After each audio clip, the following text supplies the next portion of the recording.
But now we're good. We're getting ready to go, and it's getting ready to be a great show. We're going to have on Ira Winderman, a part of our Acura of Pembroke Pines Miami Heat reports. That'll be in the upcoming segment. And then we'll also talk with Royal Shepherd here, a part of our Royal Wednesdays at Kai's Corner. The only thing is that since, we normally have Ira on Fridays, a great way to round out the week. This week, we have him today. So with Royal, maybe I'll give him a break in terms of Heat talk. Maybe I'll give him the chance to have a little bit of talk of other things, and we'll try to figure it out. Maybe it's, I don't even know at this point, just because I don't want to. I feel like for Royal, he's just hurting in so many ways.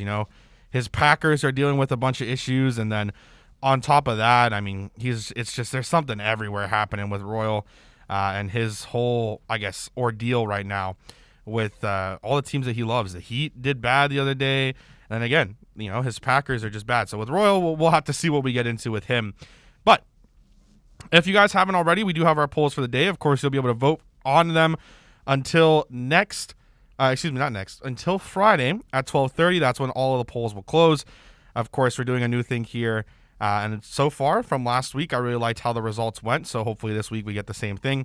You can find them on my Twitter at Samurai Radio. You can also find them retweeted by the Onside Radio Twitter. That's at Onside Radio. And the first one is, what are your expectations for the Miami Heat tomorrow night?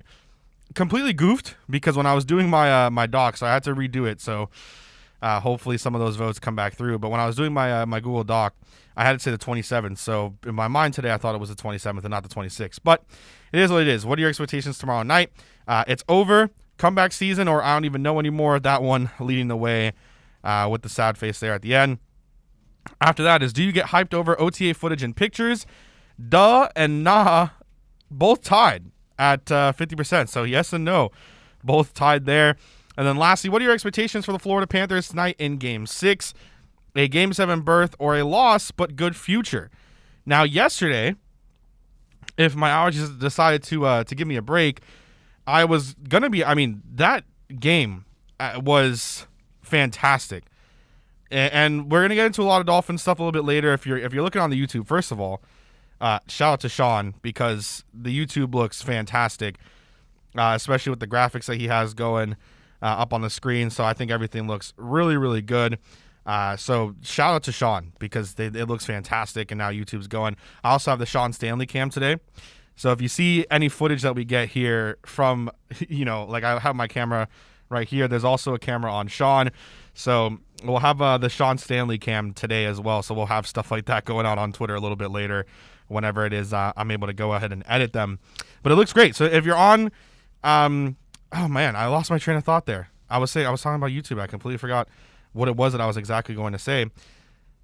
Train of thought lost. Oh, so yesterday I was going to talk about, and it's a big thing, I was going to talk about the stuff, and I remember now. If you're on YouTube, you see I have my Tua jersey on today. I've not worn it in quite some time, so we will be talking about the Dolphins. And Tua speaks today. Brian Flores also speaks, so I want to push back some of the Dolphins talk to the second hour, just because Brian Flores is scheduled to talk at 11, I believe, and then Tua talks at like 3:30, so that's not going to be through here. But for Dono, that'll be great, because he'll be able to get some of that Tua stuff. So I'm excited to hear what Brian Flores says. Obviously, we've talked about it. Who knows? But I do want to kind of react to what he's going to say. So that'll probably come out after the interview with Royal. So we'll probably talk about that in like the last segment of the second hour. But the Panthers and Spencer Knight. That I was watching that game. I remember I was with my coworker who I got to watch the game with me when they won last week during the week, and when it was the overtime goal. And I remember we were watching, and they went down early, and she was just like, "Oh, it's probably over." And I was like, I'm just gonna watch it. So I'm sitting there watching the game, getting increasingly frustrated, but just watching Spencer Knight, and I was like, "There's got to be a goal." Like, this kid, 20 years old, is just doing such a great job. I was like, they got to get him a goal or two. They went on to get 2 goals. Then they got the third. Then of course the fourth there at the end with the open net. What a fantastic debut in the playoffs for a young 20-year-old goalkeeper. Your team in elimination, facing elimination, sitting in a position where your high-priced goalie has not played well. The backup goalie has not played well. and you're coming in there as kind of like a last-ditch effort, essentially, to go in there and try to save the series. And to go down so early, that's the other thing that is like shocking. He went down so early off of the first shot he saw, and then I believe it was 36 straight saves, 35 straight saves, something along those lines, that he just did not let go through. I mean, that was fantastic. That was absolutely amazing by Spencer Knight. And just the Panthers in general, I believe the defense played a lot better than the games it had before. They were doing a much, much better job than they were doing before.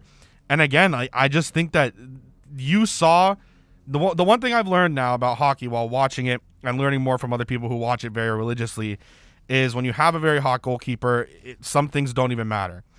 And I think you saw, I mean, he did get lucky. There are a couple shots that Tampa had hit the post that weren't going in. I think it was like 2 or 3 that hit the post that, you do get a little bit lucky. But he had some fantastic saves, especially in the final, I would say 5-6 minutes.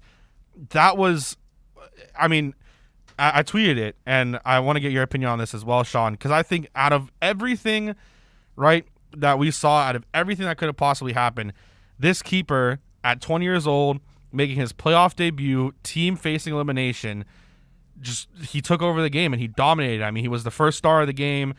You could hear the crowd cheering him on. I feel like no matter what happens tonight, I think you look at this and you look at the performance Spencer Knight had, and you have to be able to sit there like, you know what? We have a hell of a future right now. Like, there's so much to think about, not just with the team, but you're down 3-1, your keepers aren't playing bad, and you're kind of wondering, what are you going to do? Are you going to put Spencer Knight in? Are you not?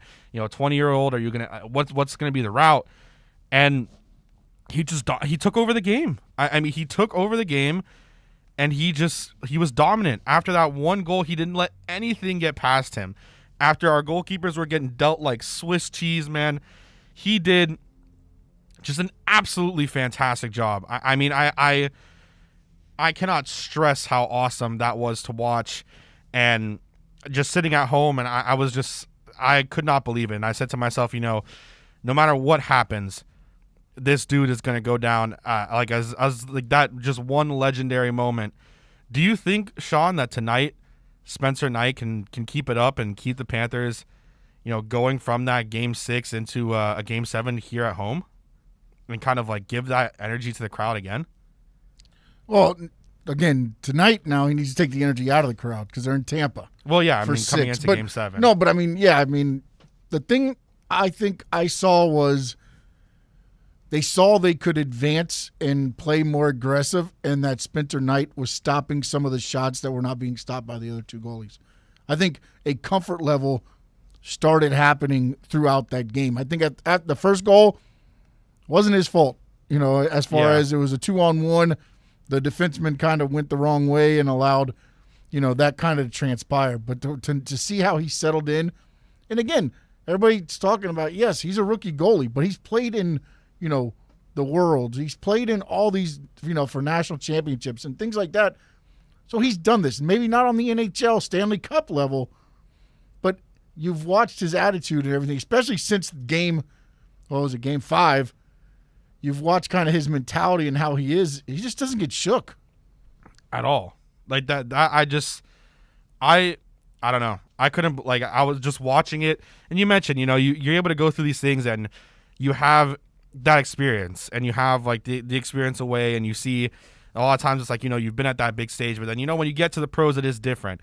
That was just, again, I just think it was fantastic. I don't think it would be fair but to say anything but fantastic. And I think the big thing, and I saw someone tweet out earlier on yesterday, I believe, or it might have been today, that in that play, that 2-on-1 break and the mistake by the defense there, I think that was like the first minute that they had played, like that specific defender. Can't remember the name off the top of my head. According to this stat, and I'll have to look back and find it just so I make sure that I am correct on what I'm saying here. I remember the Twitter user, but I don't want to say anything until I remember if it's correct or not. But I think it was like one of the first ones that they had played in quite some time. And of course, the first thing they did was give up, a goal and give up that 2-1. And that was just a horrible mistake that they could have had, like that, the first shift back, like being able to be in there. And I think that was awful. I couldn't believe what was happening, but I'm It's awesome. I'm hoping tonight's a win. I won't be at work when the game starts. I'll be at home, so I'll be able to watch it in its entirety. And that's exactly what I did the other night, so I'm excited. Maybe it is the thing that, I have to watch it right from the puck drop and not like a minute after. And again, just absolutely, absolutely amazing. And great stuff from the Panthers. So hopefully it continues tonight, and then we get a Game 7 here at home, and that crowd was electric. And if they can get a Game 7, anything is possible, and you'd have to think it's just going to come down to Spencer Knight and how aggressive they can be. But coming up next, we're going to talk with Ira Winderman, a part of our Acura Pembroke Pines Miami Heat reports. You can catch Ira throughout the week here at OnsideRadio.com.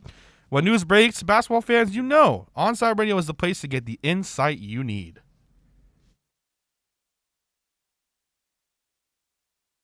Onside Radio, the only choice for the South Florida sports fan. If you're looking for a change from the everyday restaurant, then you need to get to Checkers Old Munchin German Restaurant in Pompano Beach. Brats, Wiener Schnitzel, homemade potato pancakes, pretzels with mustard, and lots of German beer. And with daily specials, there is something for everyone. If you're up for a challenge, you should take their famous boot tour. Finish 30 boots of different varieties of German beer, and you'll receive half price on their beer for life. And you'll get to take home your own boot and Checkers Old Munchin t-shirt. They also have outdoor seating available in their new beer garden with live music, as well as carry-out, curbside pickup, and delivery. So, for the finest German food and beer, get over to 2209 East Atlantic Boulevard in Pompano Beach. Follow them on Facebook and Instagram at Checkers Old Munchin Restaurant, or call them for reservations at 954-785-7565. That's 954-785-7565. We'll see you at Zagat-rated Checkers Old Munchin German Restaurant in Pompano Beach. If you're a Miami sports fan, then there's only one store to go to, and that's Caneswear at Miami Fanwear in Davie. They're your one-stop shop for all your Inter Miami CF, Canes, Dolphins, Panthers, and Marlins merchandise. They have hats, t-shirts, game day jerseys, and so much more. Located at 2511 South University Drive in Davie, and open 24/7 online at caneswear.com or intermiamiwear.com. Call them at 954-835-5597. Caneswear, the spot where Inter Miami and all Miami sports fans shop. WLESPN, broadcasting from a largely empty building. And we do sports. It's just not local. Shush, honey. Why is the building empty? Because whether it be budget cuts or stupid management, we've fired almost everybody. Ooh, but we still have our job live and local. At least the building is. We've got your sports. South Florida's choice for sports talk. OnsideRadio.com. When protecting your family is your priority, there's nothing more important than the roof above the people you love. At Onside Radio, we recommend Chase Roofing and Contracting. At chaseroofing.com, they care about the customer. Chase Roofing provides reliable roof installation and repair without the destruction to our environment. Chase Roofing is powered by Tamara, who is owner and operated for 18 years. chaseroofing.com is Google top rated and a AAA standing with the Better Business Bureau. Open 24/7. Call them today. Trust chaseroofing.com to fortify and protect what's most important to you, your family. Inter Miami fans, time to find out more about your favorite soccer team with OnsideRadio.com's IMCF Football Focus. Here's Austin Robillard. Inter Miami's current record of 2 wins, 2 draws, and 3 losses nets them in 9th place in the Eastern Conference, with the possibility of being in 10th place given the game in hand for the New York Red Bulls. Miami are yet to win a game at home, but they will take on DC United at Drive Pink Stadium this Saturday with a full capacity stadium. In front of 18,000 fans in La Familia, Miami will try and get their first win at home in the 2021 season and move up the standings in the Eastern Conference before going to an international break. Keep up with the latest on La Rosa Negra by subscribing on most platforms. Search Onside Radio.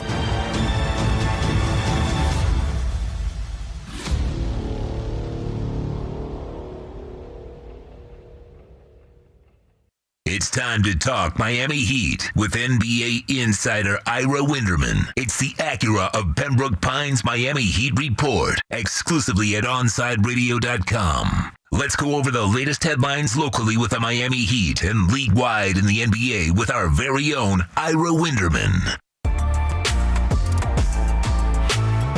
All right, ready to have on Ira Winterman. You can follow him on Twitter at IraHeatBeat. And, of course, you can hear him throughout the week here at Onside Radio when he comes on for the Acura of Pembroke Pines Miami Heat Reports. Ira, good morning, man. How are you?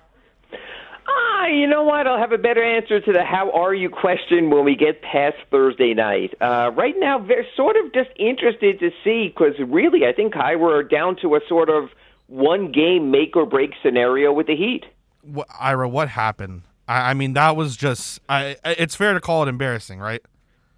Yeah, you know what? And it's also a rerun of what happened in the Heat's third game of the season. And Kai, I know there's a lot of Heat Nation and Heat fans out there, but I think there also is a reality that if the Milwaukee Bucks play their best game, they're a better team than the Heat. There's a reason they were the number 3 seed. There's a reason they had their superior record. There's a reason they had better championship prospects. And there's a reason the Heat darn well should have done more to get to the number 4-5 matchup, because the Bucks are really good, and the Nets are really good, and the Sixers are really good, and better to face those teams later in the playoffs than the first round. What do you think? I mean, I guess besides the fact that, of course, like you mentioned, these teams are much better than the Heat, and I think sometimes you look at some records for some teams, and you can argue maybe in the West right now, especially kind of what's happening with the Mavericks and the Clippers. But the Clippers has always been a weird situation anyways. You know, sometimes you get those upsets, but this Heat team has just been so up and down this season. What do you think it was on Monday that because the game previously, you know, game 1, very close, came down to the wire. What do you think happened on Monday where it was just so flat out, just flat? I think the Heat can't withstand an early onslaught. I think when you look at a series and you say the Bucks have the better talent, they do. The Bucks have the better wherewithal in a situation because their elite star is better than the Heat star. You can't play from behind against a team like that. I'll give you a football analogy. The Heat are a team with a great running game, but running game is similar to rushing in football. But if the other team gets out to a big lead and all of a sudden the Heat have to go to their passing game, then that's not the team they are. So what happened in that game the other day is the Bucks sort of pull out ahead, and all of a sudden you can't say to the Heat, okay, let's stay with the grinding game, the one that ended regulation at 99-99 on Saturday in the opener of the series. Well, you can't do that from 15, 20, 25, 30 points down. So you know what, Kai, I would even venture to say this. If that happens again and we see a rerun on Thursday, the Heat are in trouble because they simply have a certain game that is their only game. They're not multi-talented to the degree, okay, we'll play at speed. Okay, we'll play the big muscle rebounding game. They can't play that game. Saturday was the perfect pace for the Heat, was the perfect setup. Let's face it, they were a free throw or a missed shot away from being 1-1 in this series. So I think it is the case for all the people that have told us, Kai, over the years, NBA games aren't decided at the start. I think in this series they could be. So tomorrow, I mean, everyone looks at it and obviously you say it has to be kind of that. It's a must-win game, of course. You come back here at home. But the big topic has been on Jimmy. Of course, in that first game, Jimmy takes you into overtime, and it feels like as a team they were going back and forth. Like you said, you know, the kind of the grind and grit game. And then a lot of criticism was dealt towards him and Bam for what happened on Monday. What do you think? Obviously, they need to step up, but what do you think is going to kind of happen tomorrow? Do you think that we'll get that Jimmy that we've all kind of seemed to expect here in the playoffs? Well, it's interesting, Kai. The Jimmy we all seem to expect in the playoffs is two-way Jimmy who gives you scoring in the 20s, but really not in the 30s or the 40s. So I think people are sort of, because of the situation, expecting Jimmy to be someone he's not. Jimmy is not going to be an NBA leading scorer. Jimmy Butler did, I don't know where he finished in scoring. I think it was like 30th. He's just, that's just how he comports himself. Jimmy Butler at his best is a guy giving most of his energy on defense, is a guy assisting, making teammates better, is a guy who fills out the box score with his steals and his rebounds also. So I think we're almost expecting too much. I think the guy who's been farther off so far in the series has been Bam. Even Jimmy showed you in Game 1. When the game got down to nuts and bolts, let's be honest, he got to the foul line and slowed the game in the third quarter. That mattered. And he made the Heat's play of the game when he scored his driving layup to send it to overtime. So I really have no great issue with Jimmy for all the ranting and raving. That's who he is. He's a five-tool player. I think they need to get more out of Bam Adebayo because you know what? You can't just have nothing but complementary players. If the Heat had sort of an all-out scorer on their roster also, so you could say, okay, he's going to get his buckets, the other two guys are going to fill things out, that's fine. But the Heat do not have a Bradley Beal. The Heat do not have that sort of James Harden all-or-nothing scorer. So don't ask Jimmy to be who he's not. Jimmy has told us now with his play over 2 years what he is. It's a matter now of getting the supporting performances. It's a matter of Tyler Hero stepping into the series. Like I said, it's a matter of Bam Adebayo doing more. How do you think we get that out of Bam? Like, how do we get the Bam that we are maybe not that we expect, but that we think we can see on a game-to-game basis? Well, it's interesting because he comes out after the game, and he was honest last game in the first less than 2 minutes. He took 3 shots. But the shots he took were a 7-footer, I think a 14-footer, and an 18-footer. And I'm not so sure that the keys to victory for the Heat, including Bam Adebayo hitting mid-range jumpers. I don't mind the floater. I don't mind stuff that's in attack mode. Because when you shoot fading in, you also have the opportunity to create foul trouble. When you shoot fading away, that reduces sort of your percentages of at least getting to the line. So, yes, I think Bam has to play with eyes on the rim. But I'm going to sort of add a caveat there. I think Bam has to play with aggressive eyes on the rim. I don't think he did that in Game 1. I don't think he did that in Game 2. We need more aggression. Like I wrote at sunsentinel.com in my Ask Ira earlier this week, he needs to show a little more Alonzo Mourning in his game and perhaps a little less Chris Bosh. And you see, I was about to ask you because it's kind of reminiscent of I guess, trying to be that Chris Bosh, trying to take those mid-range jumpers and trying to have those kind of in your toolbox because, Chris would take those mid-rangers. Chris would, start to develop that three-pointer. So you want to see a lot more of Bam kind of inside the paint rather than kind of being that, stretch four in a way. Well, and the difference was Chris Bosh had 2 SOB scorers alongside in Dwayne Wade and LeBron James. Yeah. They were going to get to the foul line. They were going to get their points. They were going to generate offense. He's a third wheel. So here's the concern, Kai. Are we learning now that Bam Adebayo is a third wheel and not the second wheel with the maximum contract we thought? Perhaps that's why we've heard all this conjecture about Kyle Lowry. Perhaps now with the Clippers down 0-2, we're hearing more about Kawhi Leonard. So you know what? You live and you learn. And at 23, no one in the NBA is a finished product. So maybe, and might not be the best outcome for the Heat, but maybe at least after the series, we'll know a little bit more about Bam than maybe we thought we knew going into the series.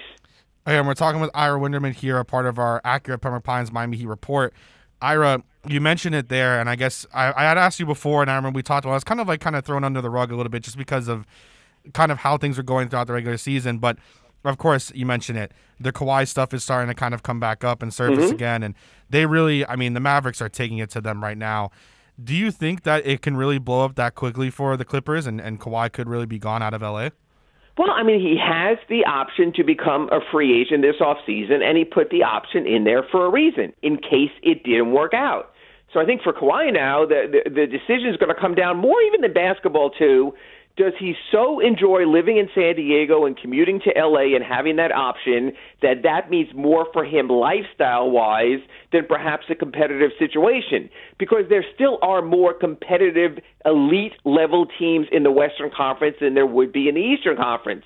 And the fact is, again, we keep aligning guys who are Jimmy guys. Kyle Lowry's a Jimmy guy, the godfather of Jimmy Butler's daughter. We're hearing now more and more that Kawhi is a Jimmy guy, and you can see why. They sort of have the same disposition toward winning.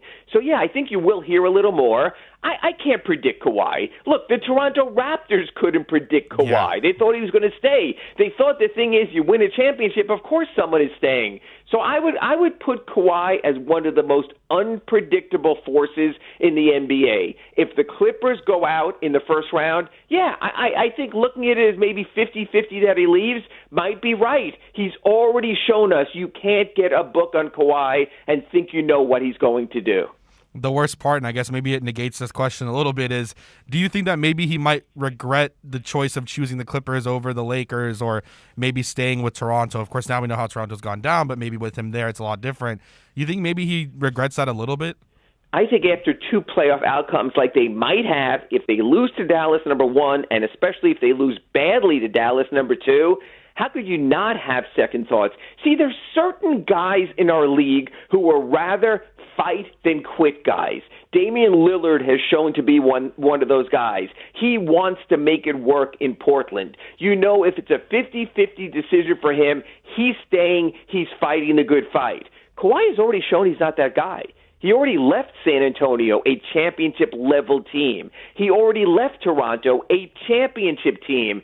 So why wouldn't that possibility be in play? He's not a stick with it and fight for it and be a one franchise player. He's not Kobe. He's not that kind of guy. So yeah, I think it's all going to start. And it's going to start especially if the Clippers not even lose the series, but if they get down 0-3. And I'm not so sure that there's strong enough coaching and management there between Ty Lue and maybe even Lawrence Frank for someone to reel him in. I thought Toronto had that with Masai. I thought they had that with Kyle Lowry as a teammate.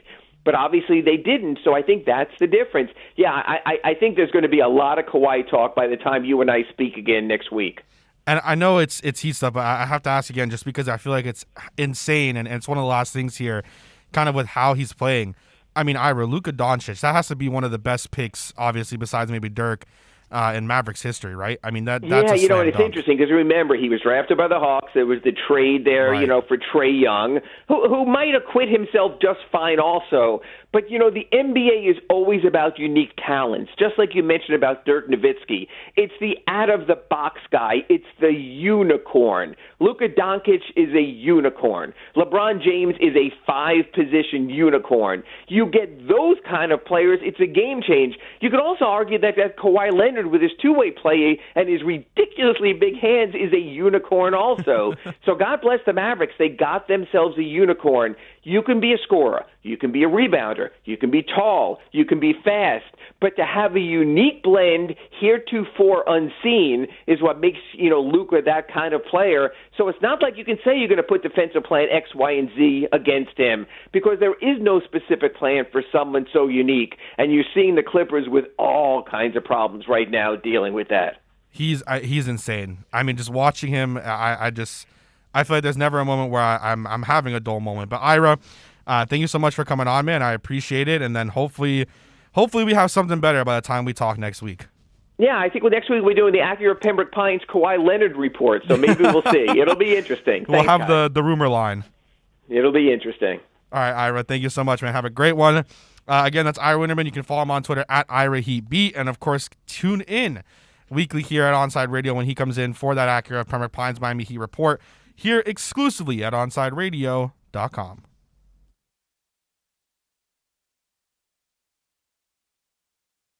This has been the Acura of Pembroke Pines Miami Heat Report with Ira Winderman.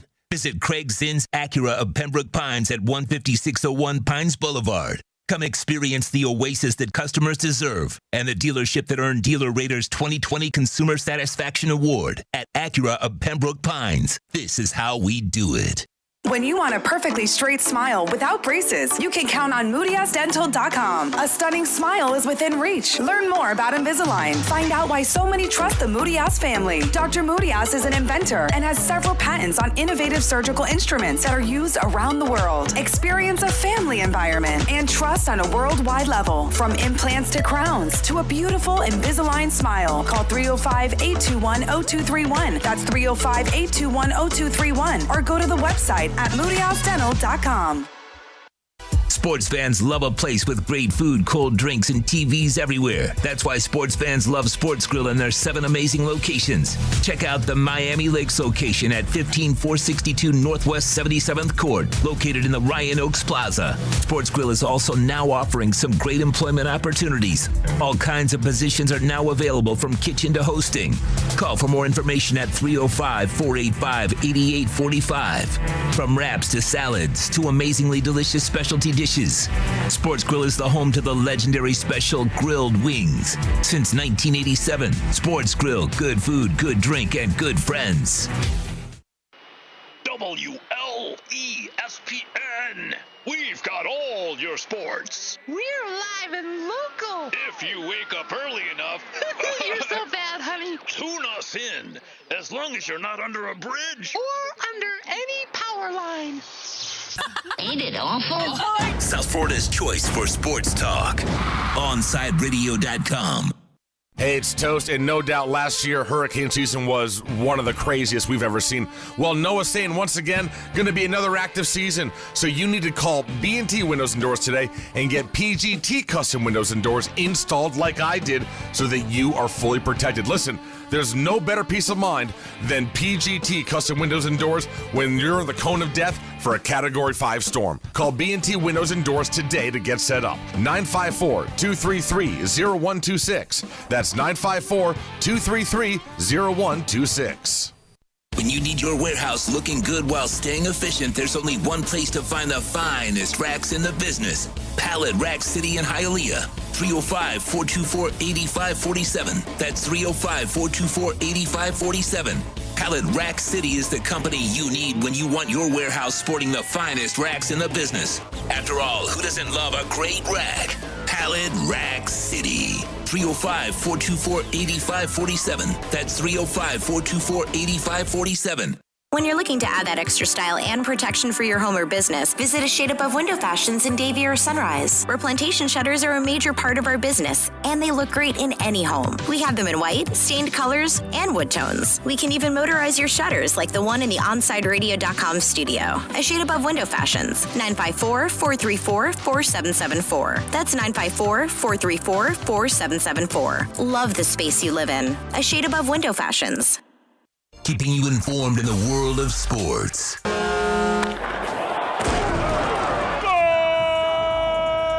With an OnSideRadio.com sports update. The Miami Marlins, they lose last night 2-0 in Game 2 of the 4-game series with the Phillies. Sandy Alcantara made one mistake, and Hoskins made him pay a 2-run home run, which ended up being the difference. Team's back at it tonight, 6:40. Is the first pitch. The Marlins have yet to announce a starter. We'll keep you posted on that. Game 6 of the Florida Panthers Tampa Bay Lightning NHL playoff series is tonight at Amalie Arena. Puck drops at 8 o'clock. Tampa Bay, a slight favorite. Over-under is set at 6. The Lakers, they even the series 1-1 with the Suns after a 109-102 win last night. Brooklyn goes up 2-0 in Boston after a 130-108 victory. And the Mavericks, they're up 2-0 on the Clippers after a 127-121 win. Guess it wasn't all on Doc. You are listening to South Florida's only locally owned sports talk station, OnSideRadio.com.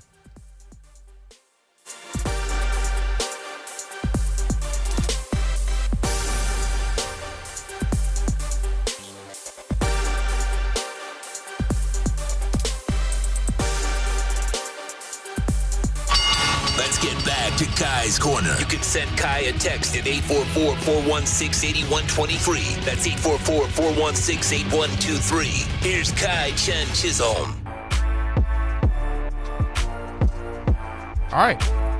Great talking to Ira there for that Acura Pembroke Pines Miami Heat reports.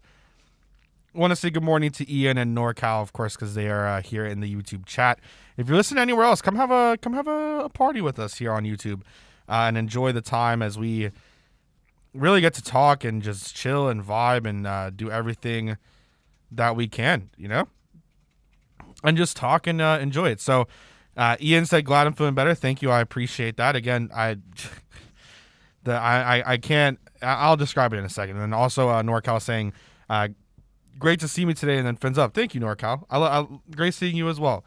I love and appreciate when all of you guys are here interacting, because honestly, like I say every single time, and again, if you're on Podbean, wherever you might be listening, I know that this shouts to you, whether it's podcast, Podbean, Simple Radio, wherever the heck you're listening to this show, or you're on YouTube.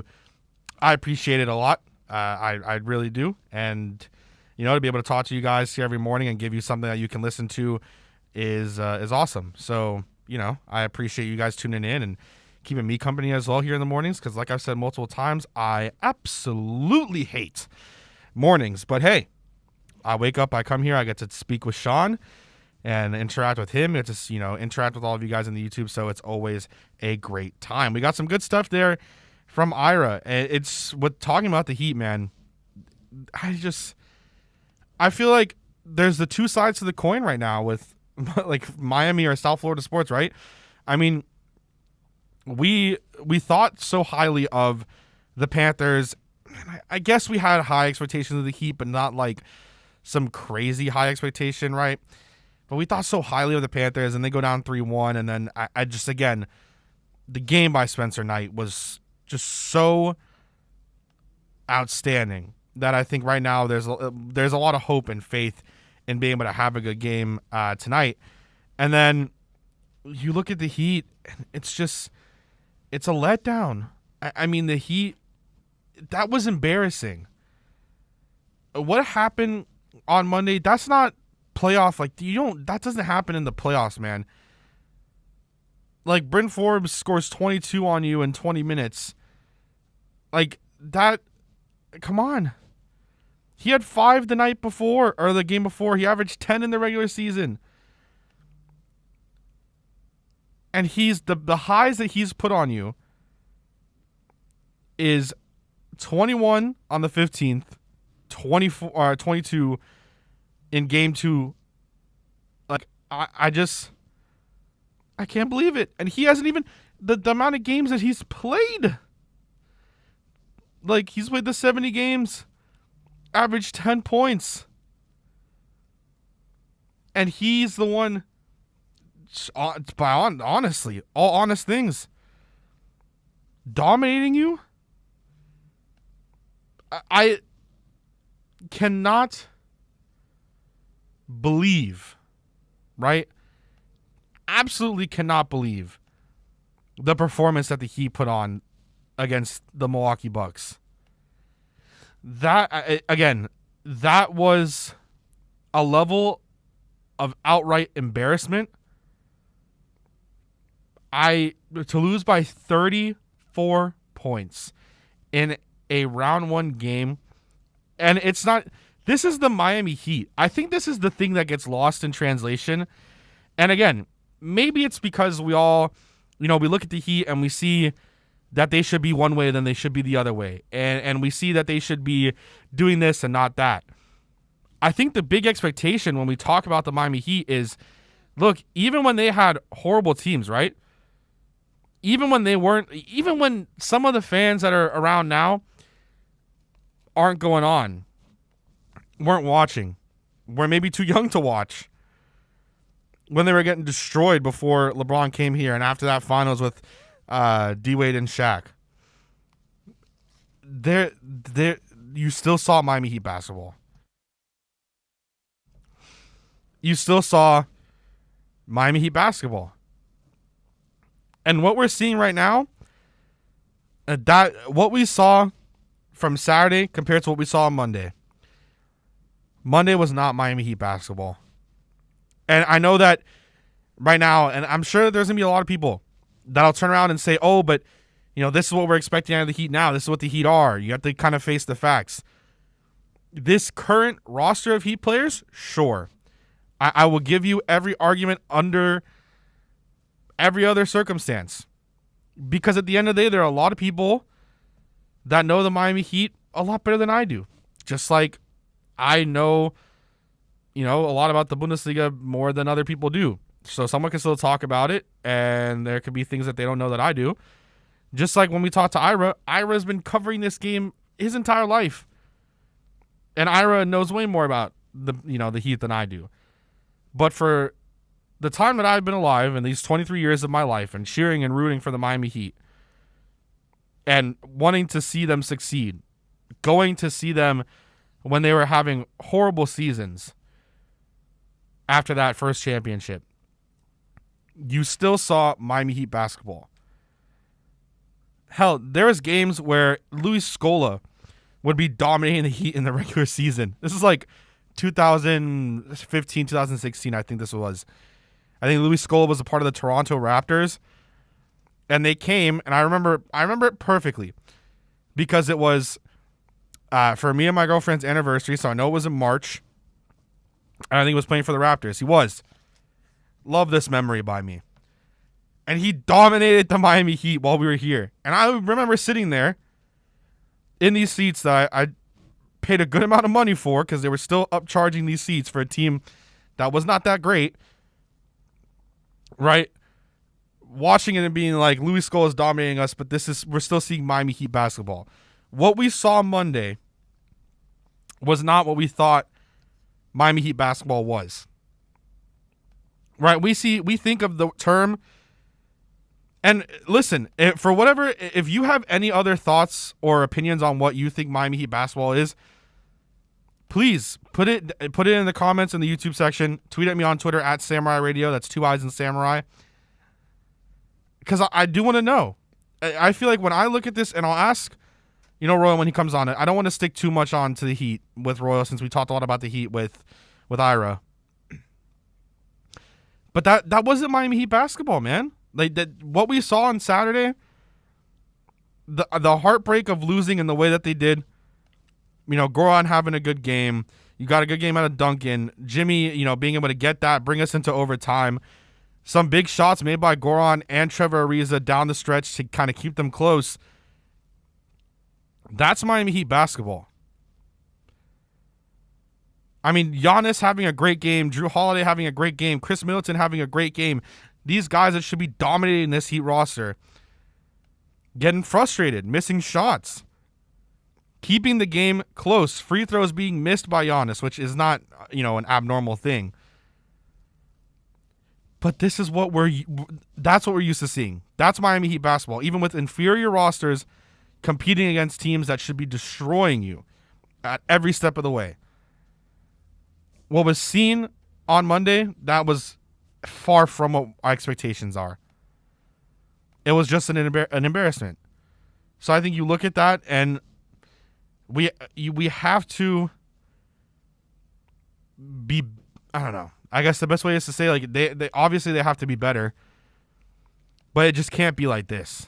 It cannot be the same thing that we saw on Monday night come tomorrow. There's got to be a different team on the court, and we have to see something because that was just, I don't even think that horrible is a good way of again, it's just embarrassment. That was embarrassing. And they come out flat like that again on Thursday, this series is over. And they'll lose in 4. And everyone will be shocked. I think literally everyone will be shocked. Florida Panthers fans, you have a place to call home every Saturday morning as Cats insider David Dwork will host Chirping the Cats Radio at 10 a.m. Onside Radio is committed to all sports, and now Panthers fans can connect every Saturday from 10 to 11 with David Dwork on the home for Panthers fans worldwide, OnsideRadio.com.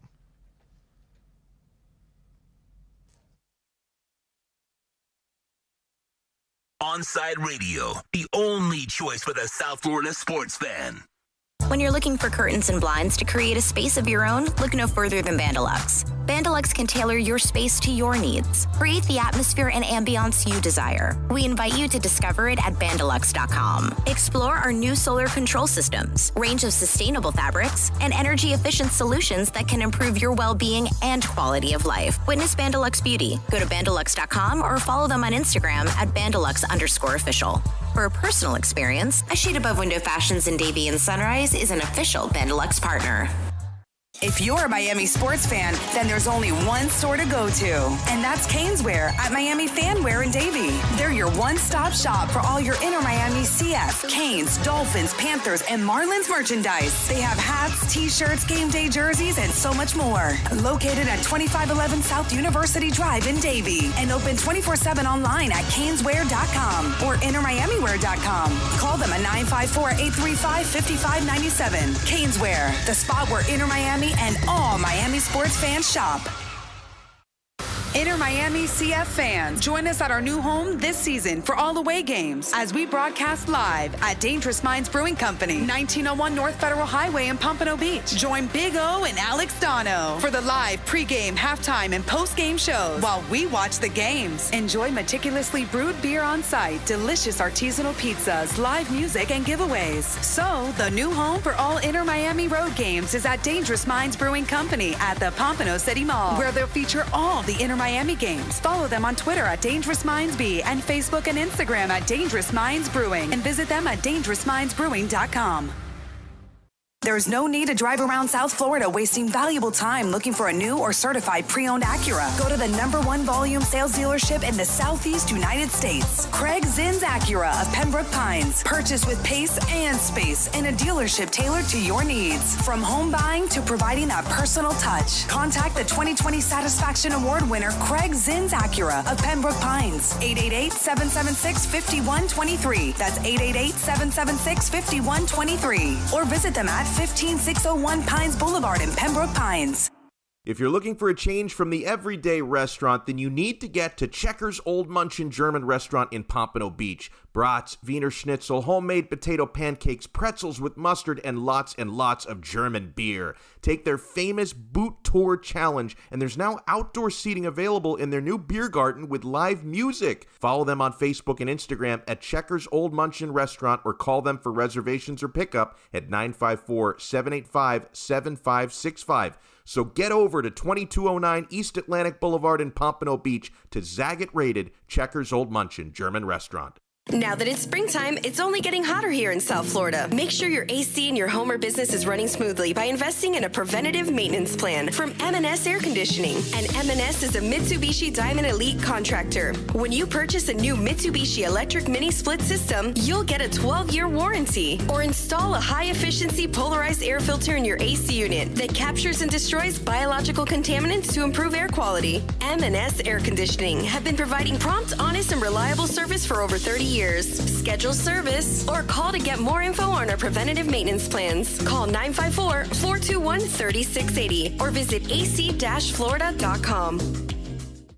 At OnsideRadio.com, we chirp all day and night. It's time to do some more chirping with David Dwork at our Chirping the Cats report. The Panthers are finally back in South Florida following a 2-week road trip, and they kick off a 4-game homestand tonight when they host the Columbus Blue Jackets at BB&T Center. Florida's coming off a strong showing in Tampa, picking up 3 of a possible 4 points following 2 games against their cross-state rival.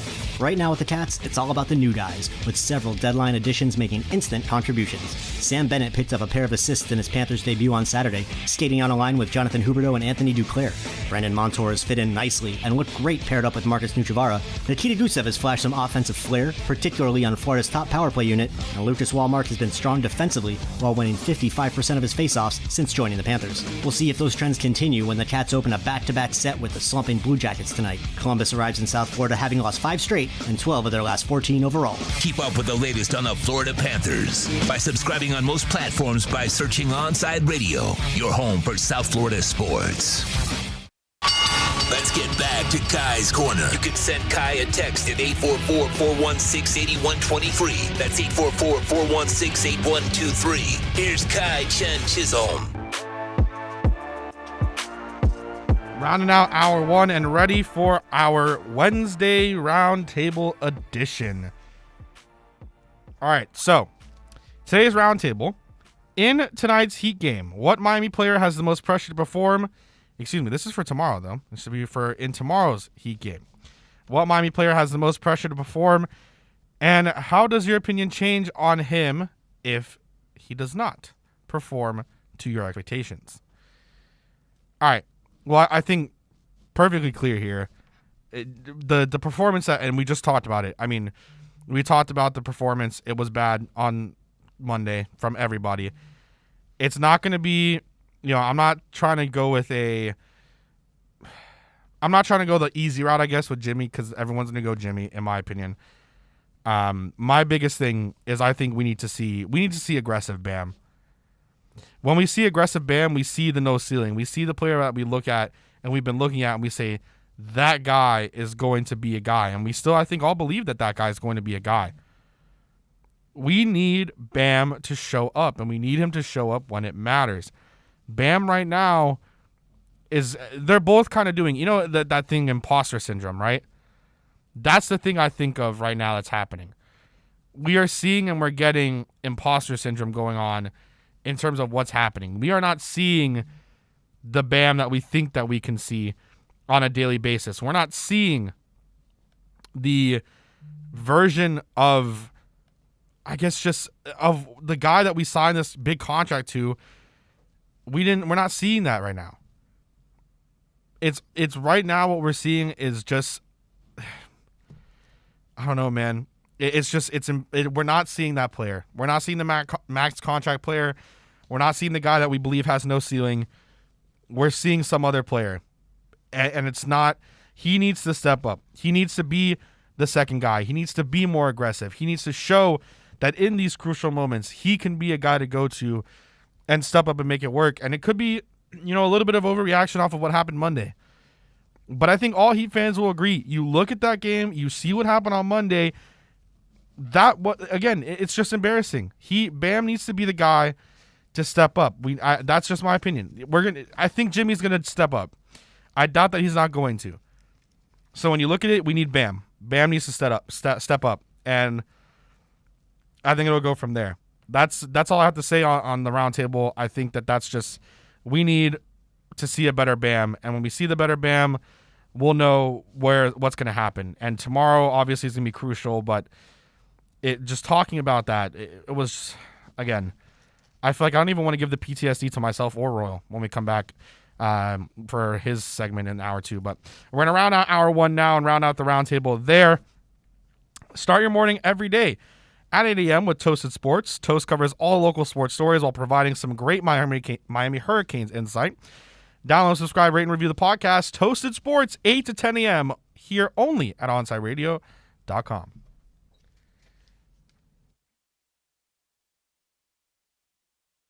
Now that it's springtime, it's only getting hotter here in South Florida. Make sure your AC in your home or business is running smoothly by investing in a preventative maintenance plan from M&S Air Conditioning. And M&S is a Mitsubishi Diamond Elite contractor. When you purchase a new Mitsubishi electric mini split system, you'll get a 12-year warranty. Or install a high-efficiency polarized air filter in your AC unit that captures and destroys biological contaminants to improve air quality. M&S Air Conditioning have been providing prompt, honest, and reliable service for over 30 years. Schedule service or call to get more info on our preventative maintenance plans. Call 954-421-3680 or visit ac-florida.com.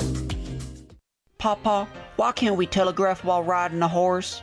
Son, there ain't no one to blame but Jeffro. He was riding old Betsy the Stallion, tip-tapping away at his telegraph when blam! Ran right into the side of the saloon. Well, if Jeffro can't do it, neither should you. Don't text and drive. Visit StopTextStopWrecks.org. A message brought to you by the National Highway Traffic Safety Administration, Project Yellow Light, and the Ad Council. AM 1260 WLEN. We're live and local. Honey, are we really? Just read what they wrote. We're the best sports station for Miami. What kind of programming genius does it take to flip a switch and put it on an ESPN satellite? We're your home for all local sports. AM 1260 WLE. Honey, would you please bring my laxative in here? Sure, honey. Ain't it awful? South Florida's choice for sports talk. OnSideRadio.com. Hey, it's Toast. Last year when I had PGT custom windows and doors installed in my house by B&T Windows and Doors, I knew about the hurricane protection. What I didn't know? The silence. Oh my goodness, my house is so quiet now. One of those cars goes tearing down the street with the crazy loud muffler. Yeah, I don't hear it anymore. It's unbelievable. I didn't realize how noisy my house was beforehand. You've got to get PGT custom windows and doors installed in your pad today. Call B&T Windows and Doors, 954-233-0126. That's 954-233-0126. Let's raise a cup to the first among us who put themselves last. To the risk takers, the mask makers, the heroes on the front line and online. To the ones keeping shelves full and keeping us hopeful. To those who don't stop and those making all the stops. To the ones who pick up, suit up, and never let us down. From all of us at Duncan to all the heroes keeping everyone running, we thank you. OnSideRadio.com knows gamers need a home. Can you dig it? That's why for the next 60 seconds, Can you count, suckers? here's your Onside Radio E-Report with Michael Christian. Updates on games like FIFA and Madden probably won't be coming until late July. So EA Play Live, which is a big announcement series, a big digital series for EA, is scheduled for July 22nd. That is a little over a month after E3. And if you don't know what E3 is a huge gaming convention. They use it for a lot of gaming announcements, a lot of updates on things. Throughout the years, E3 has been the place to be when it comes to announcing the latest installment of your games or anything like that. And it looks like EA is deciding to skip that entirely. So any updates that you're looking for FIFA, Madden, Skate 4, anything like that, July 22nd seems to be your date. Stay in touch in the world of gaming with the Onside Radio E-Report. The viewpoints, statements, or beliefs expressed on the following program by the host, guests, or callers are not necessarily the opinions of Onside Radio ownership, management, sponsors, website, or Inner Miami Marketing, LLC. It's time for Kai's Corner on OnSideRadio.com. To talk to Kai, dial 888-441-4623. That's 888-441-4623. To reach out on the text line, it's 844-416-8123. That's 844-416-8123. Here's Kai Chen Chisholm on your home for sports talk, OnSideRadio.com. Good morning. Once again, it is hour 2. We are here and ready on the corner, Kai's Corner. I am that man, Kai Chen Chisholm. Joining me, as always, the magnificent Sean Stanley. How you doing? I'm doing good. I just realized, Sean, that I forgot to turn on our cameras. And so I guess for this segment, there's just going to be nothing to get off of that. And this is probably going to be the segment that I need recorded. Yeah. You know what? I'm gonna just turn this on while I can't reach to it. It's all good, man. It's all good. Yeah, but I like getting that like Twitter content out there, getting to talk and have a good time. You know what I'm saying? Yeah, sometimes. What do you think Coach Flo's talking about right now? I just heard him a little bit. They asked him a question about how the OTAs are going. Oh, okay. So it's just going to be a little bit. I can hear little bits and pieces coming through the wall, but I can't make out what's going on. It'll be interesting. I'm excited to hear what he has to say and kind of digest it and go through it here in the segment following our Royal Wednesday segment, because, of course, when we talk with Royal, we'll be talking about a bunch of different things. Again, I just feel for a guy like Royal and just that situation, like with the Packers, God, I feel so bad for just Packers fans, man. I feel so bad for you guys. I wish that there was something that you could have right now. Why do you feel bad for them? Because, imagine this situation where you have this guy that's a Hall of Fame quarterback who just had an MVP season, won the MVP. Your team has so many other holes besides quarterback, and then they go out there and then they draft a quarterback, and then they put out the information. Like, it's not like it came out from some sources. It's like they put out the information that they were trying to go after one of those top receivers in a Justin Jefferson, Brandon Ayuk, but they just didn't want to trade up enough. Like, they didn't want to give up more capital to do it. And then they go ahead and drafted Jordan Love and trade up to draft Jordan Love. Like, that's got to be funny to think about, right? I mean, you got to feel a little bit bad where you think about it like they really did that. Like, they didn't, they said we couldn't do this, we couldn't do that, so we traded up to go out there and get him. Like, anything, could have used anything. And instead they went out and drafted Jordan Love. It's just ridiculous to me. Like, you don't feel like maybe a little bit bad that they're kind of in that situation where I guess they have this guy and now that guy wants out because the rest of their team and their front office and Mark Murphy, who's the acting owner, even though they don't have an owner because they're owned by the fans, like seemingly just has no idea and like doesn't really care kind of what's going on with his team. You gotta feel a little remorse. No, I don't. They've had Hall of Fame quarterbacks for like the last 2 decades, if not longer. I feel no remorse for anybody. So you're just like, all right, whatever. It's the Packers. I'm just like, hey, that's roll with the punches. You've had quarterbacks for the last 2 decades that you could have won Super Bowls with. You didn't take advantage of it. Tough cookie, buddy. Damn. I ain't feeling bad for nobody. I feel like a little bit, like just a little bit, you know? For what? Like, it's just, think about it. Like, it's just such a stupid situation. Like, fans own the team. Do something about it, fans. You're not going to hear me crying about some spilt milk for the Packers, man. Toughen up, buddy. I mean, put on your big boy pants. You are correct. I don't know. I feel like it's ridiculous that Get rid of GM dumbass and everything will be fine. Hey, that's true though. I mean, again, I can't. I think the biggest thing, and now Rodgers has come out. He's talked about, and he said it's not Jordan Love. He said it's not Love that he's upset at. It's the not front LaFleur. office. It's not anybody else. It's one person in the front office. You have GM dumbass. Like imagine you. That's the thing I can't believe. It's like imagine you have this outstanding quarterback that's going to go into the Hall of Fame who you realistically lucked out on with him falling to you in the draft. He fell to you. All these teams passing on him after the 49ers did and went with Alex Smith in the first overall pick. You have him sit behind Brett Favre. He turns out to be fantastic. Hall of Fame guy. No matter what, he's going to go down as a Hall of Famer. Won Super Bowl, whatever. And then you trade up. It's not like you made the trade a couple picks early and then Ayuk fell. You traded up during the pick to go out there and then get Jordan Love. And then you publicly say a year later, in the midst of all the things happening with your MVP quarterback, well, we were trying to go up for one of those big receivers, but we didn't want to trade anything more. So then we traded up to go out there and get Jordan Love.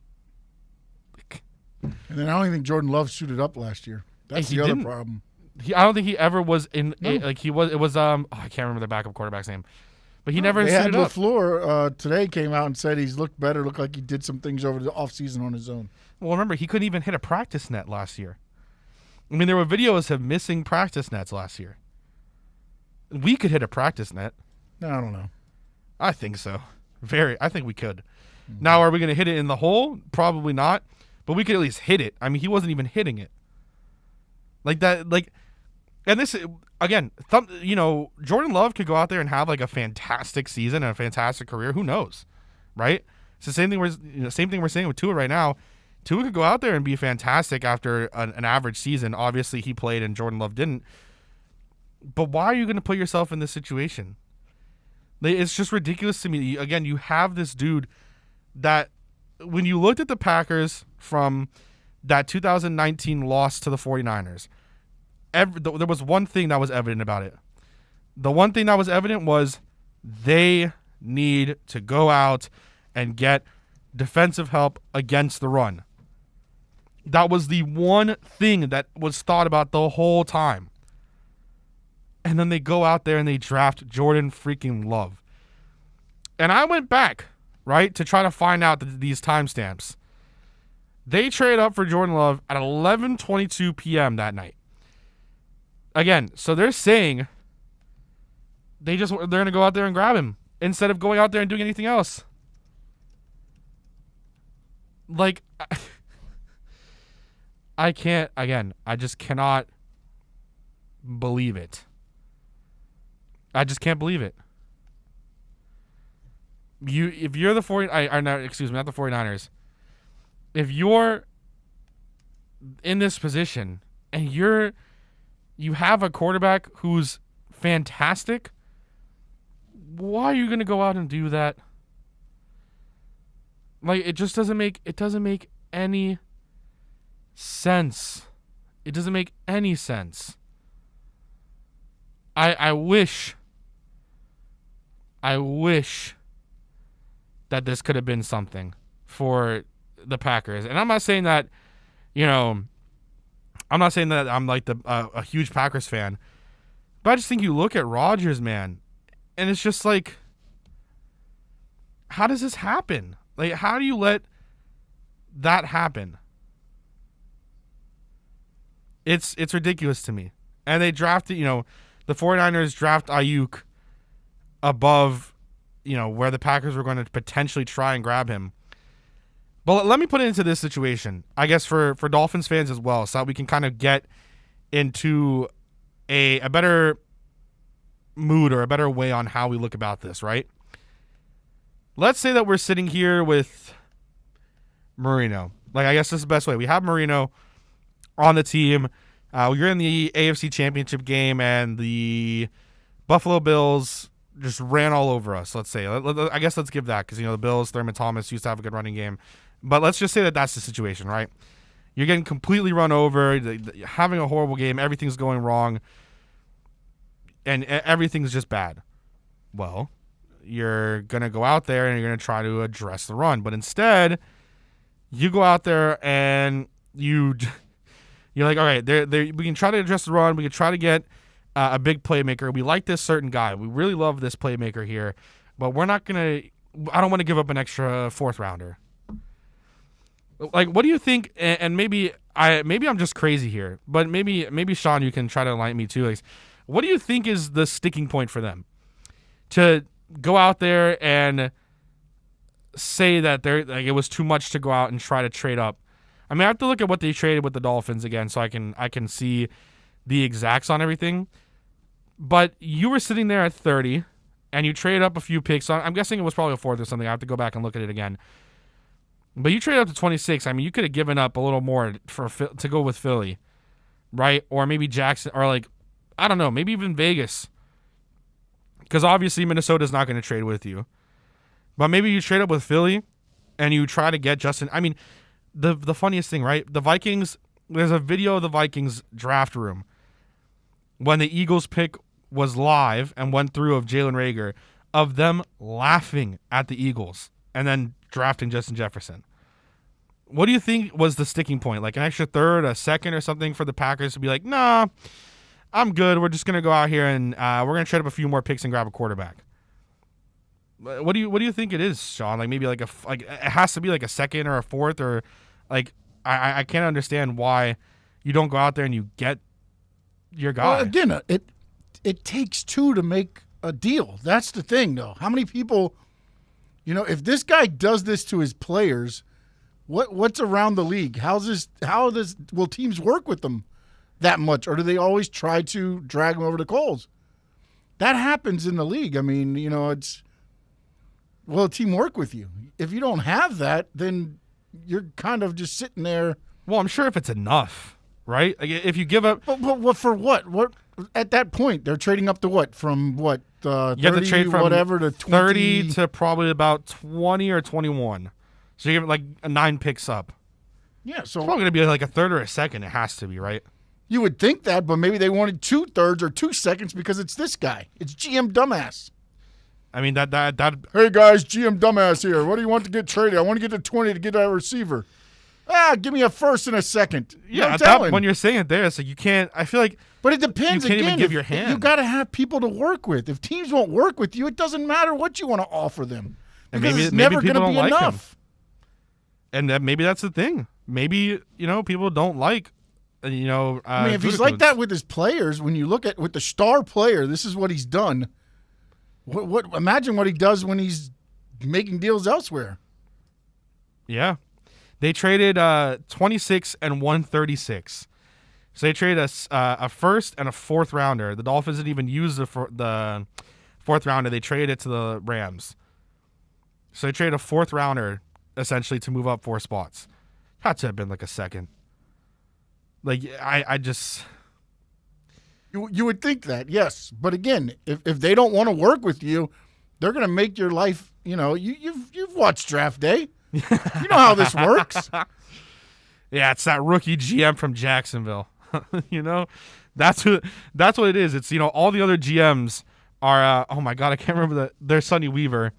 And then Gutekunst is that rookie GM from Jacksonville. That's got to be what it is. Or he's the dude from Seattle. Yeah, nobody likes. I want all my first-round picks, all of them. And it was David Putney. Mm-hmm. Special teams. Special teams ace. Putney. That's their guy. I find it so funny. I don't know. Who knows? And now people are trying to say that the Packers might be moving around money to try to go after Julio Jones. But if you're Julio, why are you going to go to the Packers, man? Well, if you do it for 1 year. Yeah, but you and Rodgers for 1 year?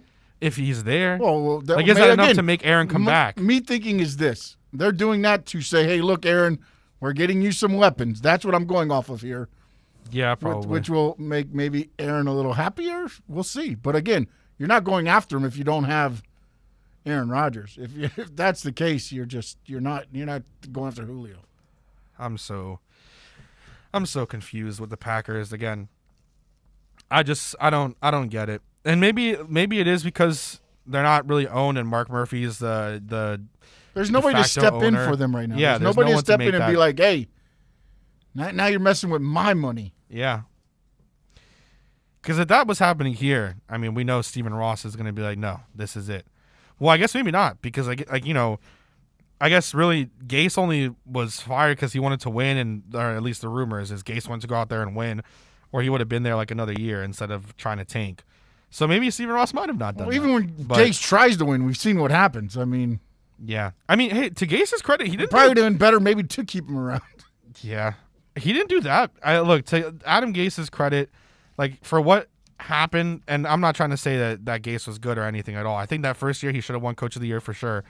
But after that, to his credit, like with what he was dealt, I mean, Jay Cutler, Matt Moore, Brock Osweiler, injuries to Tannehill.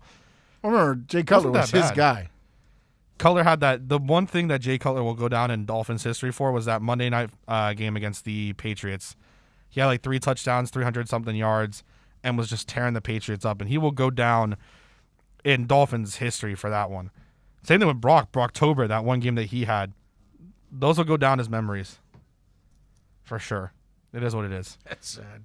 It is. When you think about it, it's so sad. But hopefully we can have a memory of Tua lifting the Lombardi. You're upset about what the Packers are going through. Well, look what we've gone through. Our memories are a 3-touchdown performance by Jay Cutler, who probably smoked more cigarettes than he threw touchdowns. Smoking Jay Cutler.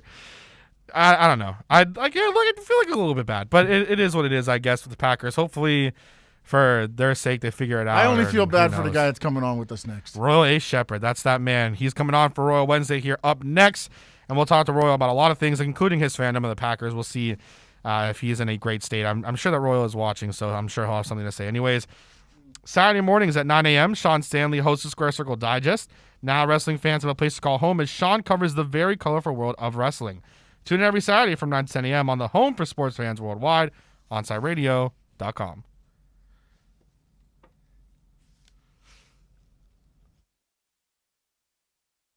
Onside Radio, the only choice for the South Florida sports fan.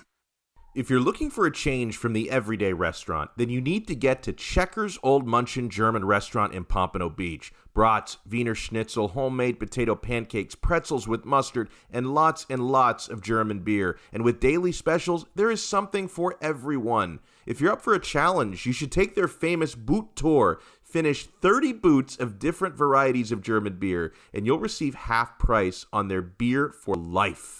And you'll get to take home your own boot and Checkers Old Munchin t-shirt. They also have outdoor seating available in their new beer garden with live music, as well as carry-out, curbside pickup, and delivery. So, for the finest German food and beer, get over to 2209 East Atlantic Boulevard in Pompano Beach. Follow them on Facebook and Instagram at Checkers Old Munchin Restaurant, or call them for reservations at 954-785-7565. That's 954-785-7565. We'll see you at Zagat-rated Checkers Old Munchin German Restaurant in Pompano Beach.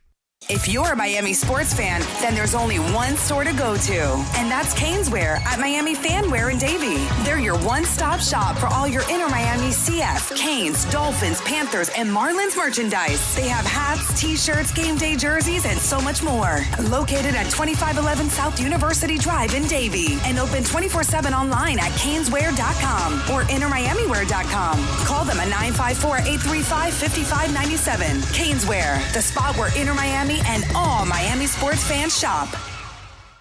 WLS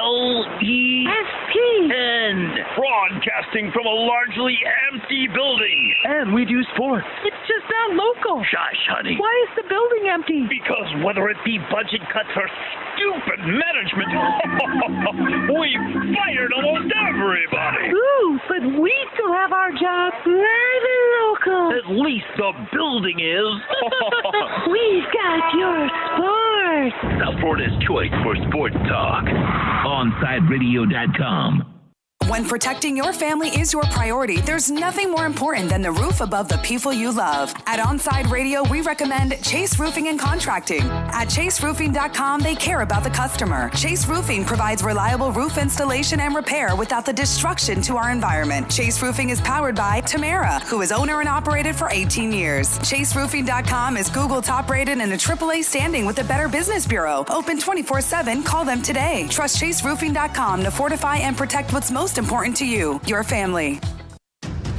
Inter Miami fans, time to find out more about your favorite soccer team with OnSideRadio.com's IMCF Football Focus. Here's Austin Robillard. Inter Miami's current record of 2 wins, 2 draws, and 3 losses nets them in 9th place in the Eastern Conference with the possibility of being in 10th place given the game in hand for the New York Red Bulls. Miami are yet to win a game at home, but they will take on DC United at Drive Pink Stadium this Saturday with a full capacity stadium. In front of 18,000 fans in La Familia, Miami will try and get their first win at home in the 2021 season and move up the standings in the Eastern Conference before going to an international break.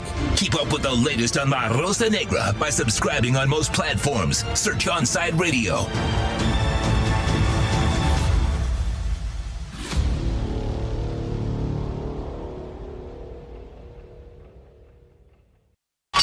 Let's get back to Kai's Corner. You can send Kai a text at 844-416-8123. That's 844-416-8123. Here's Kai Chen Chisholm.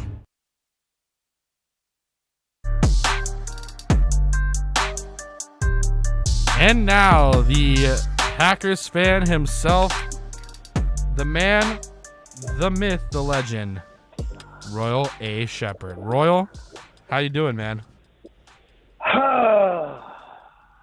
I'm going through a lot, Kai-Chan Chisholm. I mean, I'm going through a lot. It's like, think about it, Royal. You know, the Heat suck. Then on top of that, you know, the Packers, Aaron Rodgers is going on, talking about the situation. Clearly, it's no longer, you know, hearsay. It's you can tell He's from on the way he's vacation. talking. He's on vacation. Yeah. Royal, He's I mean, on vacation. Think about this. This is a dude who participates in OTAs, which are voluntary. He participates every single year. And now this year he said, you know what? No, I want out. I'm not coming. And the receivers followed suit. It's got to be, Royal, man, it's got to be the last legs, right? It's got to be it. He's in Hawaii, Kai-Chan Chisholm. I think that is more than enough of an indicator to let Packers know that he's probably done with the franchise, and he has no intentions on showing up or playing for the team this year. So then, in this case, we're seeing Miami Dolphins fan extraordinaire Royal Kuiper Jr., right? Hey, I'm on the tour wagon now, man. You know what I'm saying? Like that's where my allegiance now lies. I mean, I still have a little bit of hope, but it doesn't look good for me. So, I mean, you guys have welcomed me with open arms. So I'm just ready to embrace being a Dolphin now. Yeah, we'll have to. I mean, we're going to continue to try to welcome you here with open arms because I think we might not have the legendary status that you guys have had for the past 20 plus years with Brett Favre and Aaron Rodgers. We had Marino, we had Shula. Those were great, but I wasn't alive for that. So we might be a poor franchise right now, but Royal, things are going good for the Dolphins. My thing is, Kai, I'm not one of those greedy fans that doesn't recognize growth. So I'm appreciative for the steps that the Dolphins have made in my lifetime in the right direction. I feel like hiring Flores and getting Chris Greer in the front office is steering the franchise in a better direction. So I'm all for a team on the rise. So I'm with the process. I'm going to just dive in head first and just be all about what's going on with the Dolphins and trying to embrace what they're trying to do for the future. Well, it's good that you're, looking for a team on the rise because your team's on the downfall, and then the Miami Heat are Royal. I have to. It's a part of Royal Wednesday, so we have to talk about it a little bit. I don't want to, I feel like we can breeze by it, a little bit here, but that was flat out embarrassing. There's no other way to say that, right? Right. So the effort is probably one of the worst efforts that we've seen from the Miami Heat in the franchise's history in terms of playoff performances. But look, one of the great things about the playoffs is that you always get an opportunity to make it up the very next game. So it's not uncommon for teams to go down 2-0. If you remember, the Milwaukee Bucks were in a similar situation where they went up 2-0 on the Toronto Raptors a couple of years back. They didn't win another game for the rest of the series. So, look, the one game was embarrassing. It was not our greatest showing, but it could also be an aberration because in game one we played them to nearly a draw. And I'm looking forward to the home fans, the 17,000 Miami Heat fans being there, motivating the team to some extent, and they put on a better show tomorrow night. So you think tomorrow night it's going to be Miami Heat basketball then?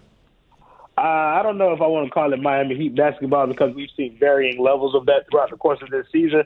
But I will say that it can't get any worse than what it was the other night. They were giving. Gosh. I mean, listen, they put up every shot that they took was open. Bryn Forbes took us to task. Milwaukee was just extremely hot from the 3-point line in that first quarter, and Miami wasn't able to rebound from that. Do I expect them to go do I expect for Milwaukee to shoot like they did in game one? Absolutely not.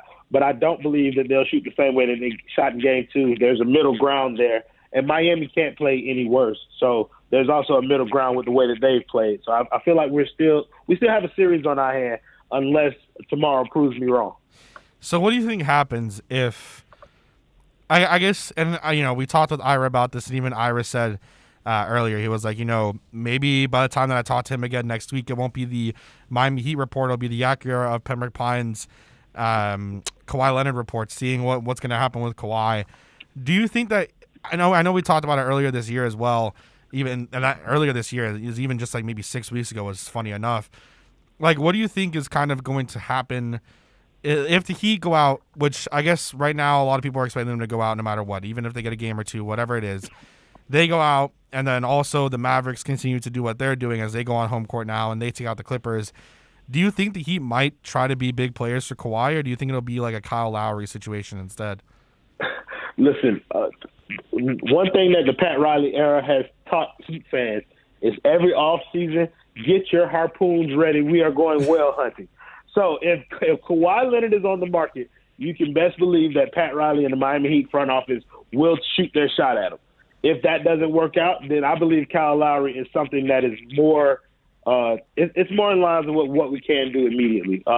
We know that Jimmy wants to play with Kyle. We know what Kyle's asking price is. We know that he'll help this team. And I believe if we want Kyle Lowry, then he'll be there for the taking.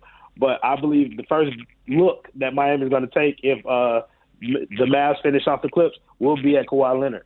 So you think as well, I guess in this situation, we've probably seen the first and the last of Victor Oladipo in a Miami Heat uniform as well? I'm not so sure about that. It all depends on what offers he commands from outside. I think that the most that Vic is going to see during this offseason is probably going to be a mid-level exception. We know that he wants to be in Miami. If you're getting mid-level exception offers from outside and you're also getting a mid-level exception offer from the Miami Heat, then I see us as the winner, the clear-cut favorites in that choice.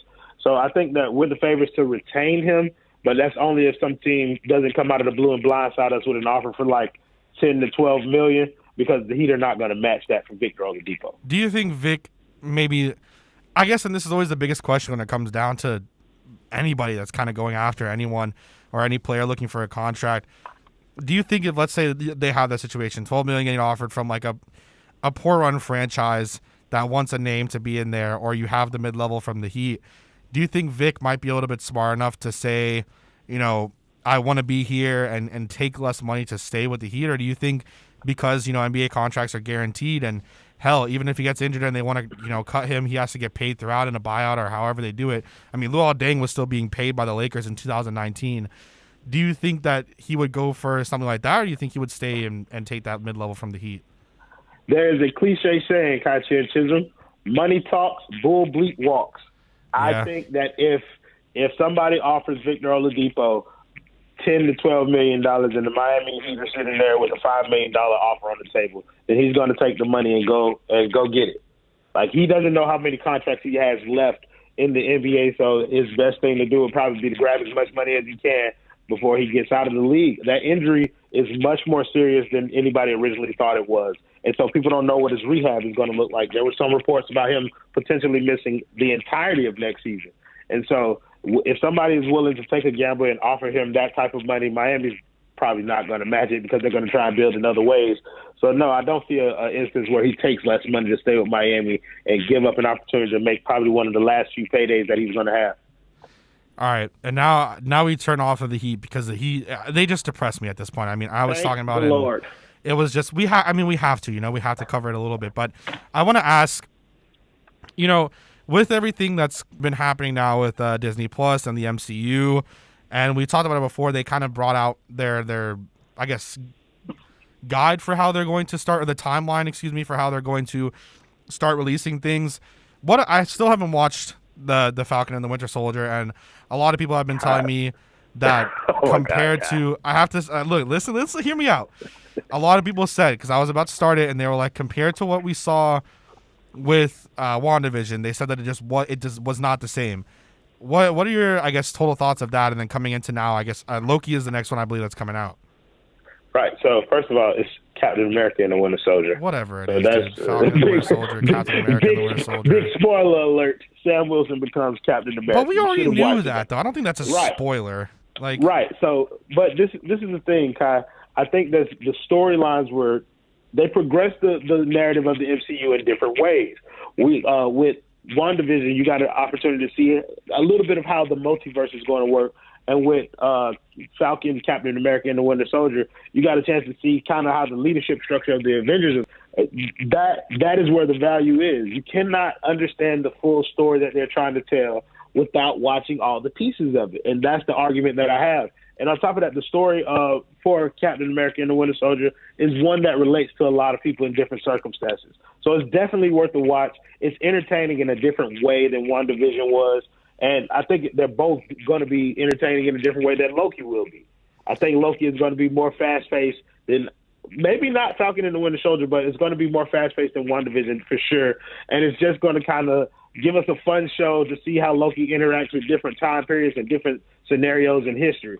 And so I'm excited for it all. I like it all, and I have to watch it all. And I don't understand how you could have gone this long without watching Falcon and the Winter Soldier. I think the issue with me and watching it is, like, again, from some people have told me very bad things, and I guess as someone who got into the MCU throughout the pandemic, I was just like, well, if this is bad, then why the hell am I going to watch it? You get me?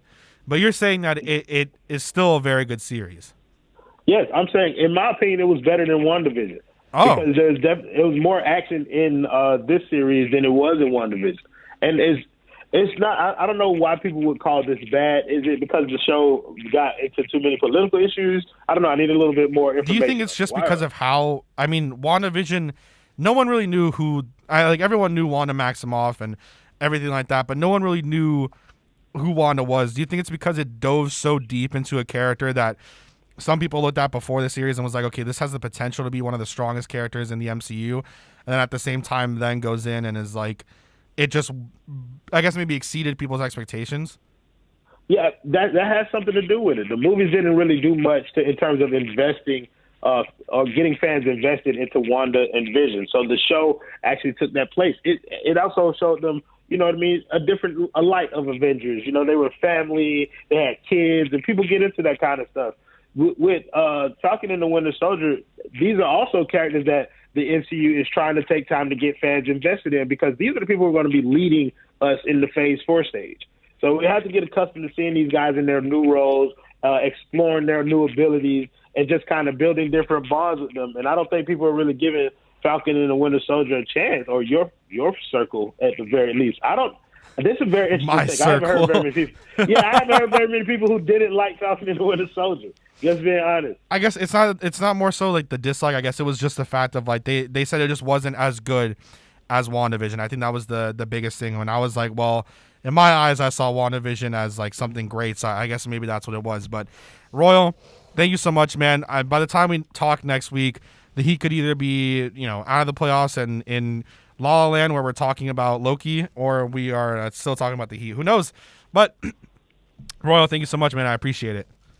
No problem, Kachi and Chisholm. You have a great day. You too as well, Royal A. Shepherd, also known as Royal Kuiper Jr. You can find him here every single Wednesday on Kai's Corner, and we have our Royal Wednesdays with Royal A. Shepherd. You're listening to the only locally owned sports station in South Florida. You are listening to OnSideRadio.com.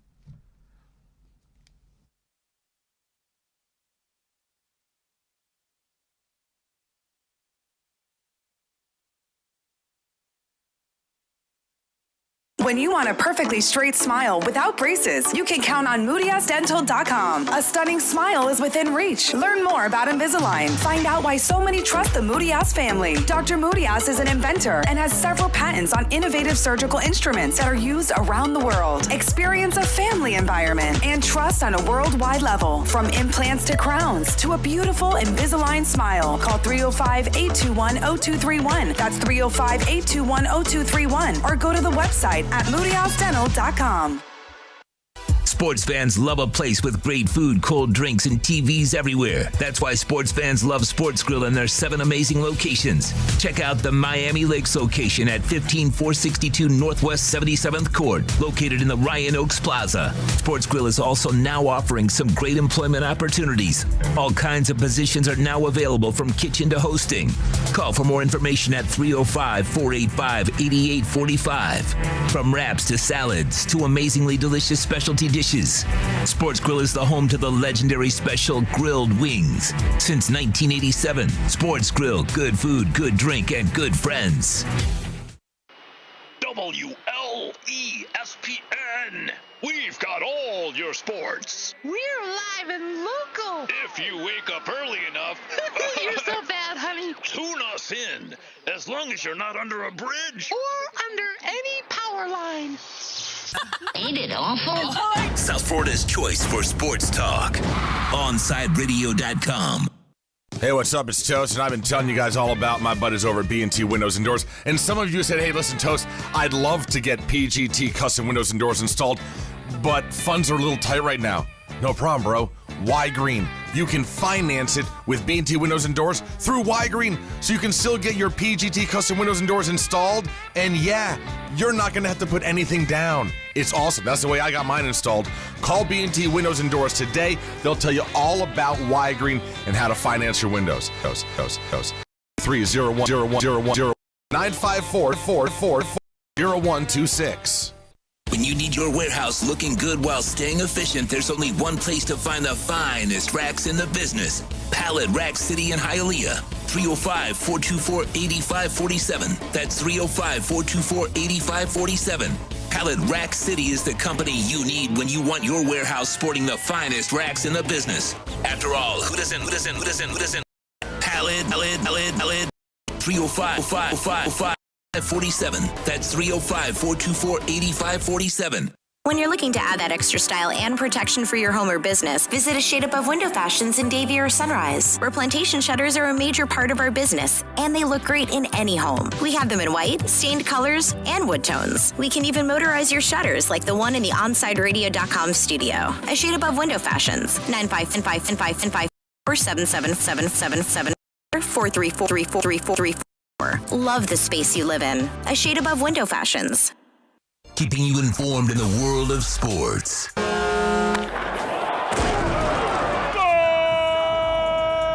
With an OnSideRadio.com sports update. They lost last night. Wow, I'm sorry. I'm so used to them winning all the time.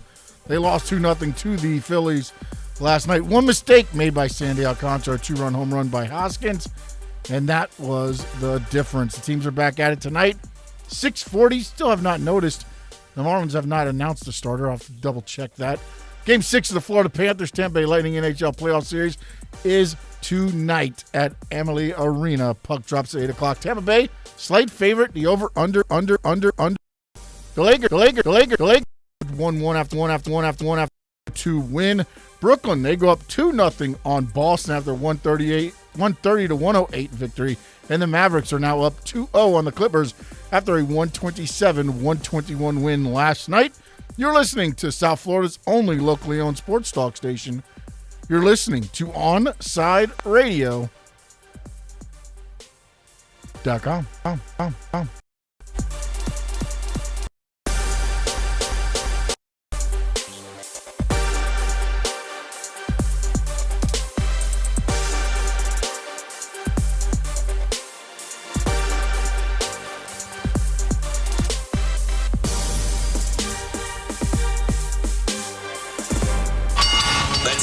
To Kai's Corner. You can send Kai a text at 844-416-8181.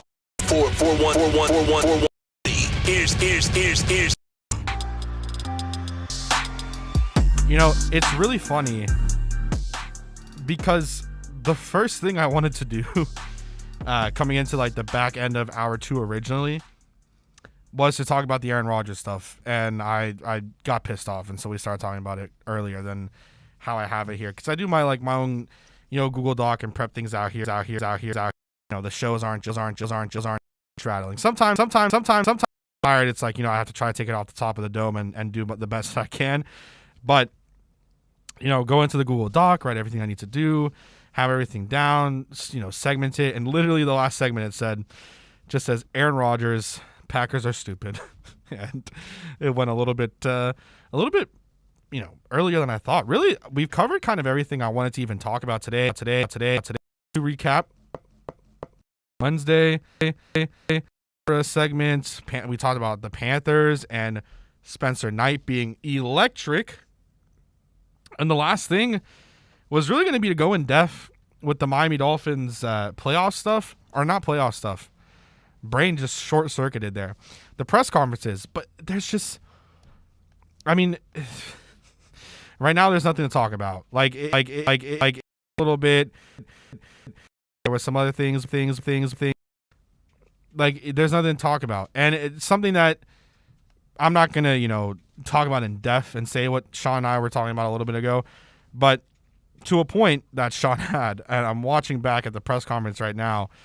Brian Flores did not look happy to be in the press conference today. He did not look very ready to get back. It's now, because that would be the great thing. Tua talking at 3:30 today, so that kind of sucks. But Flo talked about OTAs and saying it's important, and he said they're talking about holding an in-person minicamp. So it's been great to have everybody there. It's just really about it. Like, there's nothing much that he kind of in depth. Panthers game, I believe that was game 2 at home, so he was there for that one. Talked about Tua becoming more comfortable. Talking about his shape. His trainer actually came out and said that Tua's in the best shape that he's been in his entire life. We hear that all the time. I don't know. It sucks that this is something that there was. If we have Flo on, man, we gotta be able to get these questions out there and try to get something out of him. Of course, and it's like, Sean and I were saying, Flo is kind of like Belichick in a way. He's not really going to give you everything that you want. He's not going to give you everything right there for you on a silver platter. You got to ask those real in-depth conversations and questions. So, it is what it is. They're planning on the mandatory minicamp. He said some stuff about Tua. His trainer comes out and says best shape of his life. Says he was meeting with wide receivers twice a week to build, timing with them. And when they weren't in the facility, he said physically he's in a good shape. Said, quote, "We talk about his presence in the huddle and building, but everything football-wise as well. He has a lot to lead in that way too." So just a lot of stuff. They talked about George Floyd. They talked about the 17-game season. They talked about vaccines. Melvin Ingram was talked about a lot. Said, we'll see, pretty much asking about the conversations with Ingram. Talked about the 17-game season, like I said. That says much aware that Dolphins will play 13 games in a row. Says he has a lot of internal conversations about that, and the Dolphins plan to keep a, quote, keen eye on player reps and health. That tweet by Al Butler, also known as A About Sports, or I guess it's just Al About Sports. That's supposed to be all about sports. Good job there by Al. But I'm getting that off of his Twitter, just so that we're all very specific here. But, Coach Flo taught, and he was there and able to kind of say his piece. But besides that, man, it's just kind of, I don't know. We didn't get what we wanted to get out of, I guess, Flo today and talk about the Tua stuff. And I wish that we did. I don't know. I'm going to be excited to listen to Tua later, but I probably won't even be fully listening to Tua because there's a lot of good games today. For anyone that's interested in watching them, I think you should be. The Bundesliga has a relegation playoff first leg today. That'll be Köln versus Holstein Kiel, who absolutely bottled their way in, and Köln, they also messed up and they were not able to get in. I can't believe that FC Köln messed up the way that they did. I couldn't believe that. But even Holstein Kiel, they beat Bayern Munich, by the way, which is crazy, and they made it super far in the DFB Pokal, and then they just bottled the last day to get into the Bundesliga. But they're playing today. That's going to be at 12:20, so I will be watching that. And then as well, the Europa League. What's the UEL? European Europa League? Probably. Or E? No. I don't even know. But they'll be playing today. Manchester United and not Valencia. The name is losing me right now. But there's going to be that game on as well. Shout out to our guy, Austin Robillard, because he's a Manchester United fan. And Austin, of course, all things Manchester United. So he's obviously rooting for them and wanting them to be very, very good and fantastic. But it's, again, I hope that for the sake of everyone and for the sake of Alex, because, Alex Aguirre, who's here, he'll be around when Tua talks today. For him and Dono, I hope that there's something they can get out of it, because to have that situation where, Flo's there and we can't get anything out of Flo, kind of sucks. I mean, it's what we're expecting, but wish that we could have had something out of Flo to talk about throughout this segment so that we're able to talk through. And hopefully there's some good stuff. It's really weird, I think, that Tua's talking at 3:30 rather than talking, at any other time. That's such a weird time slot for that to be. I'm guessing it would be after, OTA practice and stuff like that. But you'd expect him to maybe be talking a little bit more. Or a little bit earlier, maybe after Flo. Maybe that's just the after practice thing. That should be interesting. That should be really, really, really interesting to see what he has to say for, Tua. And it'll be the first time we're really, really hearing from him since the trade rumors. I'm sure that someone's going to ask him about the trade rumors, because that's just kind of what's going to happen, because, it is what it is. But I'm sure we'll get some questions out of that. It'll be interesting. I'm looking forward to hearing and seeing what we're going to get out of Tua. And then, of course, we'll talk about it tomorrow morning, because we talk all things Miami sports here, especially Miami Dolphins. I'm wearing his jersey right now. So, of course, we'll talk about the Tua stuff. Anyways, sports, we're not going to read that one. We're going to read a different one.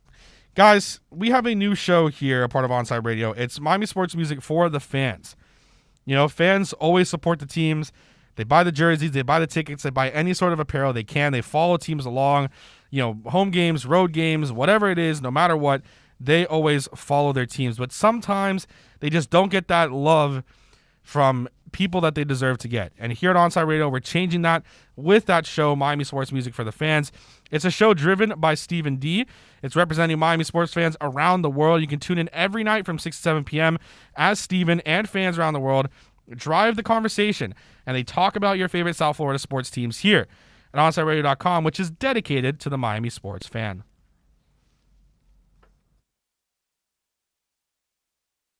Onside Radio, the only choice for the South Florida sports fan.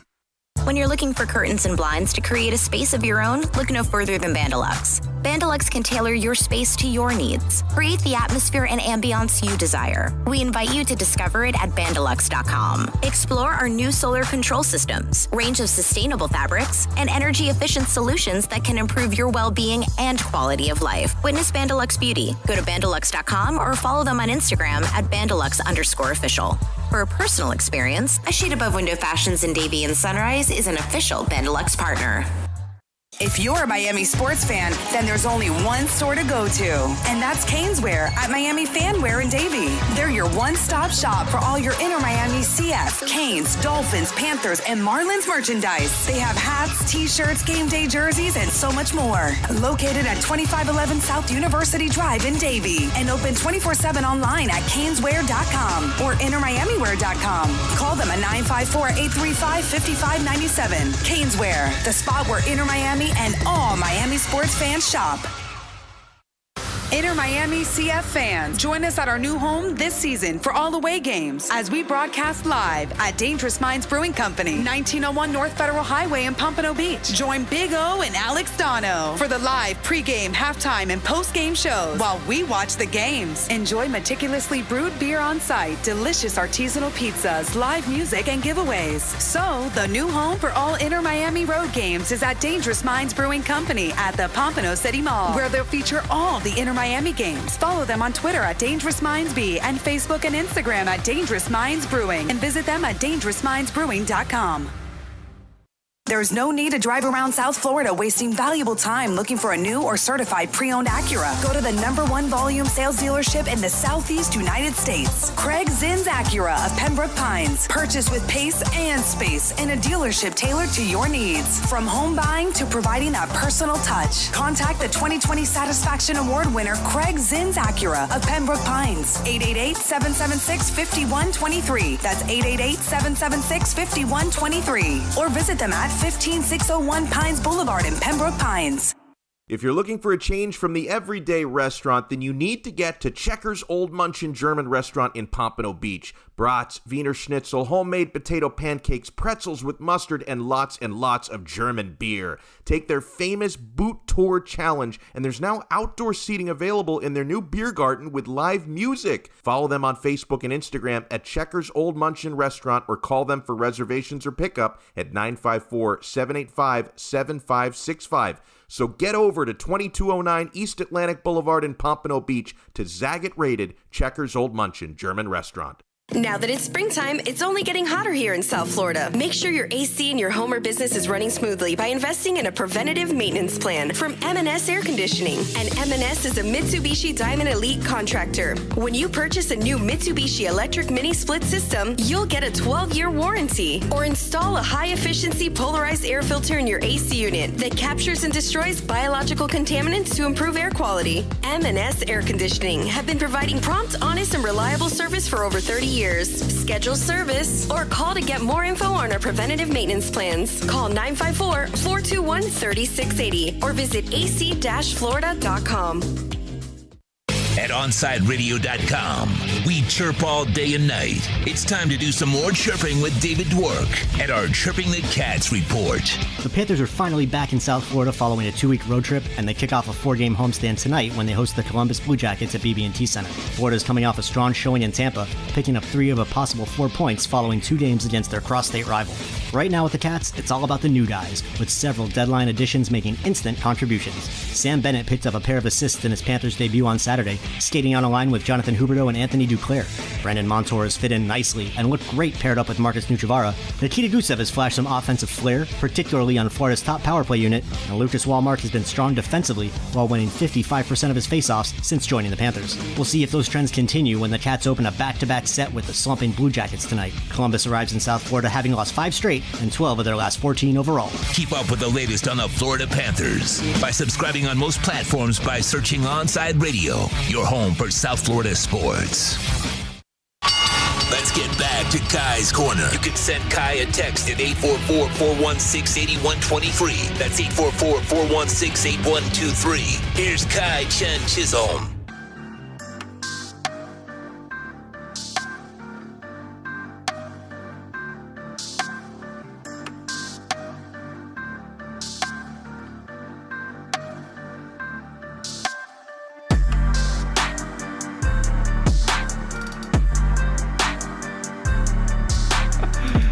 Oh man, the perfect weight after the drop, and Sean Stanley dancing. I'm glad I'm glad I have that. that's that was good. That was good, Sean. Forgot the camera was on. Yeah, I was gonna say the camera's right there for Sean dancing over there in the background. We were talking as we get to round out the show here. We were talking in the break about, because we were, Spencer Knight is gonna get the nod again in goal. Of course, I mean, if it was anyone else, I think we'd all be. I don't even think stunned is the right way to say it. I think we'd be absolutely floored. So he was saying, he mentioned to me, he's like, oh, every time I look at Coach Q and he's there, because I was like, oh, he always looks upset every time they pan to him. He's like, oh, it reminds him of Howard Schnellenberger. And I was like, yo, I see it. And then I went and, looked at both of them side by side, because to me, it was like the mustache, and him, he was like, the hair and everything. If you have the time, and I don't think we're crazy, Sean, you look at them side by side, like you can see the white mustache, everything. Like they look very identical. I think it's just the white hair and the white mustache. Like you're saying, it looks too identical. Even like I said, the younger versions of them too. Like it just looks so funny to me too. I guess now Miami sports legends. I'm so nervous for this game. Who would have thought? 2 months ago, I didn't even know what hockey was. Well, no, I did. As jokes aside. But now it's like I'm sitting there holding my breath for everything. I mean, every single time that Tampa has the puck, I guess it's maybe because that last game, Game 4, gave me some like PTSD into going into Game 5. But I think, again, I just can't. Spencer Knight, man. You think he keeps it up tonight, Sean? Do you think he has another like great performance? Man, see, here's the thing with this whole thing is like, look. Or do you think we're overhyping it? He stopped 36 of 37 shots. If one more goal goes in, does that change the complexion of the match and then they lose and they're gone? Because all it takes is them getting one more goal than us and the season is over. Yeah. And it's not saying that Spencer Knight's going to have a bad game. Right. But again, now only one game or one goal can send us home. That's the scary part of this whole thing. But Spencer Knight gives to me a calming. When he's in net, he's just. If you watch him, he kind of glides over the ice. It's so weird. It's like with Drieger, I think they figured out. Look, if we can get Drieger going one way, he's not going to come back quick the other way. Right. They started figuring out. They knew a lot of film on all these other guys. They don't have that on Spencer Knight. They have what now? Five games now of film. That's not enough to really see a whole. I mean, you'll see a couple tendencies, I'm sure, but not everything. I think you have to get frustrated too. I guess let's say you have like a good first period for the Panthers, and maybe they score one, and then from there they're in the league going into the second period, and Spencer Knight's stopping everything again. You'd have to think that Tampa it just gets pissed off, and we see some more chippiness like we saw at the end of the last game. Well, that's what I'm worried about. And I'm worried the Panthers feed into it and then penalties, and that's where because they were getting killed in the power play. When we get in that power play. And again, the reason last game we didn't get in the power play that much, and when we did get penalties, we were already in the power play most of the time, so it made it 4-on-4. Yeah, and there was one we had early, and then we got into the power play. It was like 8 seconds after we had a penalty too. Yep. But again, those you can go with if you're 4-on-4, 5-on-5. You cannot get into a battle of you going to the penalty box 11, 12 times and then making, again, what was it that one day they're 7 out of 12, I think, in the first 3 or 4 games. That's all their goals almost. Yeah. It's ridiculous. Hopefully we get a better game tonight, and hopefully everything turns out well. Of course, I will be watching it in its entirety and having some fun. So hopefully you guys have a great rest of your day as well. Listen, every single day at Onside Radio, our hosts sit down at the roundtable to tackle the most important local or national sports headlines. The roundtable is podcasted daily by searching up Onside Radio on most platforms.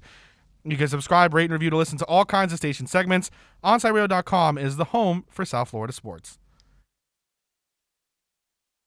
If you're looking for a change from the everyday restaurant, then you need to get to Checkers Old Munchin German Restaurant in Pompano Beach. Brats, Wiener Schnitzel, homemade potato pancakes, pretzels with mustard, and lots of German beer. And with daily specials, there is something for everyone. If you're up for a challenge, you should take their famous boot tour. Finish 30 boots of different varieties of German beer, and you'll receive half price on their beer for life. And you'll get to take home your own boot and Checkers Old Munchin t-shirt.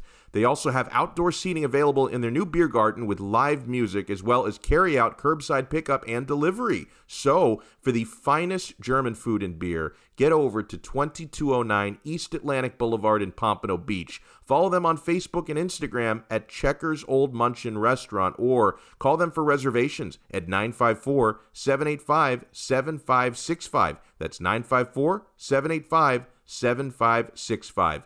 We'll see you at Zagat-rated Checkers Old Munchin German Restaurant in Pompano Beach. When protecting your family is your priority, there's nothing more important than the roof above the people you love. At Onside Radio, we recommend Chase Roofing and Contracting. At chaseroofing.com, they care about the customer. Chase Roofing provides reliable roof installation and repair without the destruction to our environment. Chase Roofing is powered by Tamara, who is owner and operated for 18 years. Chaseroofing.com is Google top rated and a AAA standing with the Better Business Bureau. Open 24/7. Call them today. Trust chaseroofing.com to fortify and protect what's most important to you, your family. When you need your warehouse looking good while staying efficient, there's only one place to find the finest racks in the business. Pallet Rack City in Hialeah. 305-424-8547. That's 305-424-8547. Pallet Rack City is the company you need when you want your warehouse sporting the finest racks in the business. After all, who doesn't love a great rack? Pallet Rack City. 305-424-8547. That's 305-424-8547. Sports fans love a place with great food, cold drinks, and TVs everywhere. That's why sports fans love Sports Grill and their 7 amazing locations. Check out the Miami Lakes location at 15462 Northwest 77th Court, located in the Ryan Oaks Plaza. Sports Grill is also now offering some great employment opportunities. All kinds of positions are now available, from kitchen to hosting. Call for more information at 305-485-8845. From wraps to salads to amazingly delicious specialty dishes, Sports Grill is the home to the legendary special grilled wings. Since 1987, Sports Grill, good food, good drink, and good friends. Hey, what's up? It's Toast. May is here, which means hurricane season right around the corner. You need to get PGT custom windows and doors installed in your house so that you're fully protected when we get a big storm coming on through. For those windows, only one place to call. My buddies at B&T Windows and Doors. They've been doing it in South Florida for decades, and they will set you up with the best in the business. PGT Custom Windows and Doors. 954-233-0126. That's 954-233-0126 for B&T Windows and Doors. The viewpoint, statements, or beliefs expressed on the following program by the host, guests, or callers are not necessarily the opinions of Onside Radio ownership, management, sponsors, website, or Inner Miami Marketing, LLC. Launch sequence 4, 3, 2, 1. Sit back, buckle up. It's time to cruise the best of the Onside Zone with Orlando Azugari. Make sure you follow O on Twitter at Big O Show. Here's the best of the Onside Zone, exclusively at OnsideRadio.com.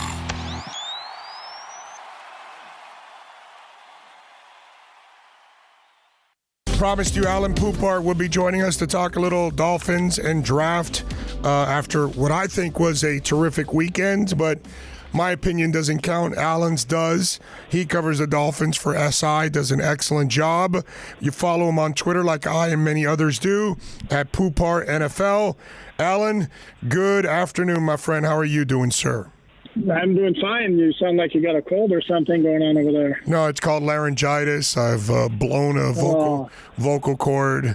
So, yeah. So we're going to the doctor tomorrow. He's probably going to shut me down.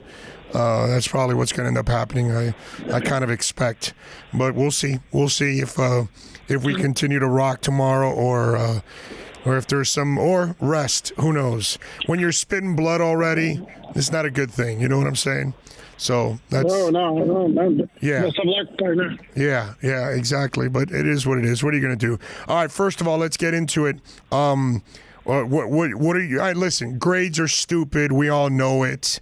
We really know that you measure a draft 3 years down the line.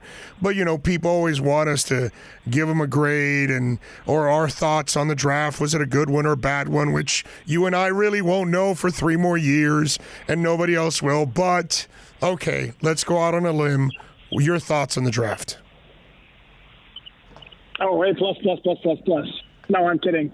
No, I don't. I don't do grades, and trust me, I get that everybody loves grades. I actually like reading them, even though, like you said, they're meaningless for 3 years at least. Here's what I would tell you. I kind of did a story yesterday on the alldolphins.com, just looking at the pros and cons of every pick, as opposed to like flat out saying good pick, bad pick. And there's things to like and things not to like about each pick. And you start with Jalen Waddle. And what's to like, obviously, is the speed and the big playability that he gives you that the Dolphins did not have last year. And the flip side is, while he's not Devontae Smith small, he's not big either. He's like, his measurables were like 5'10", 180. And I did the research, and since 2000, there were, if my memory serves me, 28 wide receivers picked in the top 10. 5 of them came in at under 200 pounds. And the names are Travis Taylor, Peter Warrick, Ted Ginn Jr., John Ross, and Taven Austin. Now, I ask you, did any of those have a great NFL career? Yeah, they're all in the Hall of Fame. I just saw them in Canton. Yeah, exactly. Yeah. No, on the contrary, guess how many Pro Bowls those 5 have combined for? I think it's 0. Yeah, 0. Yes. Not one. And ironically, the one who has had the best NFL career was Ted Ginn Jr. Yes.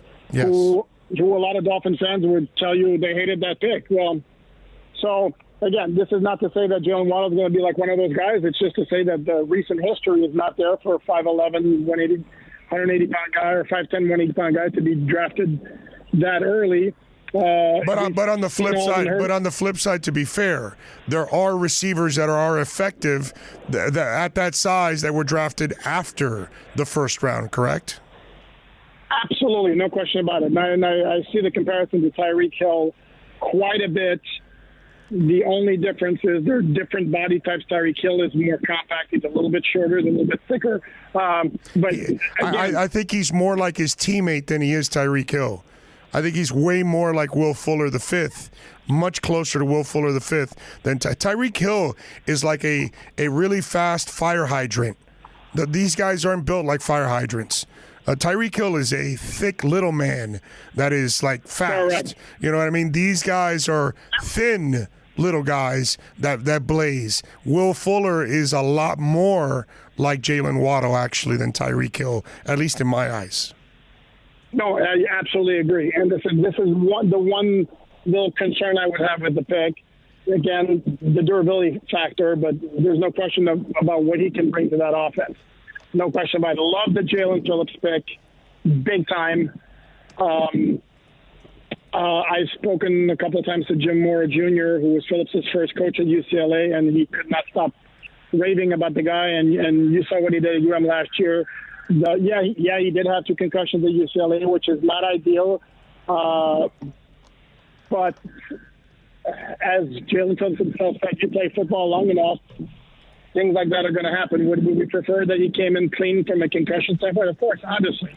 But it's not quite the same as when the Dolphins signed Jordan Cameron, who would have like a nasty concussion the year before. Yes. So I really like that pick. I really like the pick of Javon Holland, the second round at 36. I think the guy's going to be a complete stud. Love everything about his game. Of course, yes, would have liked to see the Dolphins find a way to get Javonte Williams. And as the story goes from Mike Silver of NFL Network /NFL.com, when he reported the Dolphins were ready to get Javonte Williams at 36, and Denver beat them to it by trading up for a relatively small price to move up 5 spots to get to 35. And then the Dolphins, you saw, they did do a trade up, but that was to get Liam Eichenberg at 42, moving up from 50. That one, my initial impression on that pick was a little bit meh. because I'm not quite sure exactly what his ceiling is, and the Dolphins also have already spent a whole lot of draft capital on the offensive line in recent years. If they're going to take Penei Sewell at 6, to me that's different than taking, let's say, like an Eichenberg in the second round. And then Hunter Long in the third round, I like it if you're looking down the road and you're ready to move on from Mike Gesicki and or Durham Smythe. But for 2021, I'm not exactly sure what the need was for a tight end, unless it was Kyle Pitts, because Kyle Pitts is not really a tight end. Right. Yes. No, I'm with you there. But obviously, you can be creative as hell with a guy like Kyle Pitts. Do you like what you see out of Hunter Long? Do you think, because it looks to me like they want to improve the Durham Smythe position, because this kid can block a little bit, and athletically he looks like he adds a little bit more. I think Shaheen might survive, actually. I don't know if Durham Smythe survives the Hunter Long addition. Yeah, but the thing is, Hunter Long is kind of in between Mike Gesicki, where he's a better receiver than Durham Smythe, but he's not quite as. I'm sorry, he's a better receiver than Durham Smythe, not quite, and a better blocker than Gesicki, but Gesicki is a better blocker than Hunter Long, and Smythe is a better blocker than Hunter Long.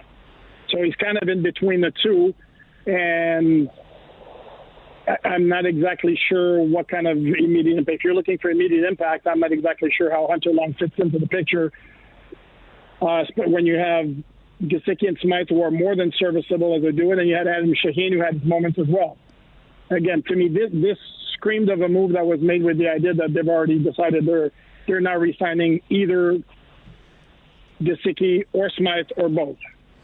Wow. So you think no shot at Gesicki for next year? Wow, that's interesting, because I didn't say that. I didn't say that. I said to me it screamed of a move that's made with the idea that they're not re-signing either one of those two or both. Right. So you think they're gone? Is basically they're done after this year? I think there's a possibility that one or both are done after this year. Absolutely. Otherwise, then I'm not sure I get the Hunter Long pick.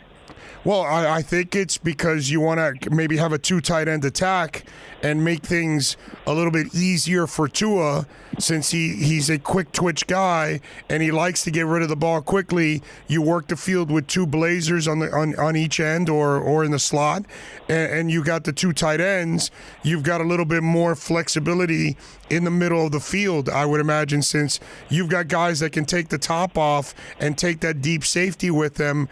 Then all of a sudden you've got those 2 tight ends creating havoc in the middle of the field. That's kind of what I'm feeling.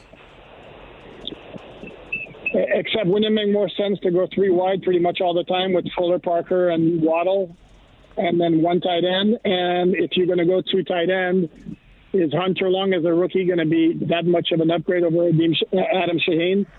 I don't know. From where I sit, I'm not so sure. That's why, like I said, and again, at that point where they were picking 81st, they could have gotten Trey Sermon from Ohio State. Right.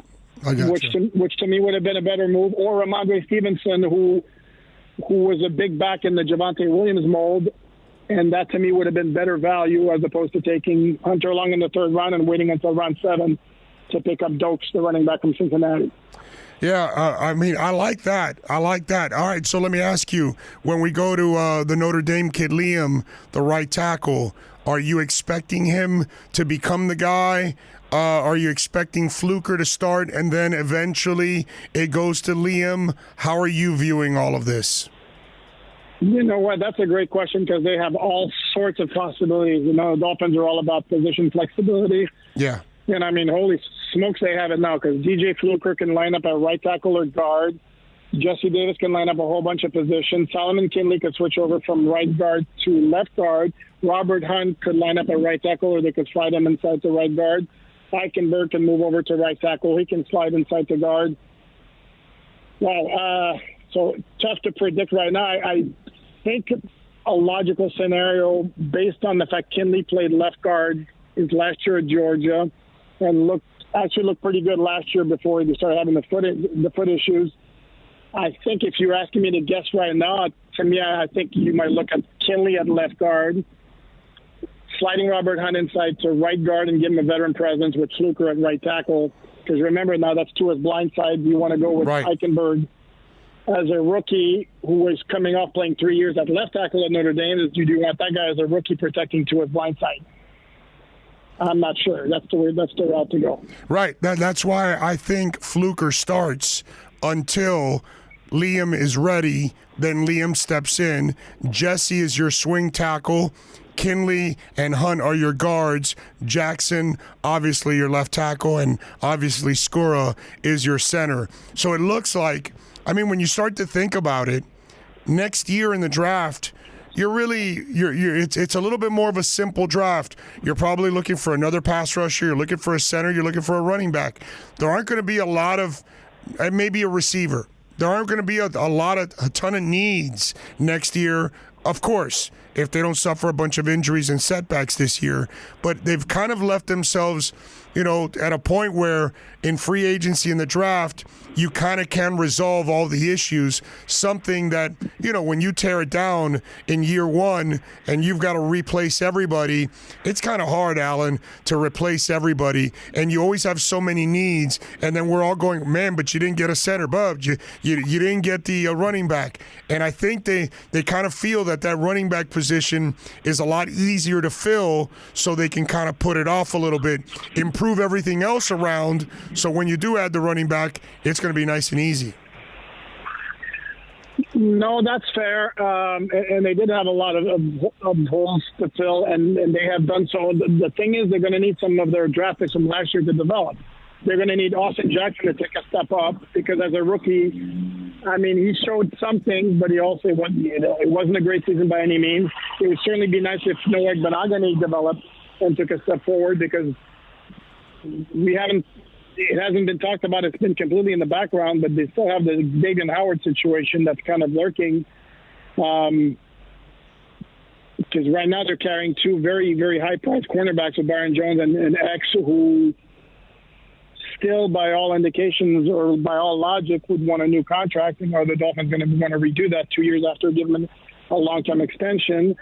And as far as the running back situation is concerned, I get it. I was a proponent of not taking a running back in the first round because of positional value, but I also like the position addressed before the seventh round, because we can say the Dolphins made do last year because Myles Gaskin had a good year. Well, if you look at the advanced stats in terms of broken tackles and yards after contact, and the other figure was rushing attempts per broken tackles, well, the Dolphins are in the bottom three in the NFL in both categories. It's crazy. So let's not pretend that they have great running backs. They have complementary supporting players right now is what they have. Yeah, no, I actually love their backs as number twos, number threes, and number fours, which Jeff Ireland would love that. But they are they clearly don't have the number one guy. Now, having said all that, a more athletic Tua, two quick receivers, one on the slot, one on the outside, experienced line should make Myles Gaskin and everybody else actually better. So these guys might even look better this year than they did last year, simply because everything around them should be better. Correct? Fair, but I don't think anybody would argue or could contend that this is a good or even average running back core. It doesn't need to be great if the passing game is clicking, because that's going to be the bread and butter of this Dolphin offense, and it's going to put the onus on Tua taking a big step from his rookie year, and it's going to put the onus on the offensive line providing him the protection he needs to take that step. It's crazy. But let me. I'm sorry, dude. What do you think about the seventh round picks? Did you find anything? Because when I looked at the film on both guys, I will say the Cincinnati kid is kind of intriguing. He had all the injuries, and when he did play, I will say this: his hands really stood out. Kid can catch the ball. Well, he's got toughness and physicality, which you like when you have a couple of smaller guys like Gaskin and Ahmed.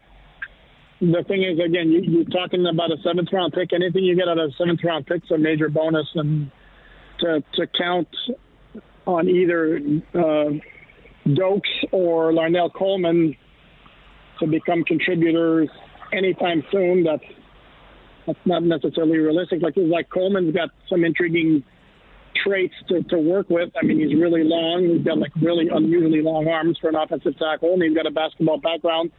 So obviously the kid's got some athletic ability, but again, there's a reason both guys lasted until the 7th round. So the idea of that to count on a whole lot from either one of them, I don't think that's the way to go. Follow him on Twitter. He's a great follow at Poupart NFL and catch his work there at Sports Illustrated. Alan, as always, my brother, thank you for taking some time, man. We really appreciate it. Great insight, as always, man. Thank you. This is the best of the Onside Zone with Orlando Alzugari. Subscribe, rate, and review the podcast. We'll continue with more of the Onside Zone after this break on the home for South Florida sports fans around the world, OnsideRadio.com. Sports fans love a place with great food, cold drinks, and TVs everywhere. That's why sports fans love Sports Grill and their 7 amazing locations. Check out the Miami Lakes location at 15462 Northwest 77th Court, located in the Ryan Oaks Plaza. Sports Grill is also now offering some great employment opportunities. All kinds of positions are now available, from kitchen to hosting. Call for more information at 305-485-8845. From wraps to salads to amazingly delicious specialty dishes, Sports Grill is the home to the legendary special grilled wings. Since 1987, Sports Grill, good food, good drink, and good friends. Hey, it's Toast, and when I got PGT custom windows and doors installed at my house last year from B&T Windows and Doors, I knew that I was protecting my house when it came to hurricanes, but I was also investing in my house. My value went up. My home insurance cost went down. Yeah, I can now get more for my house when I sell it because I had PGT custom windows and doors installed courtesy of my buddies at B&T Windows and Doors. Just another reason why you should upgrade your house today. Give them a call, 954-233-0126. That's 954-233-0126, B&T Windows and Doors. Inter Miami CF fans, join us at our new home this season for all away games as we broadcast live at Dangerous Minds Brewing Company, 1901 North Federal Highway in Pompano Beach. Join Big O and Alex Dono for the live pregame, halftime, and postgame shows while we watch the games. Enjoy meticulously brewed beer on site, delicious artisanal pizzas, live music, and giveaways. So, the new home for all Inter Miami road games is at Dangerous Minds Brewing Company at the Pompano City Mall, where they'll feature all the Inter Miami games. Follow them on Twitter at Dangerous Minds B and Facebook and Instagram at Dangerous Minds Brewing, and visit them at dangerousmindsbrewing.com. Big O for M&S Air Conditioning. You know, air quality in your home and business is more important than ever. That's why you've got to call M&S Air Conditioning and let them install a high-efficiency polarized air filter in your AC unit. Folks, it attracts, captures, and destroys biological contaminants to improve your air quality. With stellar customer service, answering your call from 7:30 a.m. till 9 o'clock p.m. For more info on high-efficiency air filters and their preventative maintenance plans, visit M&S Air Conditioning at ac-florida.com. If you're looking for a change from the everyday restaurant, then you need to get to Checkers Old Munchin German Restaurant in Pompano Beach. Brats, Wiener Schnitzel, homemade potato pancakes, pretzels with mustard, and lots of German beer. Take their famous Boot Tour Challenge, and there's now outdoor seating available in their new beer garden with live music. Follow them on Facebook and Instagram at Checkers Old Munchin Restaurant, or call them for reservations or pickup at 954-785-7565.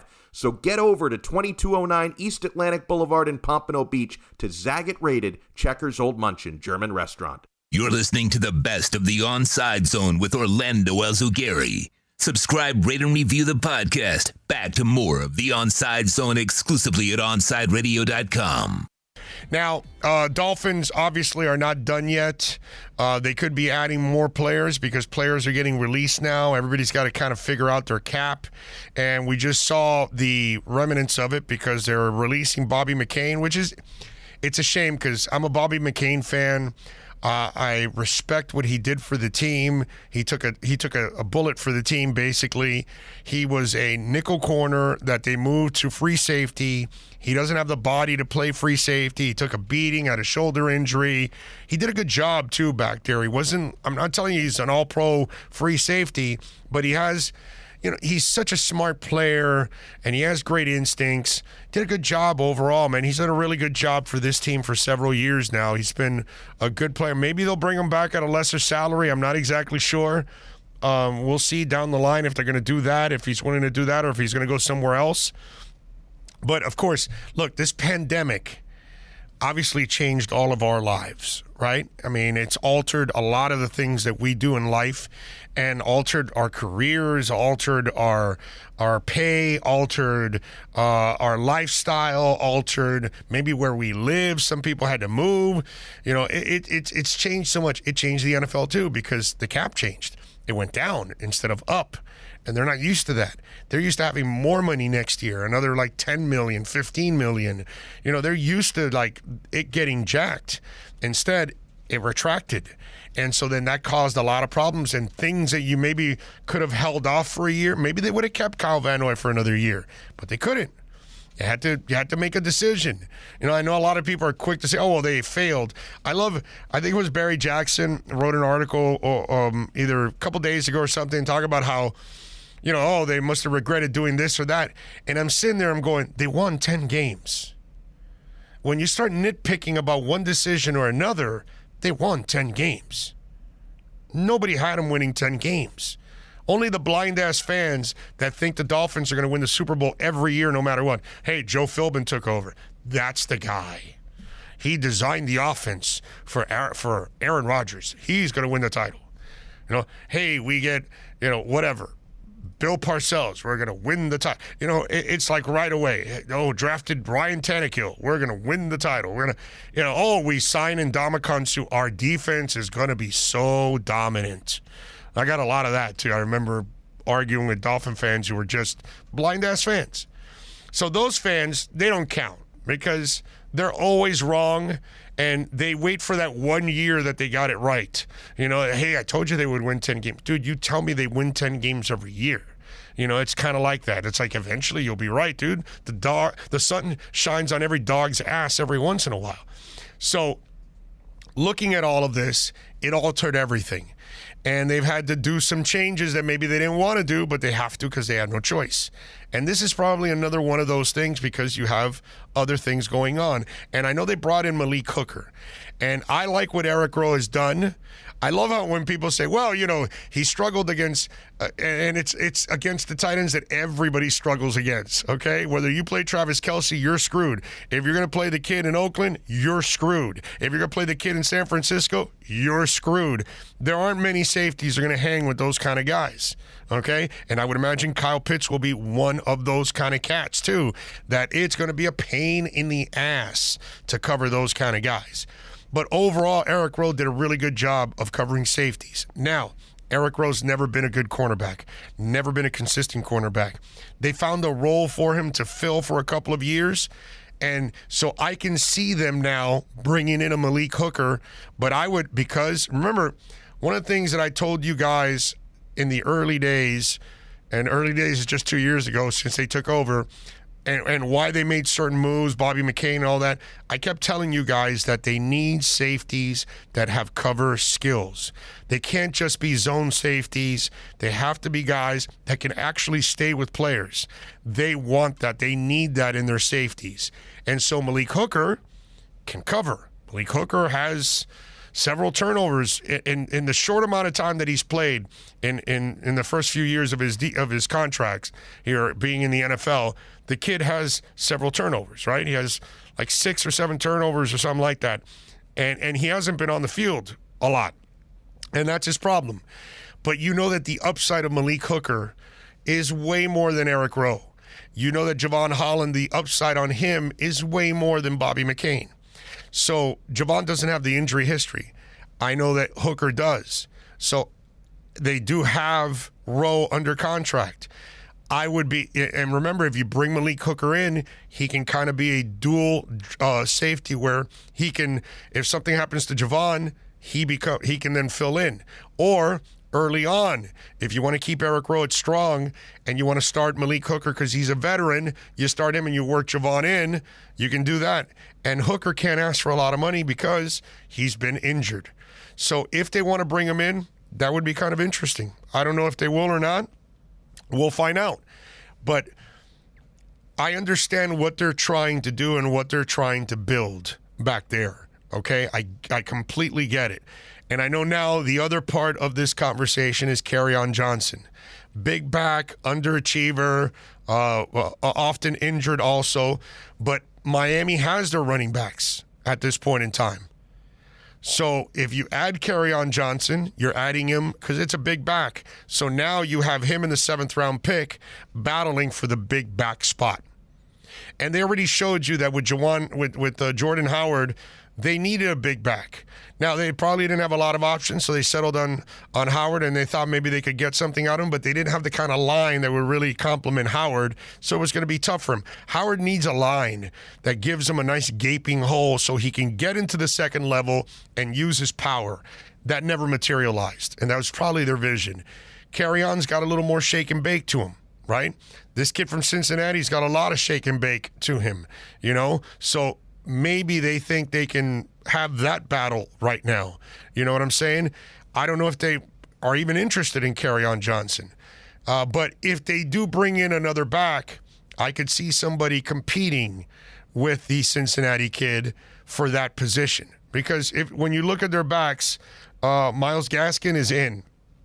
What's it called? Akeem, what is it? Ahmed, all right? He should make it. They got Malcolm Brown, right? Patrick Laird. Well, I don't even know. Is Ahmed still there? Did they keep Ahmed? I don't even know. I'm looking at the roster right now, and I don't see Ahmed. I got to look it up. Maybe it's not on Our Lads. Maybe I got to look it up on MiamiDolphins.com, see if they still have Ahmed. I would figure that they have Ahmed, but they don't have him here at Our Lads. So they should have about 3 of their backs kind of set. And I know that they've, kind of talked about Malcolm Brown and they like him. I don't know. I mean, Malcolm Brown's all right. Now he's also 220, so they are looking for more of a bigger and bruising back. He's still there? Okay, good. Thank you. So he is there. They don't have him on Our Lads. So I got to look at it here, but they don't on Our Lads. I like it because they kind of break it down. Yeah, I'm looking on, but the team website is, they don't put like a depth chart, so it's a lot harder to find. You know what I'm saying? So it's crazy, but they do have Ahmed there. So Ahmed has a chance also of making this team. So I wouldn't be surprised if they bring another big back in, is to kind of have that competition between the 3 guys. Because you have Malcolm Brown and you have the Cincinnati kid. So now if you bring, let's say, a Kerryon Johnson, it's kind of those 3 guys battling for one spot. Because I don't think they'll carry 2 of those guys. I think they'll carry the other guys that are shiftier and they bring a little bit more. And listen, Myles Gaskin can be a better player this year. That's what they don't give him a break. He's tough as hell. He's got great balance. If you improve the line and those receivers, which they did, and the quarterback is going to be better this year, it's going to open it up more for whoever the back is. Doesn't matter. The back should be better because of it. Okay?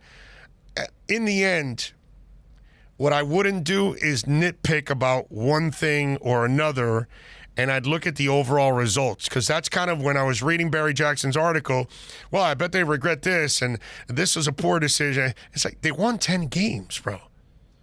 That's what counts. It's like when I explain to you sometimes about crypto. It's not worrying about the one dip. No, dude, it'll go back up again. Because if you then look at it as a big picture, you'll see the graph is all the way. The trend is up. Now it'll go down, up, down, up, down, up. But it's getting higher highs and higher lows. But you panic because of one dip that's 10%, 15, 30%, and you're like, oh my God, I got to sell. And that's what I'm trying to tell you. That in the end, while you build a team, you're not going to make every decision perfect. you're going to fail on some decisions because it's impossible to draft every player correctly, to sign every free agent correctly. It's impossible to have everybody healthy. It's impossible that everything goes your way. It's what happens in the big picture. And the big picture is you won 10 games. So now this year, you got 17 games, get to the playoffs. That's the next stage. You do that, then again, the graph is the same. It's still trending up. That's how you got to look at it. Not nitpick about, that this guy failed and this guy, because more people have succeeded than failed. That's why you're at 10 games. That's all I got to say. Back with more right here on OnSideRadio.com. You're riding on the zone, the Onside Zone with Orlando Alzugari. Follow Orlando on Twitter at Big O Show. The Onside Zone continues after this break on the home for South Florida sports fans, OnSideRadio.com. When you need your warehouse looking good while staying efficient, there's only one place to find the finest racks in the business. Pallet Rack City in Hialeah. 305-424-8547. That's 305-424-8547. Pallet Rack City is the company you need when you want your warehouse sporting the finest racks in the business. After all, who doesn't love a great rack? Pallet Rack City. 305-424-8547. That's 305-424-8547. When you're looking for curtains and blinds to create a space of your own, look no further than Bandalux. Bandalux can tailor your space to your needs. Create the atmosphere and ambiance you desire. We invite you to discover it at Bandalux.com. Explore our new solar control systems, range of sustainable fabrics, and energy-efficient solutions that can improve your well-being and quality of life. Witness Bandalux Beauty. Go to Bandalux.com or follow them on Instagram at Bandalux_official. For a personal experience, A Shade Above Window Fashions in Davie and Sunrise is an official Bandalux partner. When you need your warehouse looking good while staying efficient, there's only one place to find the finest racks in the business. Pallet Rack City in Hialeah. 305-424-8547. That's 305-424-8547. Pallet Rack City is the company you need when you want your warehouse sporting the finest racks in the business. After all, who doesn't love a great rack? Pallet Rack City. 305-424-8547. That's 305-424-8547. When you want a perfectly straight smile without braces, you can count on MoodyAsDental.com. A stunning smile is within reach. Learn more about Invisalign. Find out why so many trust the Moody-Ass family. Dr. Moody-Ass is an inventor and has several patents on innovative surgical instruments that are used around the world. Experience a family environment and trust on a worldwide level. From implants to crowns to a beautiful Invisalign smile. Call 305-821-0231. That's 305-821-0231. Or go to the website at MoodyHouseDental.com. Welcome back to the best of the Onside Zone with Orlando Alzugari. Subscribe, rate, and review the podcast. Follow Big O on Twitter at Big O Show. Let's continue cruising on the Onside Zone, exclusively at OnSideRadio.com. All right, I promised you, my crypto buddy Benjamin Albright will be kind enough to join us now on the program. You can follow him on Twitter, like I and many others do, at Albright NFL, and catch his work, of course, covering the NFL and the Denver Broncos. Ben, did you get in on that crow dip? I did, actually. I managed to get out of Doge at 70 cents and hit that crow dip. You're awesome, dude. You're smart.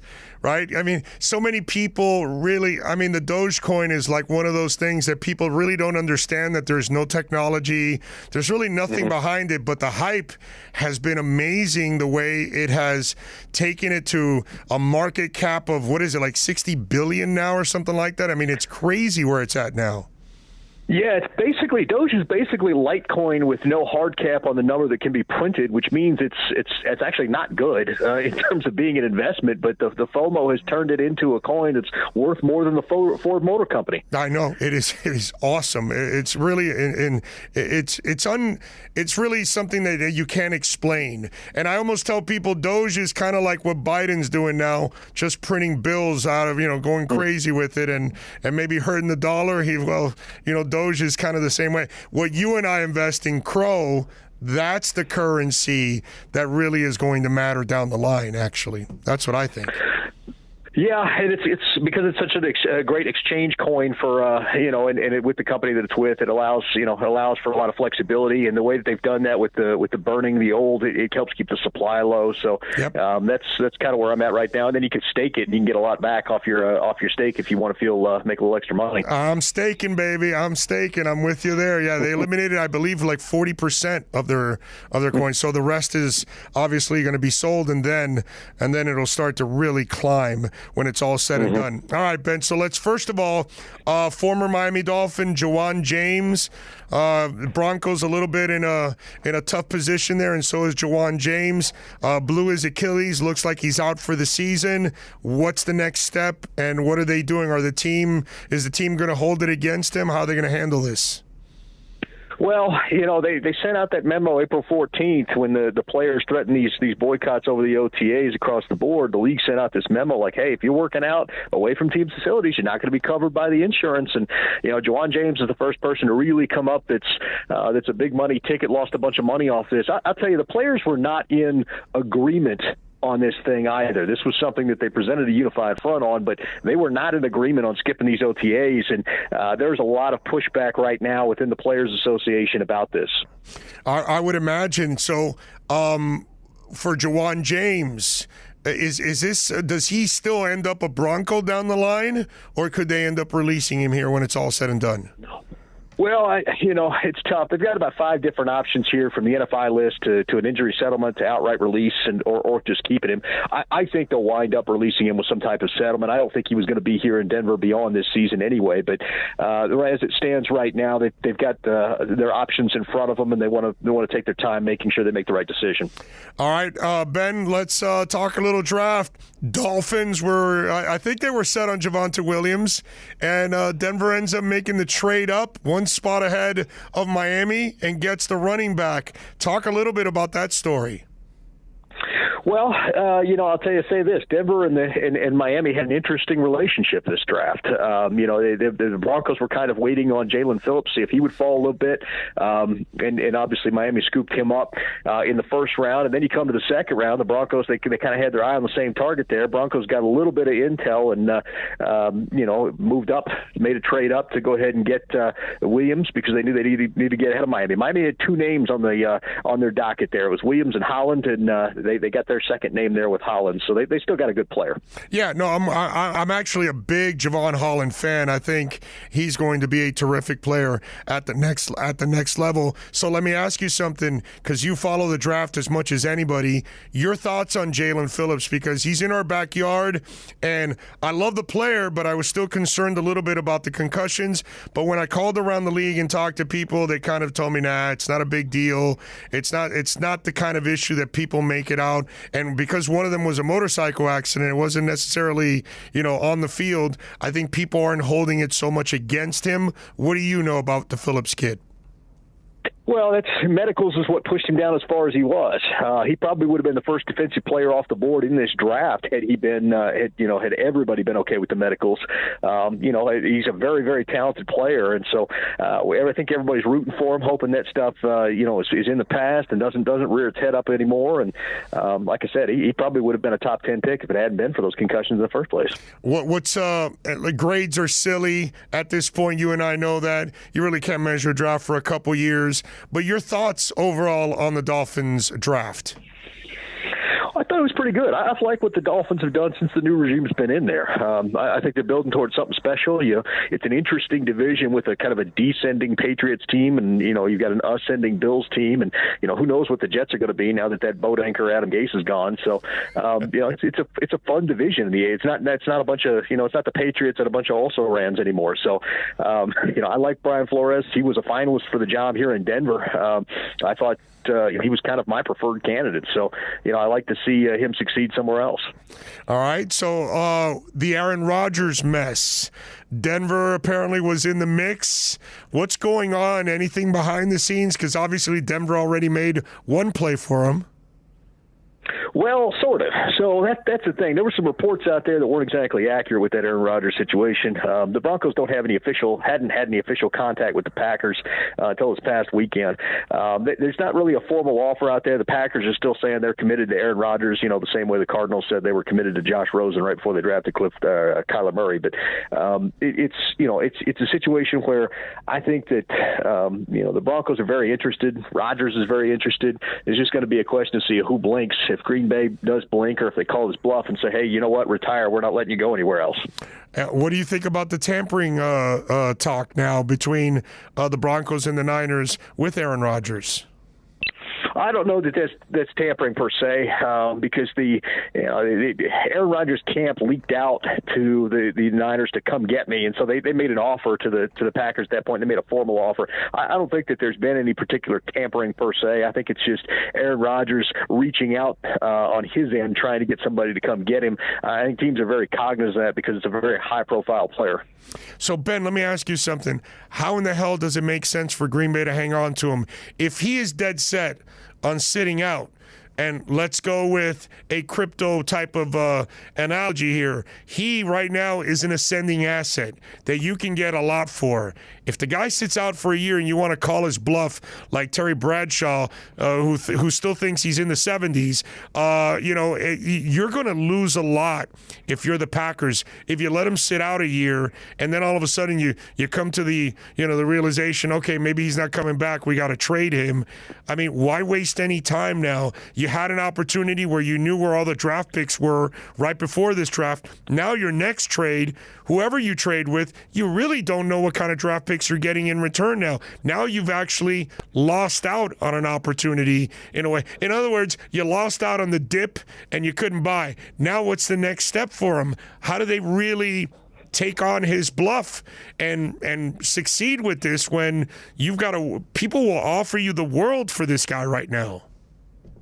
Yeah, that's the thing. I think they're in a situation where they feel like that they can repair this relationship. But if you look at Aaron Rodgers' history, he's not one to repair relationships. I mean, the man cut off his own family, for goodness sake. I think that if you're the Packers, you're kind of delusional at this point. But they're stuck between a rock and a hard place. They passed the draft. They didn't get another quarterback. Jordan Love's not ready to play. And so there's kind of this other situation here where, they don't know what they're going to do. And so I think that they need to come together and realize that this situation is probably broken beyond repair, get the assets they can, and allow themselves to be in the market for another quarterback. Maybe Deshaun Watson get his situation cleared up, and they're able to salvage that and come away with Watson plus some draft picks for Aaron Rodgers. Yeah, that's the crazy part. You look at what's going on there with Aaron Rodgers. How about the Deshaun Watson situation? Do you know anything there on what's going on? How long is the timetable for that mess?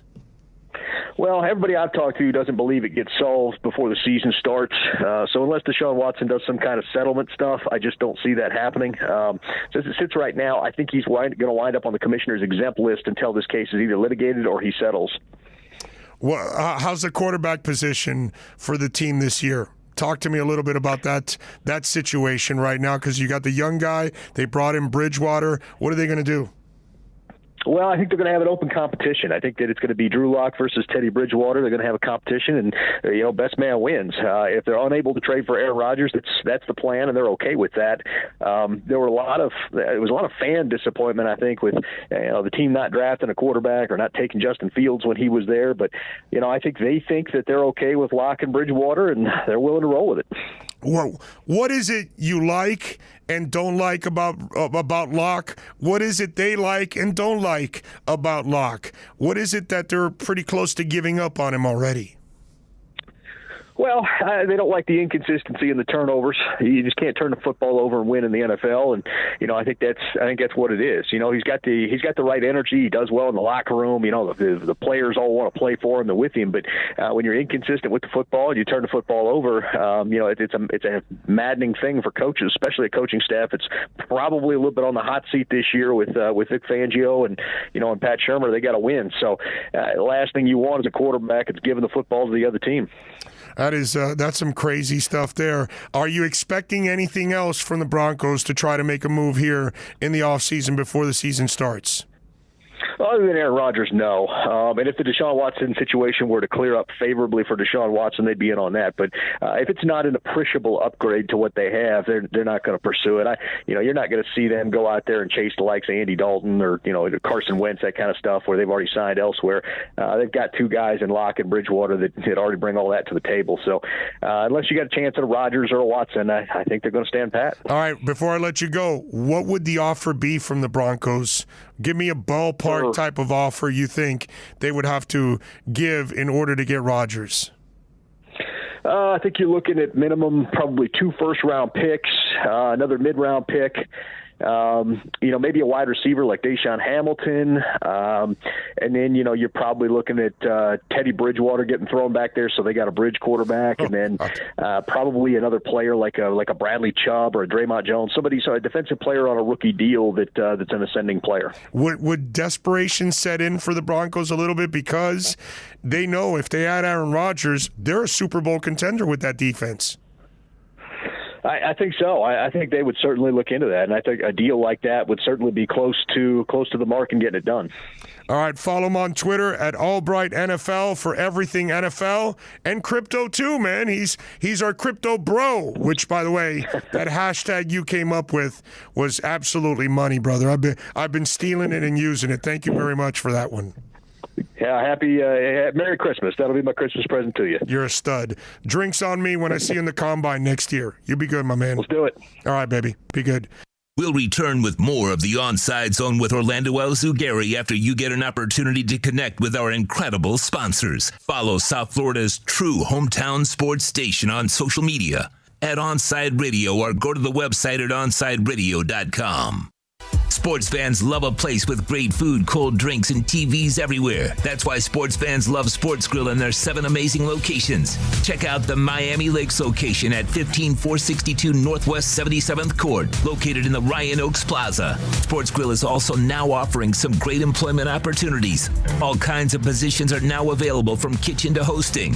Call for more information at 305-485-8845. From wraps to salads to amazingly delicious specialty dishes, Sports Grill is the home to the legendary special grilled wings. Since 1987, Sports Grill, good food, good drink, and good friends. When you're tired of watching the sun damage your furniture or raise your electric bill, it's time to do what we did here at OnSideRadio.com studio. Call A Shade Above Window Fashions in Davie and Sunrise. A Shade Above Window Fashions has a great selection of blackout shades to choose from. We can almost create a complete blackout for your bedroom or media room. Call them at 954-434-4774. That's 954-434-4774. Love the space you live in. A Shade Above Window Fashion. There's no need to drive around South Florida wasting valuable time looking for a new or certified pre-owned Acura. Go to the #1 volume sales dealership in the Southeast United States. Craig Zinn's Acura of Pembroke Pines. Purchase with pace and space in a dealership tailored to your needs. From home buying to providing that personal touch. Contact the 2020 Satisfaction Award winner Craig Zinn's Acura of Pembroke Pines. 888-776-5123. That's 888-776-5123. Or visit them at 15601 Pines Boulevard in Pembroke Pines. Welcome to OnSideRadio.com. Broadcasting from South Florida to the world. No station in South Florida provides more live and local sports talk. This is like rock and roll with no music. Follow us on social media at Onside Radio. Hey, it's Toast, and no doubt last year hurricane season was one of the craziest we've ever seen. Well, Noah's saying once again, going to be another active season, so you need to call B&T Windows and Doors today and get PGT custom windows and doors installed like I did, so that you are fully protected. Listen, there's no better peace of mind than PGT custom windows and doors when you're in the cone of death for a Category 5 storm. Call B&T Windows and Doors today to get set up. 954-233-0126. That's 954-233-0126. Welcome back to the best of the Onside Zone with Orlando Alzugari. Subscribe, rate, and review the podcast. Follow Big O on Twitter at Big O Show. Let's continue cruising on the Onside Zone, exclusively at OnSideRadio.com. Welcome back. So one of those, I think it was David that put out his disappointment in the workhorse running back. First of all, there aren't a lot of workhorse running backs anymore. Okay, and if you want a workhorse, then this is what happens to Saquon Barkley. Derrick Henry is a freak. You know, it's like LeBron. Those two dudes are like cyborgs. They don't, you know, it's a committee type of thing nowadays. And look, like I've explained this before, we'll do this now so people can get it. It's more important to find a right tackle and a left tackle and fix the line and get a guard. And it's more important to find a quarterback. It's more important to get Jalen Phillips. It's more important to get Javon Holland. You know, it's more important to get Jalen Waddle. It's more important to find other positions that you need on the team. Okay? These are harder to find. Running backs are interchangeable, brother. Okay? James Robinson had a great year last year for Jacksonville, and he was undrafted. And this happens all the time in this league. You can find a running back. The problem, whether it's David or some of you out there, you got to get off this mental masturbation and worried so much about a stinking running back. It's not like the Dolphins are a running back away from going to the Super Bowl. They still got to get to the playoffs this year and get some experience. And I think that if this draft class does mature, along with the other ones, I think you're going to have a Super Bowl type contender next year. And you'll have a lot less positions to fill now. Center, running back, I don't know, maybe another wide receiver or something. There aren't a lot of places that you need anymore if things work out. So now you'll be able to focus on that running back, and you'll be able to either trade up, move up, put yourself in a position to get the best running back in the draft. Okay? Or sign a good one in free agency if there's one out there. That position is a lot easier to fill than all these other ones that I've talked about. So the Dolphins are trying to build a team up more than anything else, and then when they get closer, they can then get that running back to put them over the top. So relax. This is only the third year of the process, and you already have a 10-win season in your second year as a Dolphins fan. So if they get to the playoffs, it's a lot faster than I thought maybe fourth year for the playoffs in this rebuilding process. They have put themselves in position now to get to the playoffs in their third year. That's an incredible feat considering you tore it down to the bone.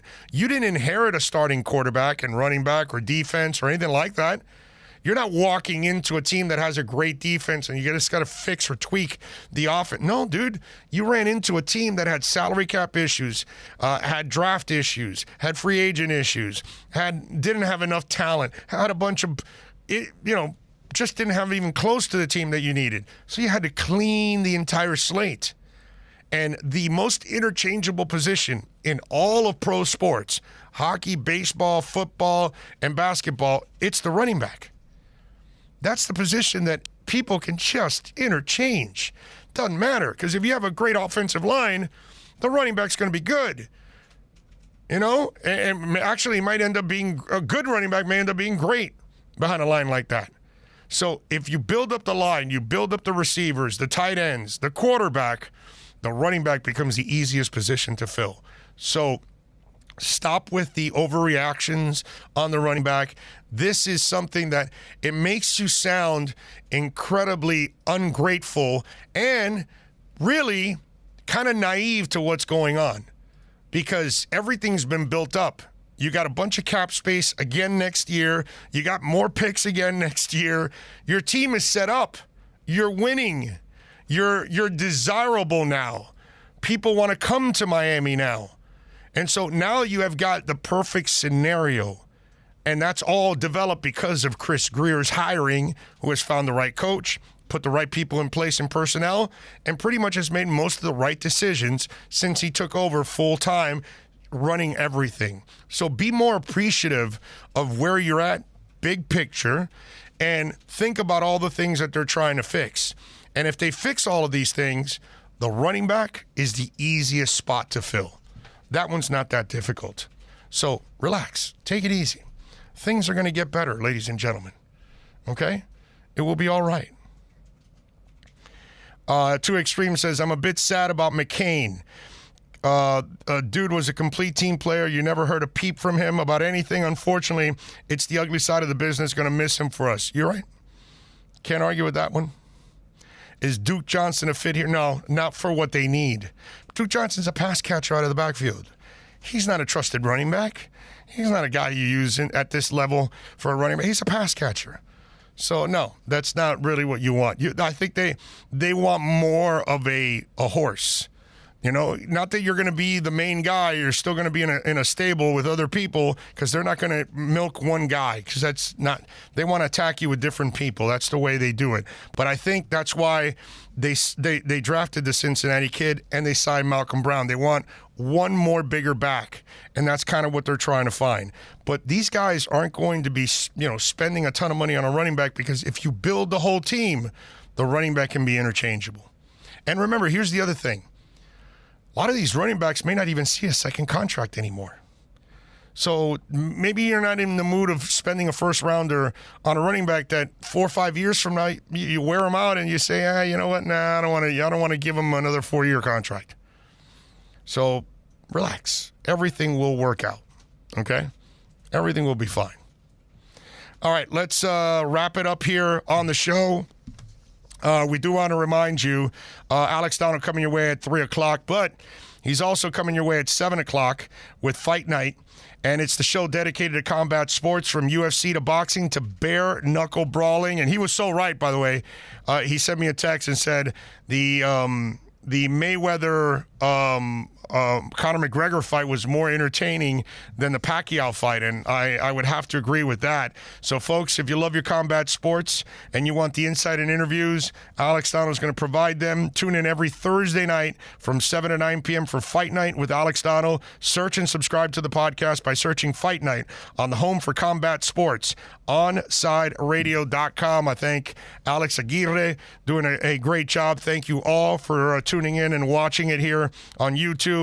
Alex will join you at 3 o'clock. We will now replay this first hour and a half. Will be replayed now from 1:30 till 3 o'clock. That's kind of what we're going to do for now, while we, of course, take care of the voice, get a little operation in a couple weeks on the 20th. So I'm 14 days away, okay? So 2 weeks from today, I will be, it's not a knife because they go through the throat, so it's not like they got to cut me up or anything. Cut me, Mick. So I'll be fine. Love you all out there for watching on YouTube, for downloading the shows, for supporting Onside Radio and all of our fantastic hosts. The only local sports station dedicated to South Florida sports and, of course, locally owned. You guys be good. I'll see you tomorrow. You're riding on the zone, the Onside Zone with Orlando Alzugari. Follow Orlando on Twitter at Big O Show. The Onside Zone continues after this break on the home for South Florida sports fans, OnSideRadio.com. Now that it's springtime, it's only getting hotter here in South Florida. Make sure your AC in your home or business is running smoothly by investing in a preventative maintenance plan from M&S Air Conditioning. And M&S is a Mitsubishi Diamond Elite contractor. When you purchase a new Mitsubishi electric mini split system, you'll get a 12-year warranty. Or install a high-efficiency polarized air filter in your AC unit that captures and destroys biological contaminants to improve air quality. M&S Air Conditioning have been providing prompt, honest, and reliable service for over 30 years. Schedule service or call to get more info on our preventative maintenance plans. Call 954-421-3680 or visit ac-florida.com. If you're looking for a change from the everyday restaurant, then you need to get to Checkers Old Munchin German Restaurant in Pompano Beach. Brats, Wiener Schnitzel, homemade potato pancakes, pretzels with mustard, and lots of German beer. Take their famous Boot Tour Challenge, and there's now outdoor seating available in their new beer garden with live music. Follow them on Facebook and Instagram at Checkers Old Munchin Restaurant, or call them for reservations or pickup at 954-785-7565. So get over to 2209 East Atlantic Boulevard in Pompano Beach to Zagat-rated Checkers Old Munchin German Restaurant.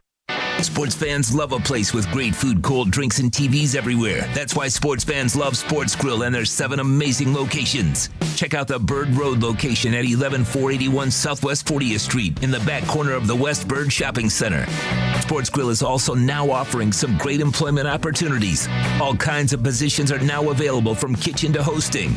Call for more information at 305-485-8845. From wraps to salads to amazingly delicious specialty dishes, Sports Grill is the home to the legendary special grilled wings. Since 1987, Sports Grill, good food, good drink, and good friends. When you're looking for curtains and blinds to create a space of your own, look no further than Bandalux. Bandalux can tailor your space to your needs. Create the atmosphere and ambiance you desire. We invite you to discover it at Bandalux.com. Explore our new solar control systems, range of sustainable fabrics, and energy-efficient solutions that can improve your well-being and quality of life. Witness Bandalux Beauty. Go to Bandalux.com or follow them on Instagram at Bandalux_official. For a personal experience, A Shade Above Window Fashions in Davie and Sunrise is an official Bandalux partner. The viewpoint, statements, or beliefs expressed on the following program by the host, guests, or callers are not necessarily the opinions of Onside Radio ownership, management, sponsors, website, or Inner Miami Marketing, LLC. Launch sequence. 4, 3, 2, 1. Sit back, buckle up. It's time to cruise the best of the Onside Zone with Orlando Azugari. Make sure you follow O on Twitter at Big O Show. Here's the best of the Onside Zone, exclusively at OnsideRadio.com.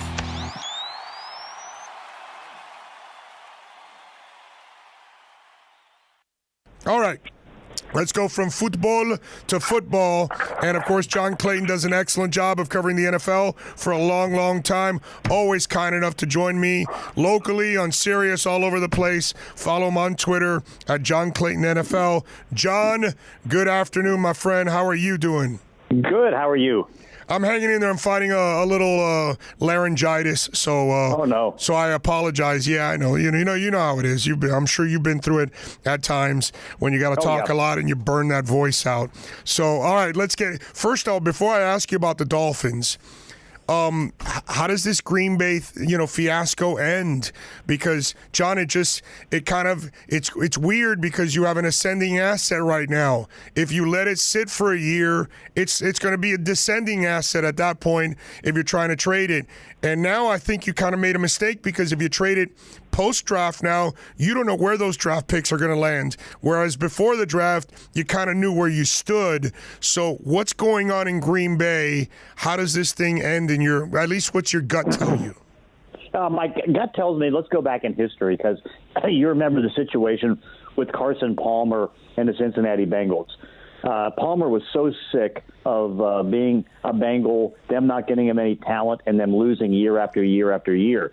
And so he took the tack that it's like, okay, I'm going to just say that I'm retired because I'm sick of this stuff until they trade me.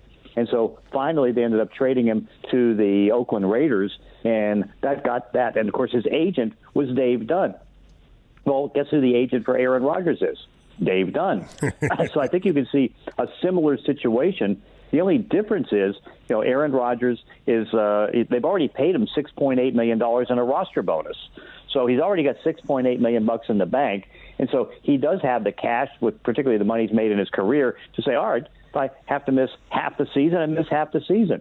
But I think what you're seeing, and of course, he came back yesterday and said, oh, yeah, by the way, the Denver Broncos would be a nice fit. I'd like that.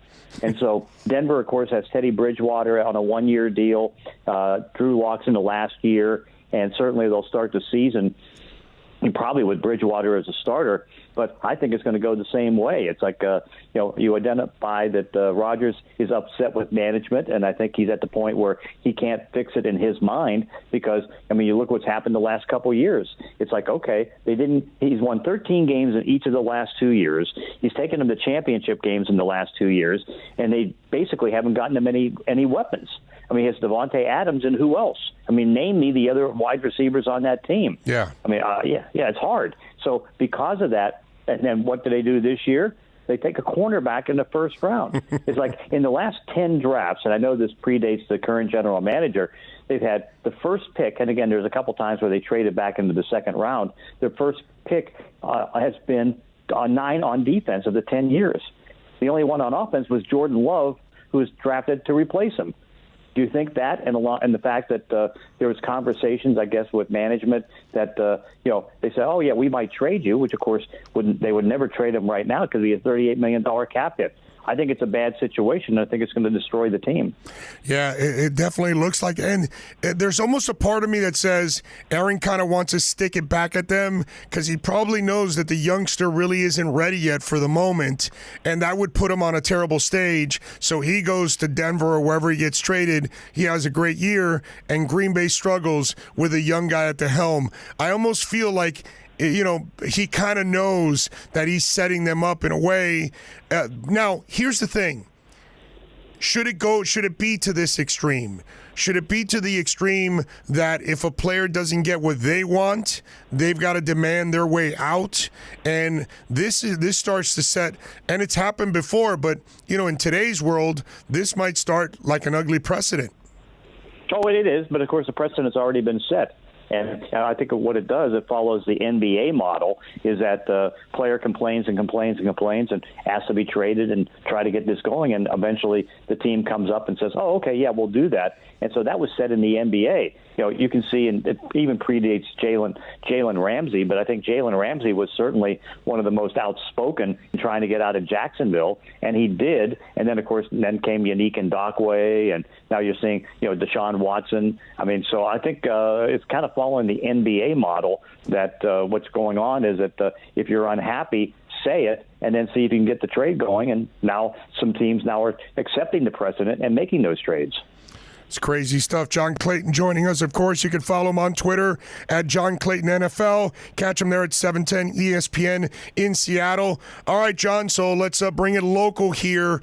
And we got a kid actually out from your neck of the woods in Javon Holland, the safety. Talk to us. First of all, what do you know about Javon Holland? Because for me, that was one of my favorite draft picks here. Talking to a lot of NFL people, they love the kid. You probably watched a lot of him. Your thoughts on Holland, first of all? Yeah, I mean, and overall I thought it was a decent draft. Maybe not a great draft for the Dolphins, but I think, he's a safety who can play some good football and do some good things. And so I think that works out real well. And so, because one thing from some of the defensive players that come from this area, they do very, very well in the NFL.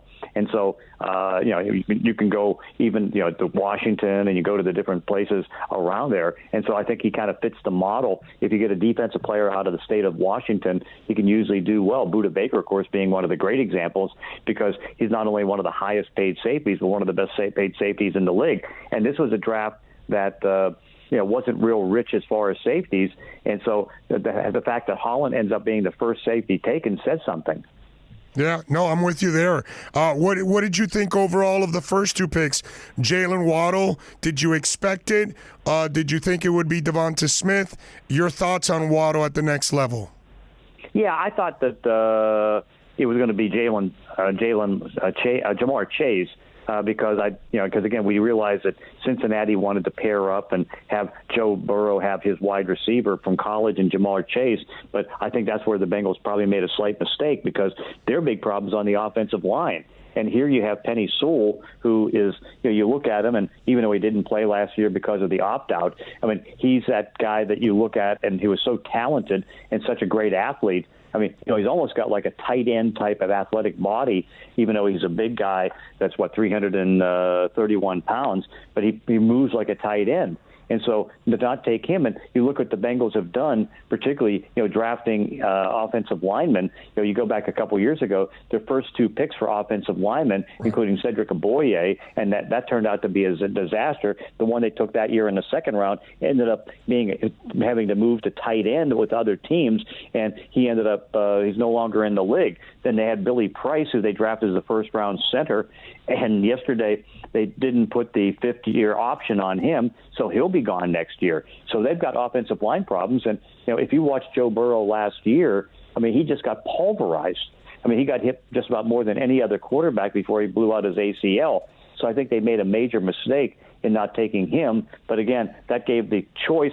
Then it's like, okay, so what do you do? I can see passing on Sewell, but also I think getting Jalen Waddle, because it came down to, okay, I know my when I did my ratings, I had Devontae Smith as my 7th best player, Waddle as the 8th best player, but I think Miami wanted a little more size, so they get him at 5'10", 182. So I think that was a good choice. And then certainly the debate at 18, do you take Najee Harris, the running back? Right. But they took what turned out to be the best edge rusher in their mind in a draft in Jalen Phillips. So I'm okay with that. Yeah, and to me, I the way I kind of explain it to Dolphins is, John, you know how it is in this league. Running back is the most interchangeable position maybe in all of pro sports. So I think the Dolphins are saying, no, we need to settle our offensive line. We need to settle our wide receiver. We need to get a pass rusher. We need to get a safety. We need to get these kind of positions that are probably a lot harder to fill right now. We'll get a running back when we need it. And it's not like they're a running back away from the Super Bowl. Hell, the target this year should be just to make the playoffs. That would be the next, normal step for this franchise right now under all these guys. They probably feel like they can fill that running back need next year once they feel that this team is pretty close.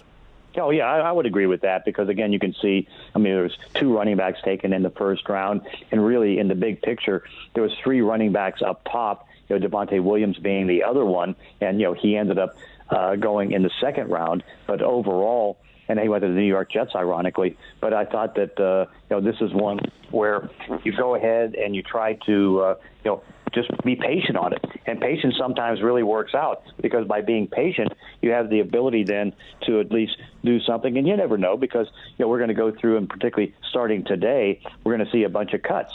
And so, because, you got like 7 teams that don't have enough cap room to sign their draft choices. So you're going to see more veterans hit the street. And so we'll find out who indeed could be available that the Dolphins can try to acquire, whether it's a trade or in free agency. Is there a running back, do you know, that could be out in the market? Well, from what I gather, I know that Denver, Denver's the one that took Javonte Williams. That could be a possibility because Melvin Gordon is making $8 million a year, but Denver's cap situation is such. I think that Williams is going to stay there, and just be a 1-2 punch with Williams. But we'll see. That's the mystery right now because you only have like about 8 running backs in the league making over $10 million a year, and most of the $10 million backs have already been moved or done something like that. But something will pop up, and they'll have to just jump on it. All right, John, before I let you go, who was the team that you were most impressed with and you thought had the best draft? New York Jets, because I know some people were debating the trade up to get Elijah Vera Tucker, but he's a big physical. It's a great move. Great move. Yeah, I thought it was a great move too. But certainly you knew they were going to take Zach Wilson. Then they come back, and I think they get Vera Tucker, who I thought was a great choice. Then in the second round, I like the idea that they get. Let's see, they took Elijah Moore, who I think was a sleeper. I thought that was sensational. And then they get lucky in the fourth round because, again, you can see they were concentrating on offense. I think they got a steal with Micah Carter at running back because I thought he was among the top 5 running backs in this draft, and they were able to get him in the fourth round. And then, ironically, not that I don't know how good this player is, but they end up taking another Michael Carter in the 5th round, and he's a cornerback. The only thing that they didn't do, and it's kind of like what you could say with the Dolphins and not getting a running back, they needed help at cornerback. But the Jets are in a different situation because they realize, okay, you can only do so much in 1 year. And so it's like, and so much in one draft. And so they don't have hardly anything at cornerback, but they also realize this is not going to be a winning season. We can still take our time and eventually find that cornerback or two. Do you believe in Zach? Because to me, I understand where you're coming from. The other, I know it's blasphemous for me to say this here in South Florida, but yes, I do. From the second round on, I do like a lot of their first round part with the USC offensive linemen. I like what they did. They did pick several players that I like, but I gotta see Zach Wilson to believe it. That's the one guy. I can't go off a workout tape. And yes, I know that throw in the workout tape was great, but I've seen many guys have great workouts. That's the guy. Do we believe? Because I got to tell you, John, listen, you and I have run into each other on the road many times, and I get to talk to a lot of NFL people, and they do. They also like Zach Wilson, but I got to see it to believe it. What makes you believe that he will be the guy at the next level? Just going on, I mean, you can see that Joe Douglas last year did a good job in the draft, and seeing what he did this year, you tend to trust his judgment as far as being able to draft. But also, it's like one thing we also realize, when you have 4 or 5 quarterbacks taken in the first round, 2 or 3 of them aren't going to work out. And one of the downsides is that, particularly with the team that still has a bad offensive line, he's 6'2", 206. He's not real big. Can he hold up and take some of the hits that he's going to get? That's one thing you wonder about. And again, could he be that failure being so small? I know he has a little bit of an attitude, kind of like that. You can see, not as bad, but a little bit of that Josh Rosen in him. So that could be a little bit scary. But right now, I'll give Joe Douglas the benefit of the doubt because he drafted well last year, and I think he did great this year. What are you expecting? I forgot to ask you. What are you expecting of Tua this year? I think he'll be better. I mean, I think that he showed some good things last year, and I think he'll improve. I just think what's so unfair is people bringing up the idea that the Dolphins were going to think about taking a quarterback or trying to trade him. No, it's like, hey, if you have a chance to get Deshaun Watson before we find out about his problems off the field with the lawsuits, it's like he's the 5th best quarterback in the league. And so if you want to get him, you're going to have to give up Tua. But I think that they're committed to Tua. I think Tua will do pretty good. I don't know. It may take him to the 3rd year, like a lot of quarterbacks, to really start to show his best. But I think you'll see an improved quarterback and doing well, and he has Waddle now to throw to. Follow him on Twitter, of course, at John Clayton NFL, and you can catch him at 710 ESPN in Seattle. John, as always, man, thank you for taking some time, man. I really appreciate it. Okay, thanks. We'll return with more of the Onside Zone with Orlando Alzugari after you get an opportunity to connect with our incredible sponsors. Follow South Florida's true hometown sports station on social media at Onside Radio or go to the website at onsideradio.com. Floridians must prepare for sweltering heat, summer rainy seasons, and aggressive nature. And of course, hurricane season. That's why when it comes to protection, make sure your roof is prepared for the same brutal weather by calling Chase Roofing and Contracting. Open 24/7. Call them today. Miami, Fort Lauderdale, Tampa, and even Orlando. Go to chaseroofing.com. Chaseroofing.com provides roof inspections for both residential and commercial roofs. Get a free no-obligation roof evaluation. Trust chaseroofing.com to fortify and protect what's most important to you, your family. You're listening to OnsideRadio.com. Catch up anytime by downloading the Radio.net app. OnsideRadio.com, South Florida's true hometown station. When you're looking to add that extra style and protection for your home or business, visit A Shade Above Window Fashions in Davie or Sunrise, where plantation shutters are a major part of our business, and they look great in any home. We have them in white, stained colors, and wood tones. We can even motorize your shutters like the one in the OnsideRadio.com studio. A Shade Above Window Fashions, 954-434-4774. That's 954-434-4774. Love the space you live in. A Shade Above Window Fashions. Listen to OnsideRadio.com anywhere by downloading the MyTuner Radio app in your app store. Or go to MyTunerRadio.com on your web browser. OnsideRadio.com, South Florida sports leader. Welcome back to the best of the Onside Zone with Orlando Alzugari. Subscribe, rate, and review the podcast. Follow Big O on Twitter at Big O Show. Let's continue cruising on the Onside Zone, exclusively at OnsideRadio.com. Big O, I was listening to John Kincaid early this morning at 97.5 The Fanatic in Philly. John was saying that the Dolphins were stupid, overpay the Eagles 6 picks, and he thinks Dolphins pick will be the top 10, and said that Tua will be a bust. And okay, I mean, gee, I don't know what do you want me to tell you, bro? I mean, how was he bragging that much about Wentz, and where's Wentz now? I mean, really, seriously, it's just, I don't know what to tell you, dude.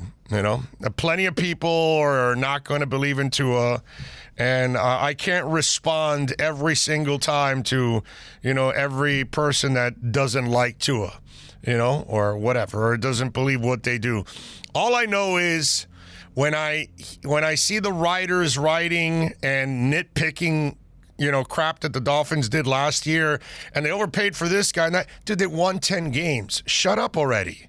They overachieved. Doesn't matter what they did. What they did was a lot of right things. That's how you get from 5 to 10 wins. That's how you get 5 wins from nothing.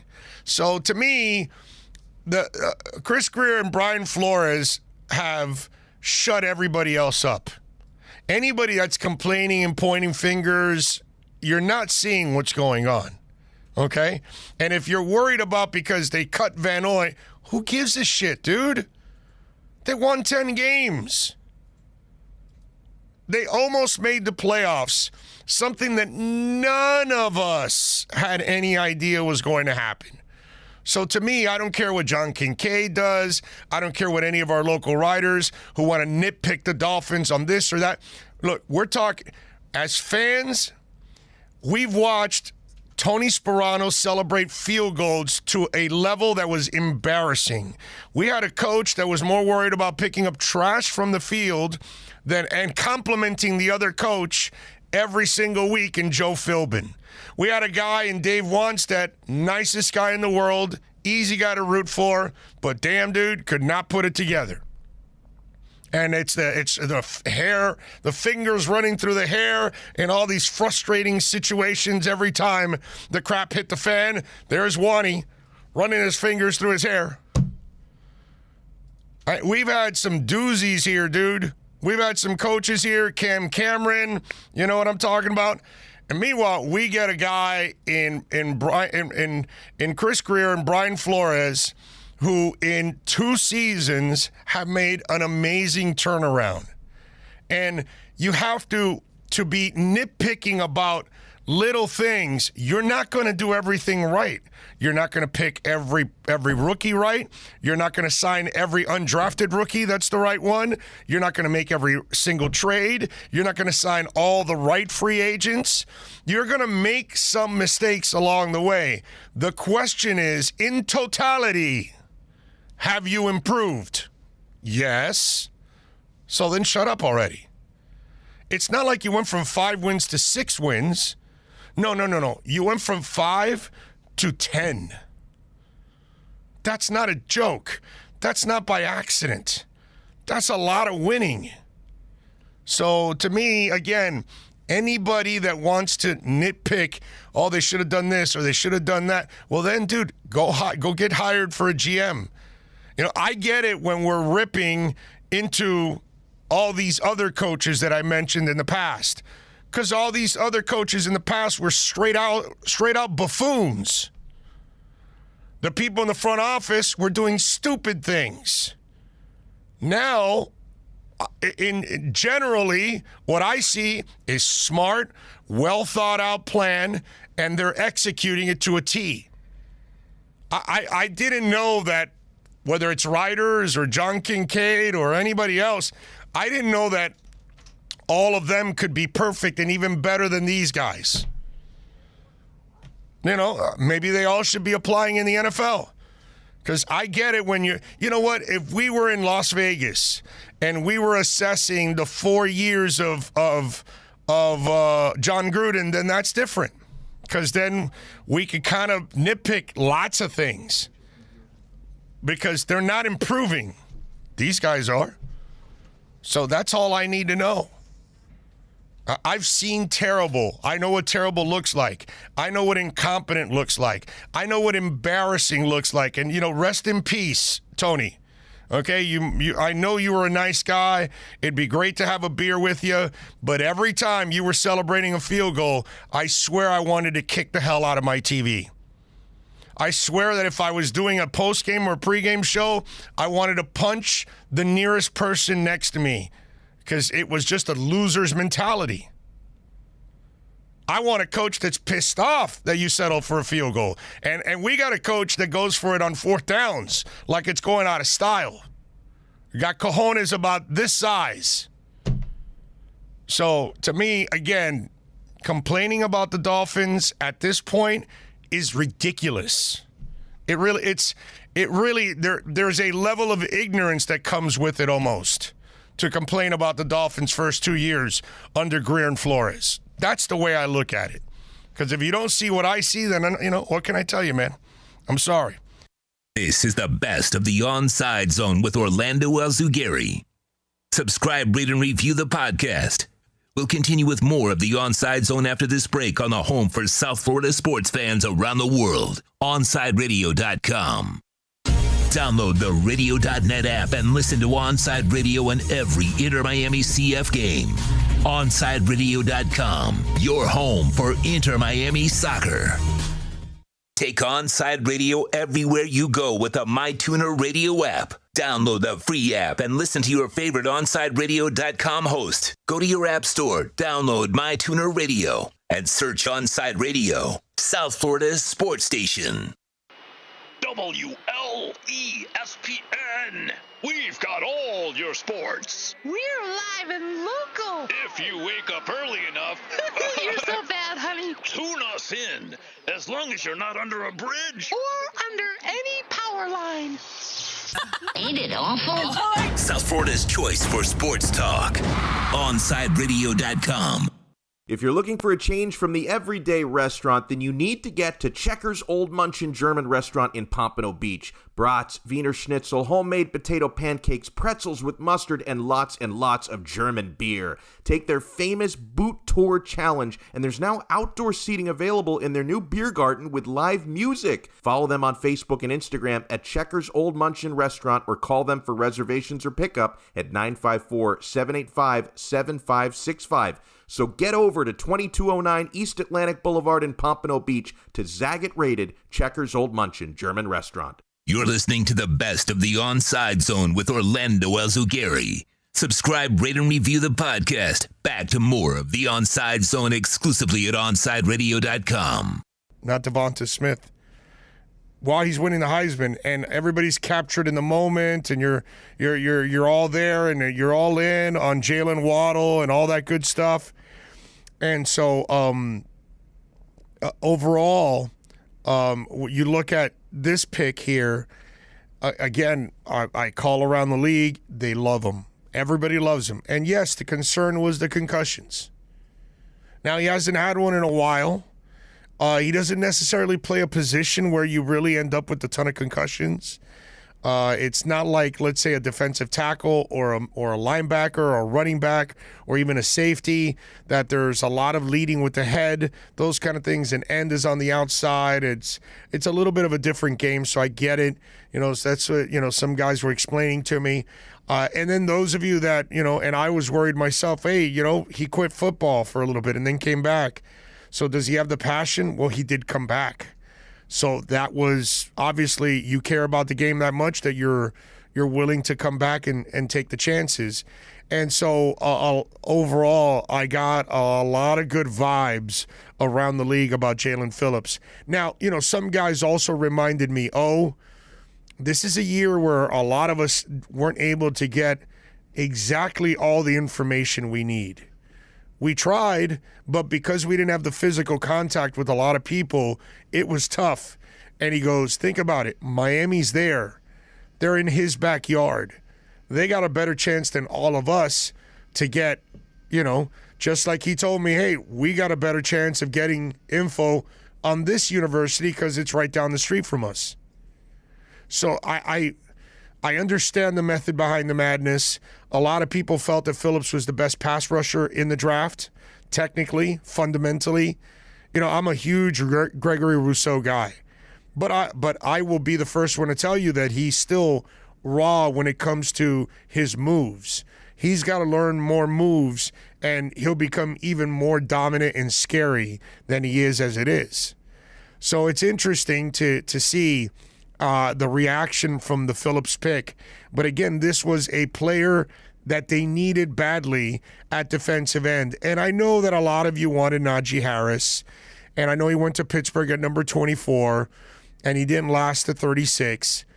But these guys don't – there's a lot of teams that they're just not going to be investing picks in running backs. And as I was telling you during the draft and leading up to it, that the value at 18 was not at running back, was at offensive tackle and defensive pass rusher, where it might be an end or an outside linebacker. Those were the guys that they're harder to find. They're actually more important because the running back, like I told you on Friday, and I gave you the chess analogy, that they're pawns. They're very easy. They're interchangeable. You can find running backs. That's not the most important pieces to the puzzle. And so I think that's what Miami wanted to focus in on is let's get those harder pieces to find.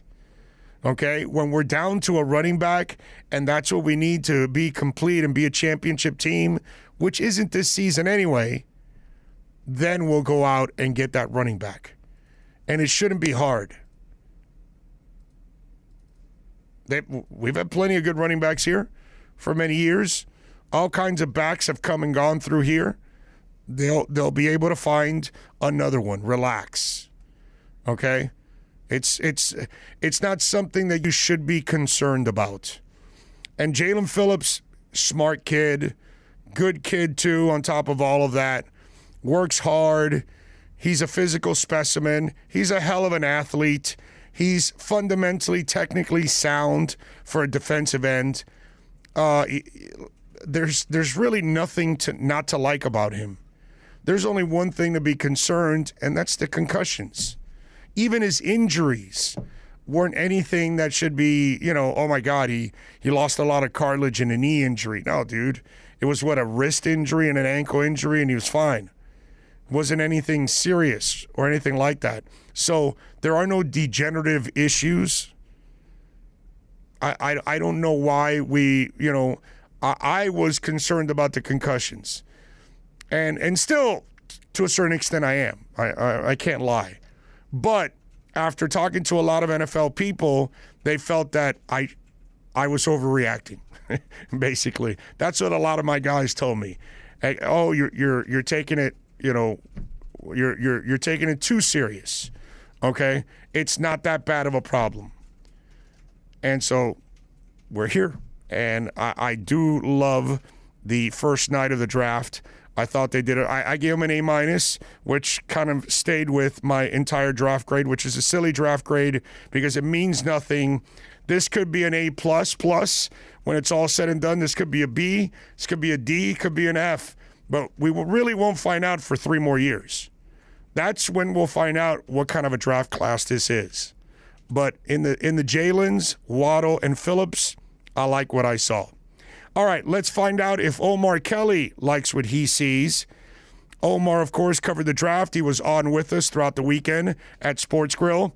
Folks, don't forget, for those of you watching on YouTube, smash that like button. Smash it, smash it, smash it. Most important thing you'll do. We appreciate it. And you can share also with your friends. We'll get to your questions and your comments also in hour number 2, so you can keep posting them there. I'll go through it when we start hour number 2. But for now, we're going to take a quick break. We'll come back with the EJDconstruction.com Miami Dolphins report with Omar Kelly. That's next. You're riding on the zone, the Onside Zone with Orlando Alzugari. Follow Orlando on Twitter at Big O Show. The Onside Zone continues after this break on the home for South Florida sports fans, OnsideRadio.com. You're listening to the flagship station of Inter Miami CF, OnsideRadio.com. Follow us on social media at Onside Radio. You can connect with us at OnsideRadio.com by sending us a text at 844-416-8123. Save it on your cell phone, 844-416-8123. No better place to send your comments, ask questions, win prizes. OnsideRadio.com, the only choice for the South Florida sports fan.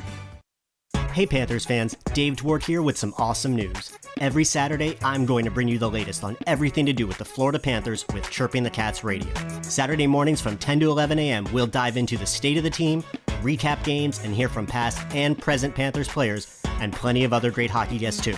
Got questions about the Panthers? Call or text the show and we'll break it down.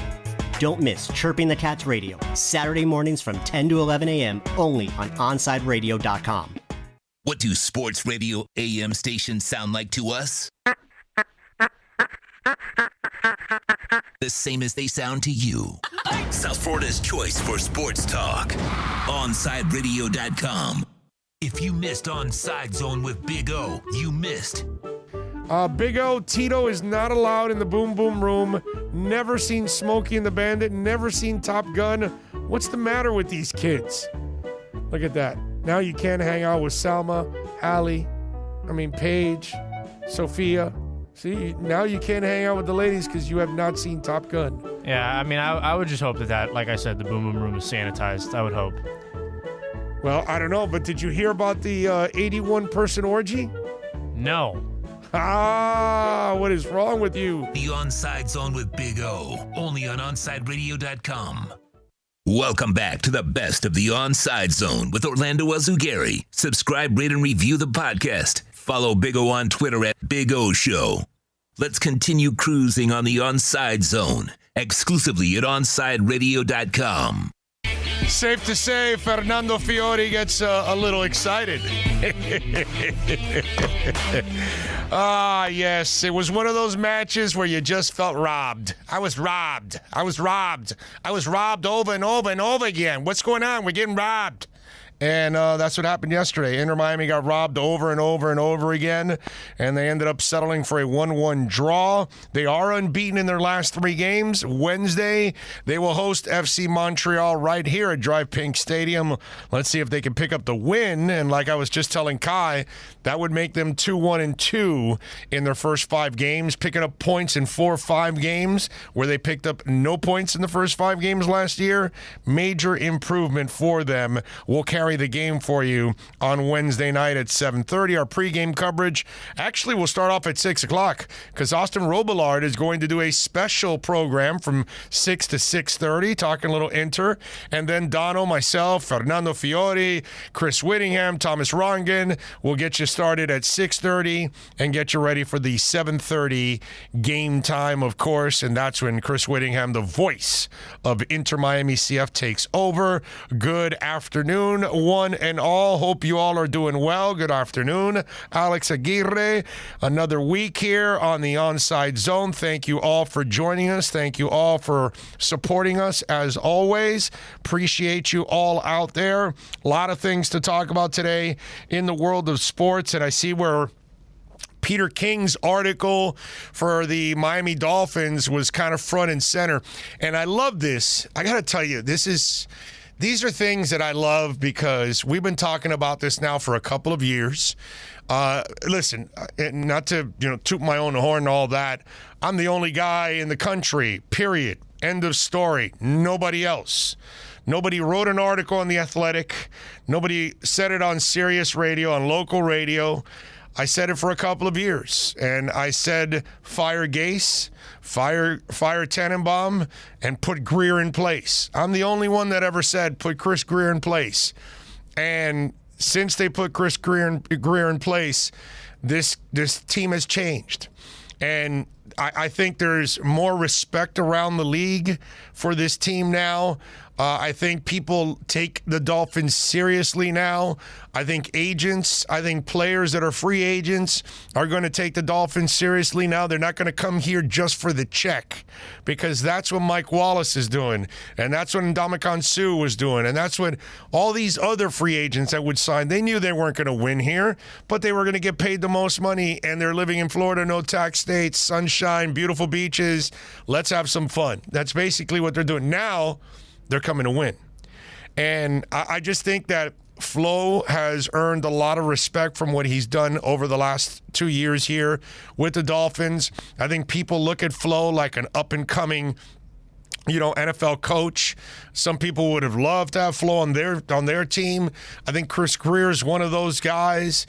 John Lynch in the article with Peter King, he says, Greer, his word is everything. Chris is a rock. And so, and John Lynch, he's just one of those guys also that's highly respected over the years as a player, as an announcer, and now as a front office executive. And he's done a hell of a job in his own right, by the way, considering he didn't really have a lot of experience in that area, simply as a player and as a broadcaster, not really doing the job. And yet he's gone in there pretty cold and done a marvelous job, actually, overall. So, to me, that's the best part about that story, is that these are the stories that you would never see about the Miami Dolphins. You would never see people praising the Miami Dolphins football-wise, their football IQ, their football intelligence, okay, their moves, those kind of things. And in Peter King's article, he talks about Greer has made 28 trades in 28 months and how he has traded 7 first and second round picks and acquired 12. Let me say that again. He has traded 7 first and second round picks and acquired 12 of them in the process. These are the things that have never been talked about. And I love how also Peter broke down the Tunsil trade. This is a GM that traded Tunsil to get Noah Igbenogany, and I know he's not proven yet. Solomon Kinley, Jalen Waddle, Javon Holland, a third-round pick, and a first-round pick in 2023 from San Francisco, all for Tunsil. So if these guys hit, that's a lot of players that you end up getting for one guy. It's pretty amazing, And so there's most of the stuff that's in that story, I already kind of knew. I already talked about a lot of that stuff myself. That I didn't really need most of it. I mean, not that Peter King did a great job, putting it all together to show you the timeline of everything and where the trades were made and what, he was doing. And he was, outside of Michigan doing, one of the deals and all that kind of stuff. So it's cool to get kind of the context of the whole thing and find out, where, situationally, where everything happened and how it happened and all that good stuff. And that's fun. But to me, the best part about it was to have Peter King write about that and not write about Bullygate and not write about some of the stupid things that have happened down here in South Florida and not talk about Cam Cameron and 1-15 and you're a joke and all these kind of things and, the Wildcat and the fluff, the Wildcat, what I would call it is a gimmick. You know what I mean? Nothing that was solid. And that was, to me, what I came out of that article. That one of the most highly respected writers in the NFL, in NFL history, by the way. Let me not just say in the NFL. In NFL history, I think most of us have incredible respect for Peter King and what he does. And most of us learn something, one thing or another, from his articles because he does such a good job. And people are very open with him, too. They trust him. Peter's good, man. I mean, let's just call it what it is. And so it's nice to have somebody write about that. You know what I mean? And not write about stupid things that went on with players, whatever we're talking about, from Lawrence Phillips to you name it, to Richie Incognito, and everything else in between. And say we're going to be special and you don't end up being special. And Dave Wanstead and his failures in the postseason and with the offense and not getting it over the top and watching the defense that we all loved here get old and never take advantage of it. And then all the mistakes that came after that. And that's what Miami has always been for the last 20 years, a punchline. That's really what bothers all of us, because, and especially us older fans. Because the younger fans, they see, the younger fans kind of don't know any better because all they've lived through is crap. You know what I mean? They don't know any better. But those of us that are older and we live the Shula years and we live greatness and we watch what real coaching is and what a real, what culture is, what a foundation is, what consistency is all about, what dedication's all about, what commitment's all about. That's Don Shula, dude. And you lost it all after the old man was pushed out the door, and rest in peace. You know what I'm saying? So for those of us that lived that era, and then we had to live the buffoonery after that for 20 years, it's frustrating for those of us. It really is. Because we know what it's like when it's great. We know what it's like when it's consistent. We know what it's like when it's competent. Shula wasn't perfect, but he had perfect moments. You know what I mean? And not every season was a undefeated season, and not every season was a Super Bowl season, but damn, we had a lot of good seasons. A lot of winning. And that's what's disappeared. And that's what we want to capture again. And hopefully this is the group that starts to bring that cycle back of winning. I truly believe it. So to me, that was the best part of that article, is that they were talking positively about the Miami Dolphins. They were talking about the impact that Greer and Flo have had. They were talking about the relationship, which, I didn't really need to know because I already knew about it.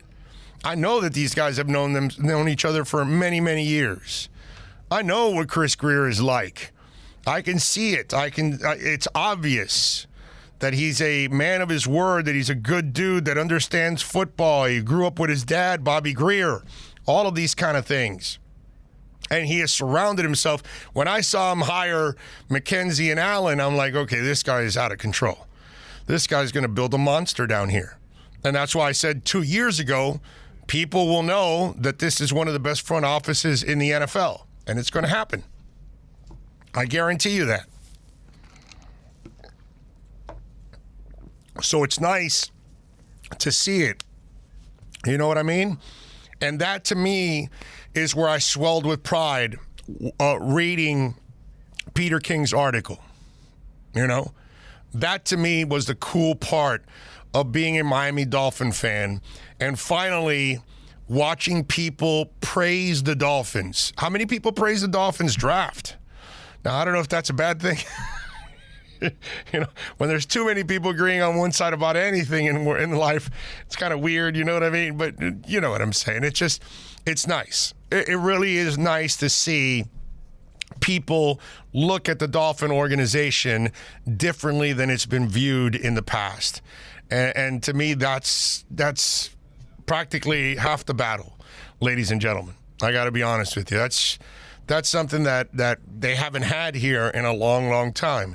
And I think now you're going to see the team start to take that next step and kind of complete the circle. And now people will start viewing the Dolphins a lot differently than they did in the past. Maybe not fans right now are there, but it's nice to see some of the media members are already there. It's nice to see that one of the biggest members of the media and one of the best writers that pro football has ever had has the proper point of view of what these guys are all about. So to me, that part is really, really cool, and I really enjoyed the article that Peter King put together there. So nice job by him. If you guys want to share your thoughts, you can send it in on the YouTube link here. You can send it in on our text line at 844-416-8123. That's 844-416-8123 if you want to get in on the text line. Of course, the phone lines, as always, it's 888-441 4623. That's 888-441-4623. Big O, happy Monday to you. Got a question for you on the schedule. Is coming out Wednesday, and I was wondering what good home game to attend this year if you had to pick one game between Bills, Jets, Patriots, Texans, Colts, Panthers, Falcons, Ravens, and Giants. G from Pennsylvania. Oh man, G, I got to tell you, I would probably pick the Bills because that's going to be a great game, and that's one of those games that decides this division. I think Miami will beat the Jets. I'm not worried about the Jets. I think Miami will beat the Patriots. They'll beat the Texans. Colts might be a fun game to attend also. Panthers, I'm not afraid of. Falcons, I'm not afraid of Falcons, but that should be a decent game. Ravens, that one should be fun. You know what? Now that I'm thinking, it's been hell against the Ravens over the years. That ends this year. They're not gonna beat up the Dolphins anymore and run all over them and all that. And obviously with the Dolphins secondary, there's no shot Lamar can pass on them. So I am going to, you know what, Ravens. I'm gonna go Ravens, just because I'm tired of watching the Dolphins lose to the Ravens. Just like I was tired for 20 years of the Dolphins being a laughing joke and people pointing at them all the time and using them for punchlines. And those days are gone too. And remember, Chris Greer said a couple years ago that dysfunction's over. All that stuff is out. We're not having any more of that. And he kept his word. That's what's happened here. So I'm going to go Baltimore, G. All right? Go Baltimore. I think that's a good game to actually attend. All right, let's take a quick break. Don't forget, folks, every Thursday from 7 to 9 p.m., you can catch Fight Night. Yes, sir. Oh, man, it's the show that if you're into combat sports, Alex Dono will get you ready, baby, dedicated to combat sports. It's what it's all about, from UFC to boxing to bare-knuckle brawling. Dono provides combat sports fans the insight and interviews they crave. Tune in every Thursday night from 7 to 9 p.m. for Fight Night with Alex Dono. Search and subscribe to the podcast by searching Fight Night on the home for combat sports, OnSideRadio.com. The viewpoint, statements, or beliefs expressed on the following program by the host, guests, or callers are not necessarily the opinions of Onside Radio, ownership, management, sponsors, website, or Inner Miami Marketing, LLC. Launch sequence. 4, 3, 2, 1. Sit back, buckle up. It's time to cruise the best of the Onside Zone with Orlando Azugari. Make sure you follow O on Twitter at Big O Show. Here's the best of the Onside Zone, exclusively at OnSideRadio.com.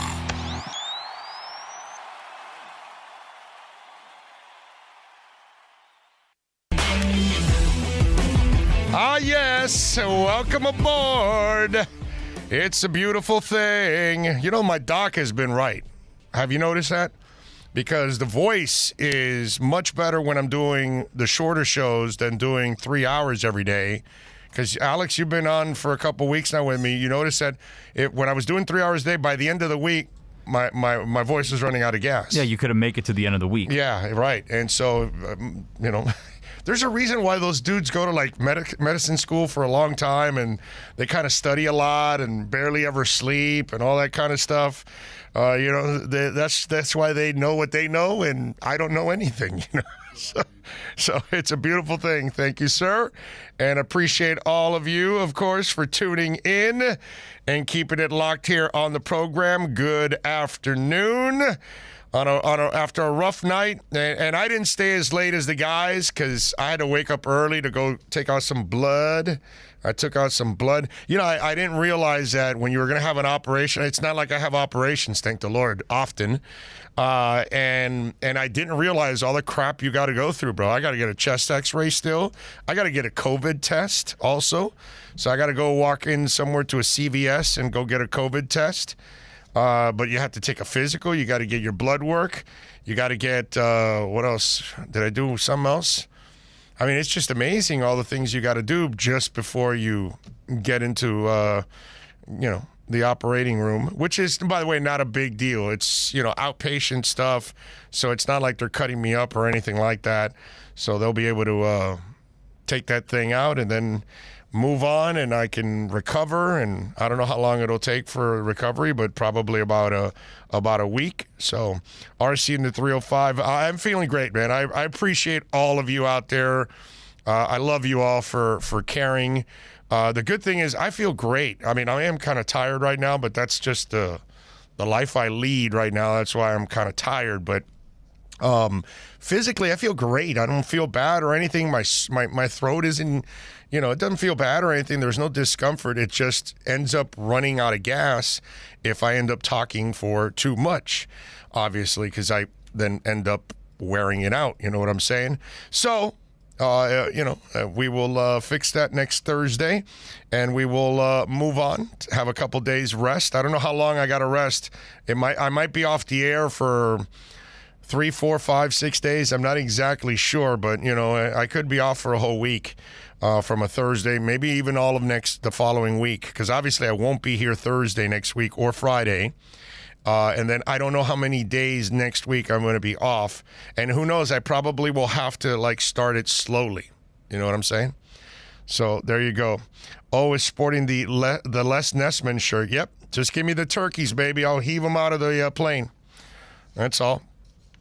And one of the great episodes of all time in WKRP in Cincinnati. Anyway, so lots of things to talk about today on the program, and like normal with these shorter shows, I'm not really going to have a lot of guests outside of Ira and Omar and Brett, by the way, and things like that. Because obviously with an hour and a half, we're so condensed. I'm just going to talk about the things that are out there and get that stuff off my chest. So that's how we're going to do it. Rosendo says, good afternoon, Big O and Onside family. Take care of yourself. Maybe you should allow your producer to share more with you. Well, we do. We get him involved, but he's also working back there. That's the other thing that you guys don't realize. Like right now is the slowest time for Alex.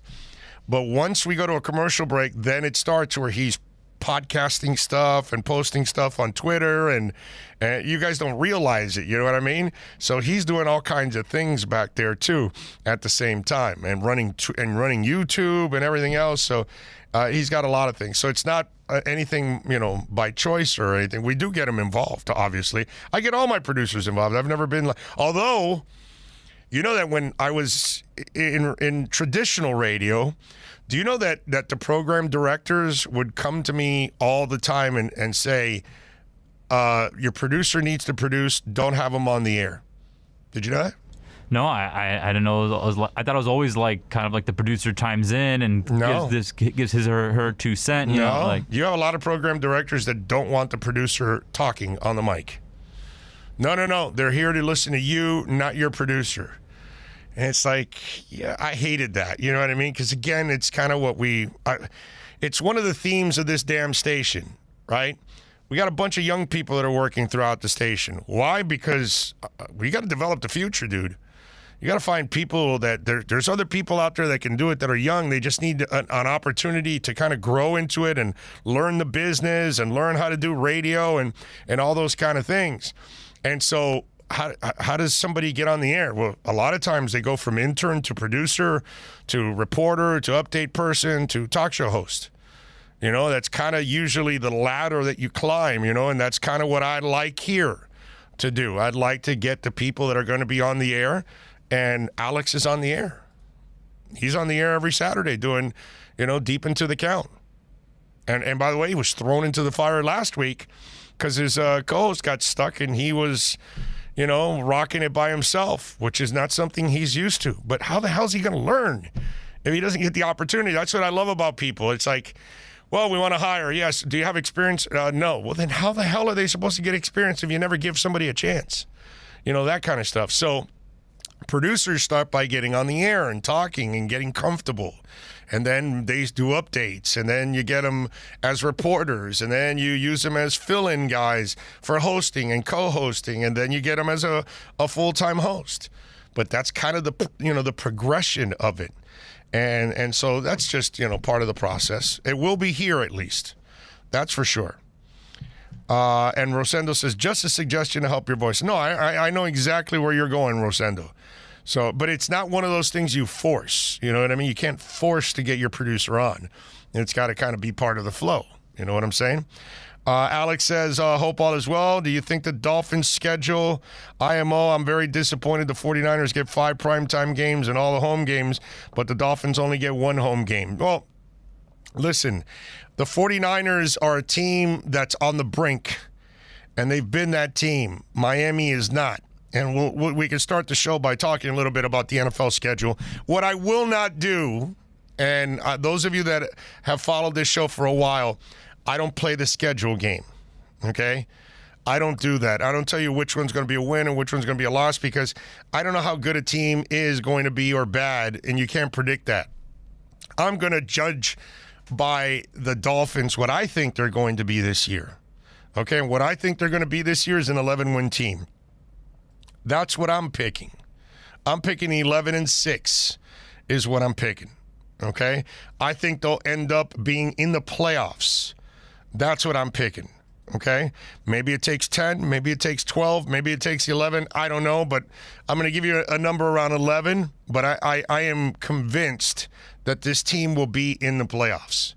I'm convinced that Tua will be a much better quarterback this year than he was last year. Okay? He's got the weapons he needs now. He's got a lot more experience.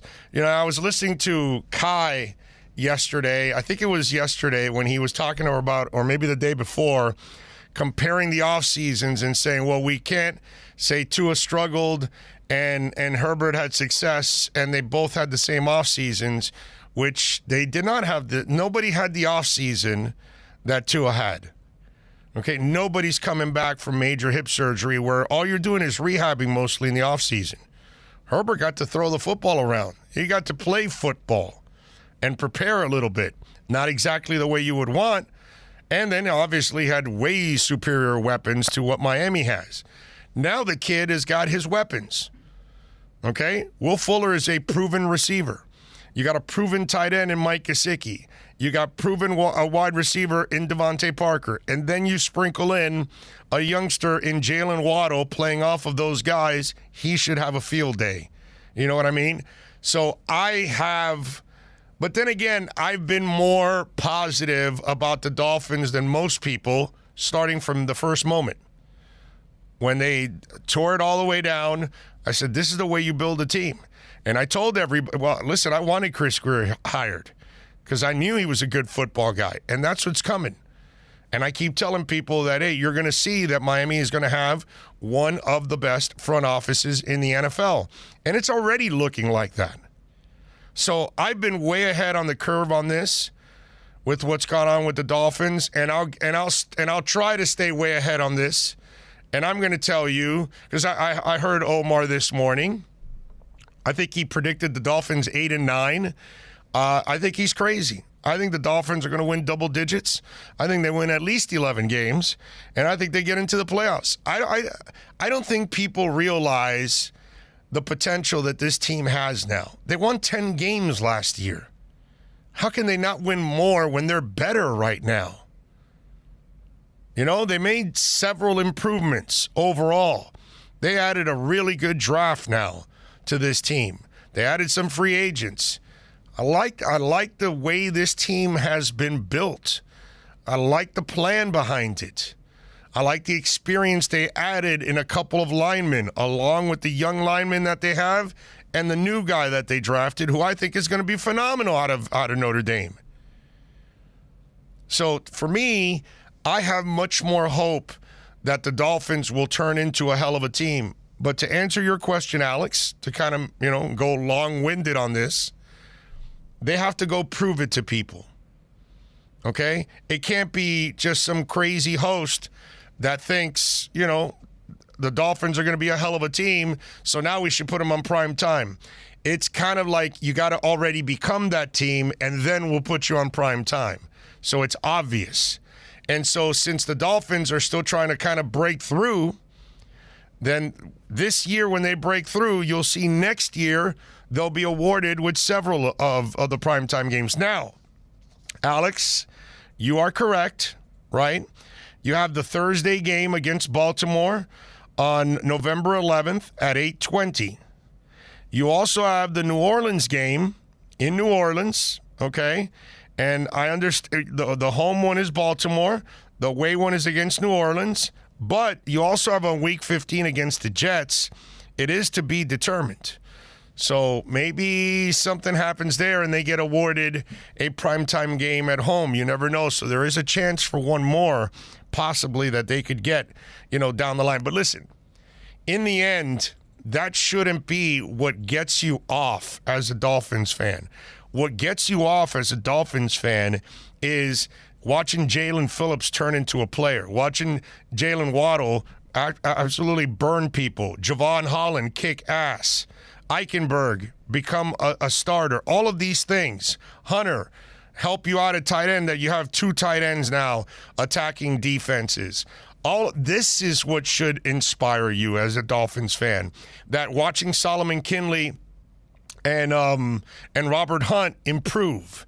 Watching Austin Jackson, who, by the way, hasn't had an offseason in 2 years.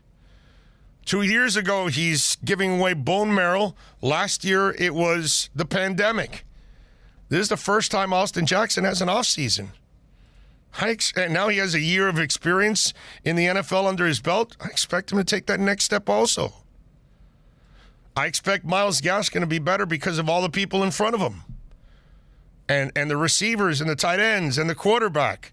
I expect Tua to be much better. I expect Van Ginkel to play even more snaps now and make more plays. I expect Miami's secondary to be better than it was last year. So to me, there's a lot of things that I'm looking forward to with the Dolphins, but maybe I'm too positive about the Dolphins. Maybe I'm naive about the Dolphins. We'll see. And maybe I'm wrong. But I don't think I'm going to be wrong. I think I'm going to be right. I think we're going to see a hell of a team.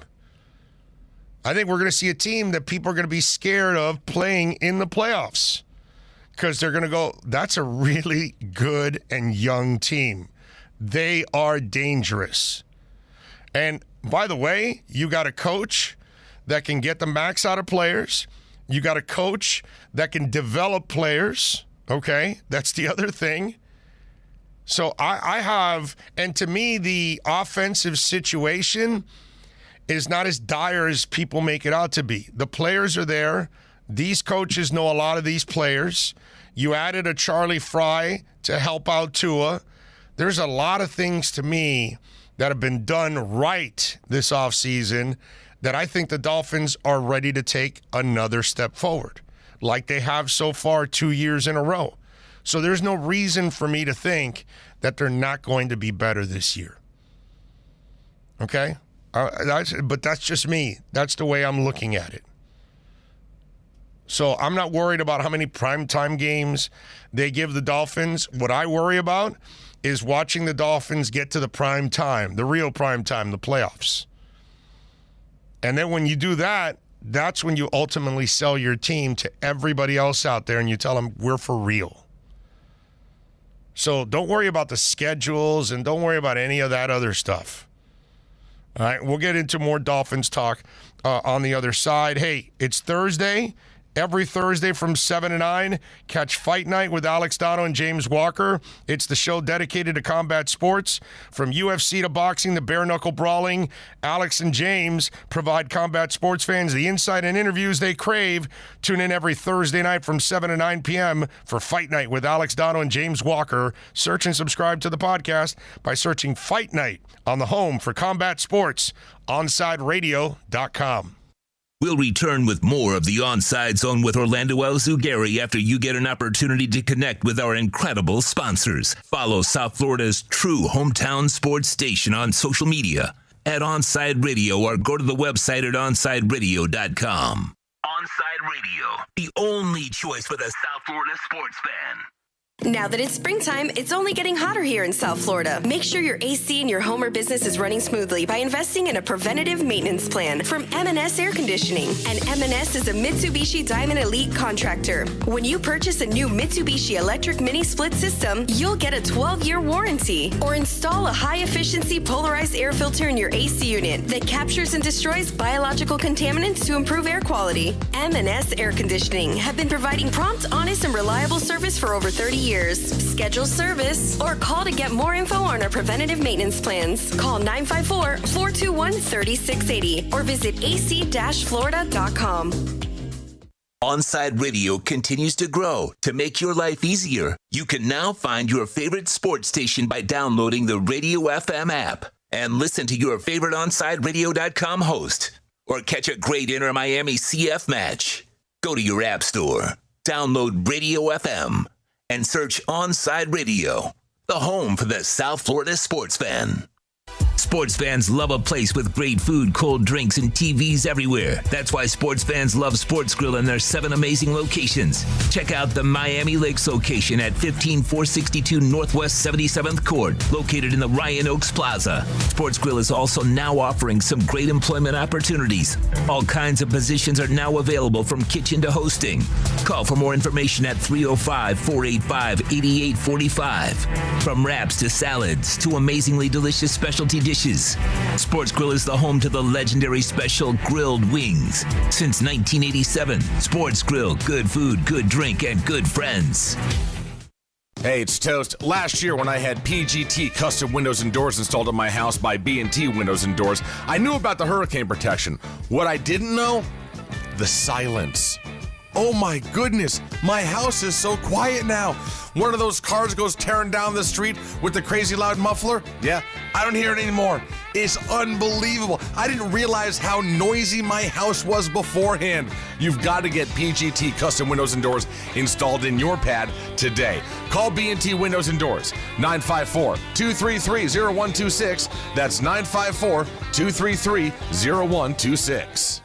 When you need your warehouse looking good while staying efficient, there's only one place to find the finest racks in the business. Pallet Rack City in Hialeah. 305-424-8547. That's 305-424-8547. Pallet Rack City is the company you need when you want your warehouse sporting the finest racks in the business. After all, who doesn't love a great rack? Pallet Rack City. 305-424-8547. That's 305-424-8547.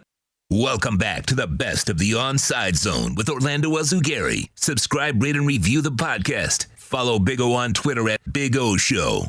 Let's continue cruising on the Onside Zone, exclusively at OnsideRadio.com.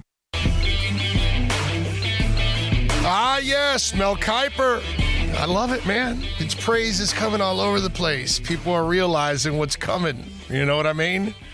It's a different franchise. It's fun to see Peter King write about the Dolphins. It's fun to see Mel Kiper talk about the Dolphins. Doesn't matter who it is, Chris Sims, you name it, whoever, whether you like them or you hate them or whatever, but all over people, I've seen Ian Rappaport praise them.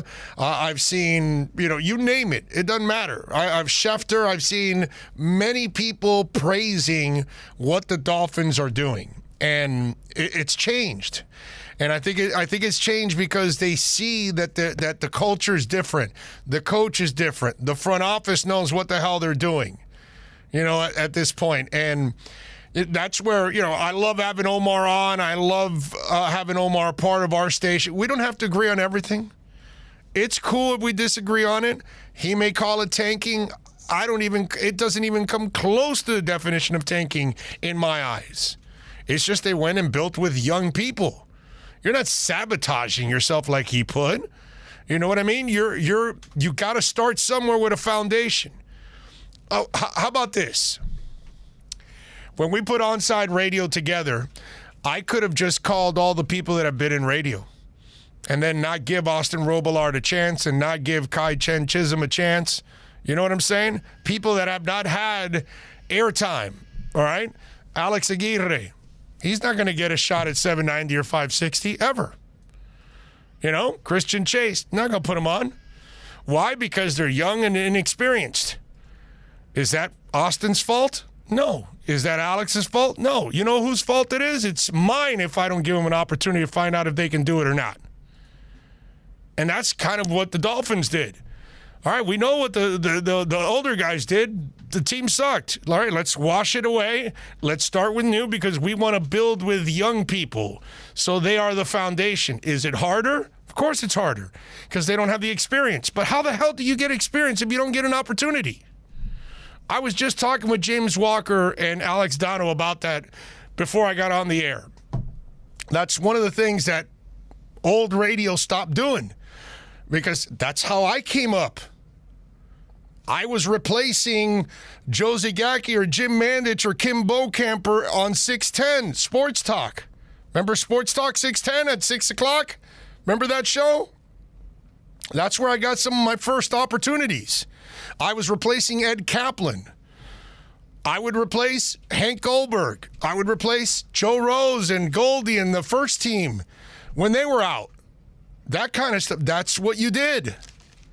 But how the hell do I get opportunity, or how do I develop as a talk show host if Duff Lindsay doesn't give me the opportunity? If Pete Bolger doesn't give me the opportunity? You understand? And so you never find out. And so, yeah, of course, if you do something with a younger person, there are growing pains. And obviously, I'm sure by giving me a chance 30 years ago, there were growing pains. But you have to go through the growing pains. You got to learn. You got to live. And then the experience makes you better. And where are we now? You went from 5-11 to 10-6. Did you not get better? Yeah, you got better. And so hopefully this year they will get better again. That's what I was telling Omar when he said, I've seen this before. And that's where I had to stop him, because he has not seen that before. And he realized it after I told him. He never watched the coach get better and better. He never watched the team get better and better. He's covered train wrecks that once in a blue moon they'll have a good season, but they won't follow it up with another good season or a better season. No. So if these guys make the playoffs, it'll be the first time Omar, Adam Beasley, okay? Who else has been, let's see. Cameron Wolf hasn't been here that long. Joe Shad. Some of these guys, they've never covered this. Armando has, because Armando's been on the beat 406 years like I have. He's been only, he's 406, I'm maybe 350, so he's been on it a little longer. But overall, most of these guys that are on the beat, all they've ever covered was train wrecks. They've never covered actually a front office with substance. They've never really covered a coach that actually his team got better as the year went on and from one season to another. This is a first for a lot of these guys. I'm just saying, they deserve a lot of credit for what they've done. And what they're going to do, hopefully, will be even better, and we're going to be the ones that are going to benefit from it, man. But good stuff there. Appreciate Omar, as always. Nice to hear Mel Kiper talking about it.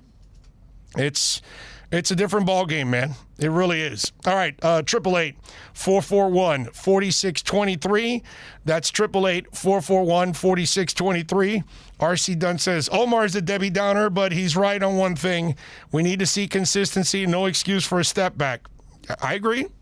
But why are we going to talk about a step back right now? There's no reason to talk about that. I'm not going to worry about a step back. I think you've got a great franchise developing here now. I think you got a real coach and a real front office. So I expect them to get to the playoffs this year. That should be the next step. Mel still feels our O-line is our biggest question. Yeah, well, they're young, sure. Austin's in his second year. Solomon Kinley and Hunt are in their second years. Eichenberg will be in his first year. Skouras is a veteran, but it's his first year starting with all these guys. You've got, what's it called? An older player in, the guy I signed from Baltimore, what's his name? Whatever. You guys know who I'm talking about now.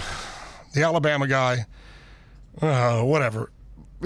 So yes, this is a line that's still kind of in flux. Fluker. Anyway, so yeah, they've got to find their way. They've got to establish themselves. But everybody knows that lines don't come together, especially this young. They're not going to come together in their first year together.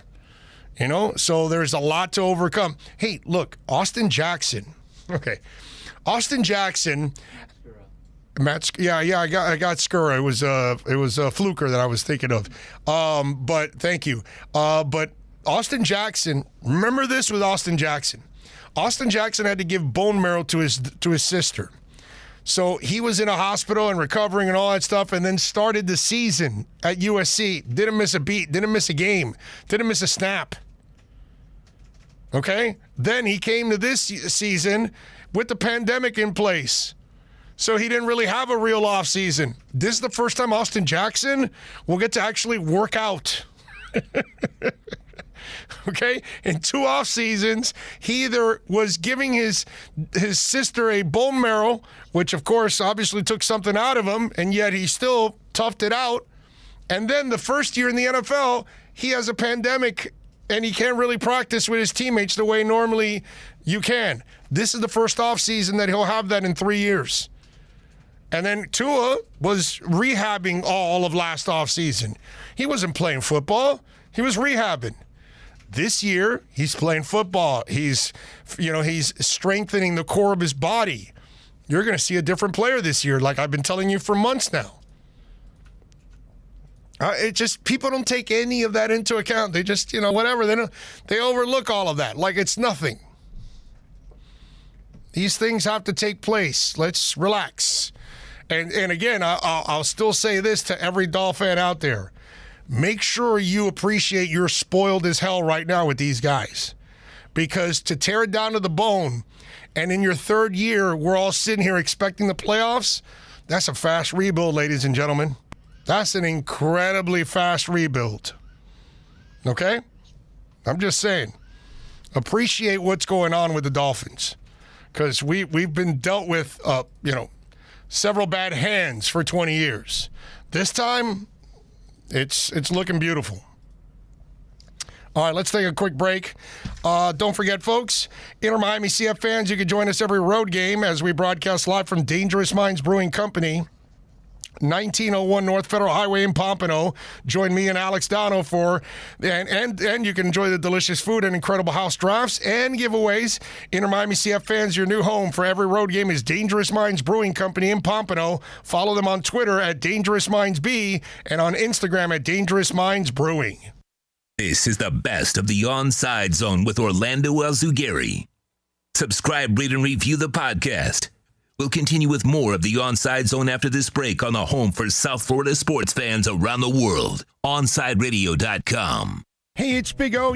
Air quality in your home or business is so important now, folks. That's why you've got to call M&S Air Conditioning. Let them install high-efficiency polarized air filter in your AC unit that attracts, captures, and destroys biological contaminants to improve your air quality. M&S is always on call from 7:30 a.m. till 9 o'clock p.m. and, of course, emergency Sundays. Call for more info on high-efficiency air filters and their preventative maintenance plans. Visit M&S Air Conditioning at ac-florida.com.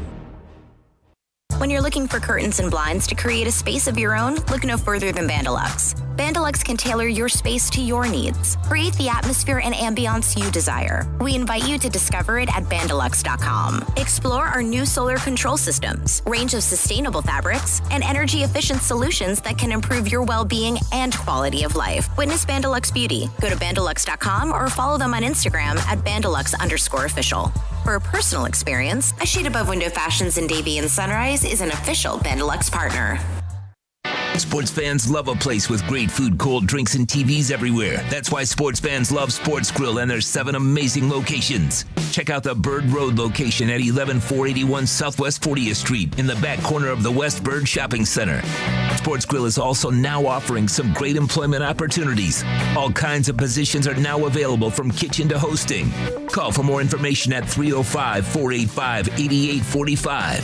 From wraps to salads to amazingly delicious specialty dishes, Sports Grill is the home to the legendary special grilled wings. Since 1987, Sports Grill, good food, good drink, and good friends.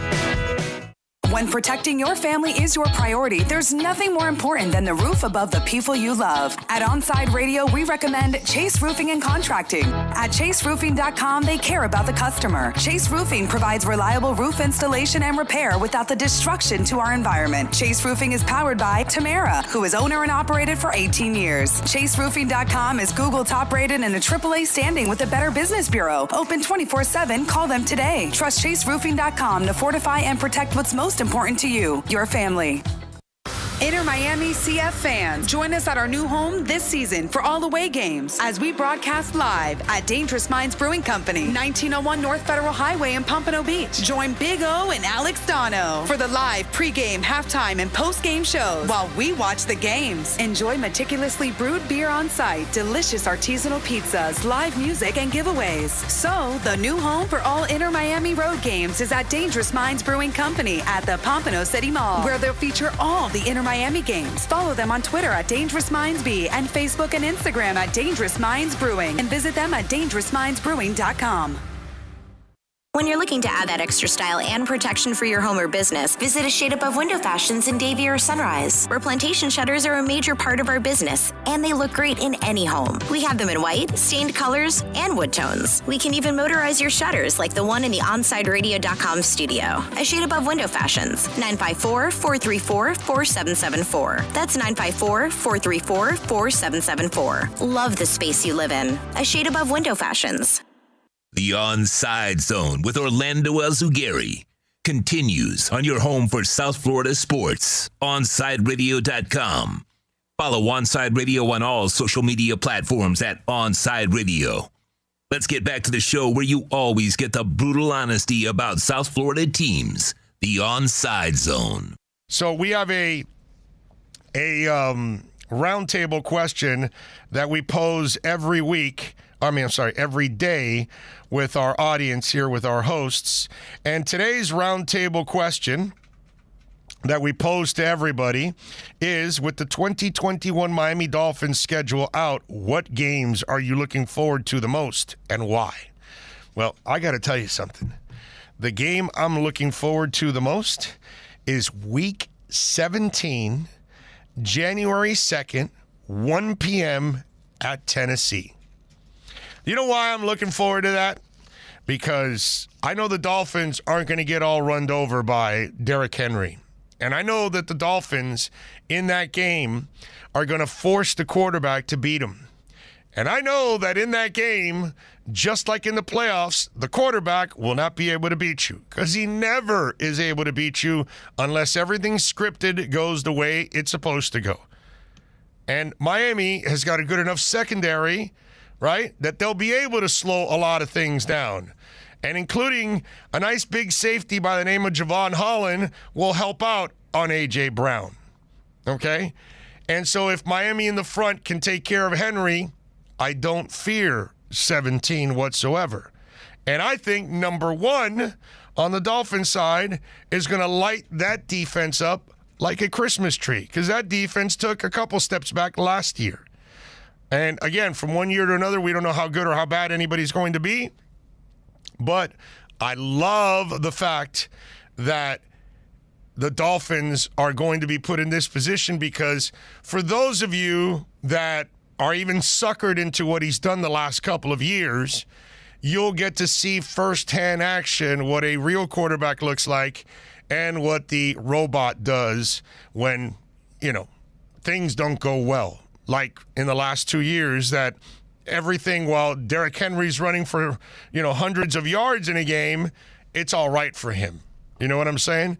So the game I'm looking forward to is that one. The second to last game of the season, because the last one is on the 9th against New England at Hard Rock Stadium. But Week 17, they will travel to Tennessee, and that'll be win number 10 or 11. And then the one against New England will be 11 or 12 or something like that.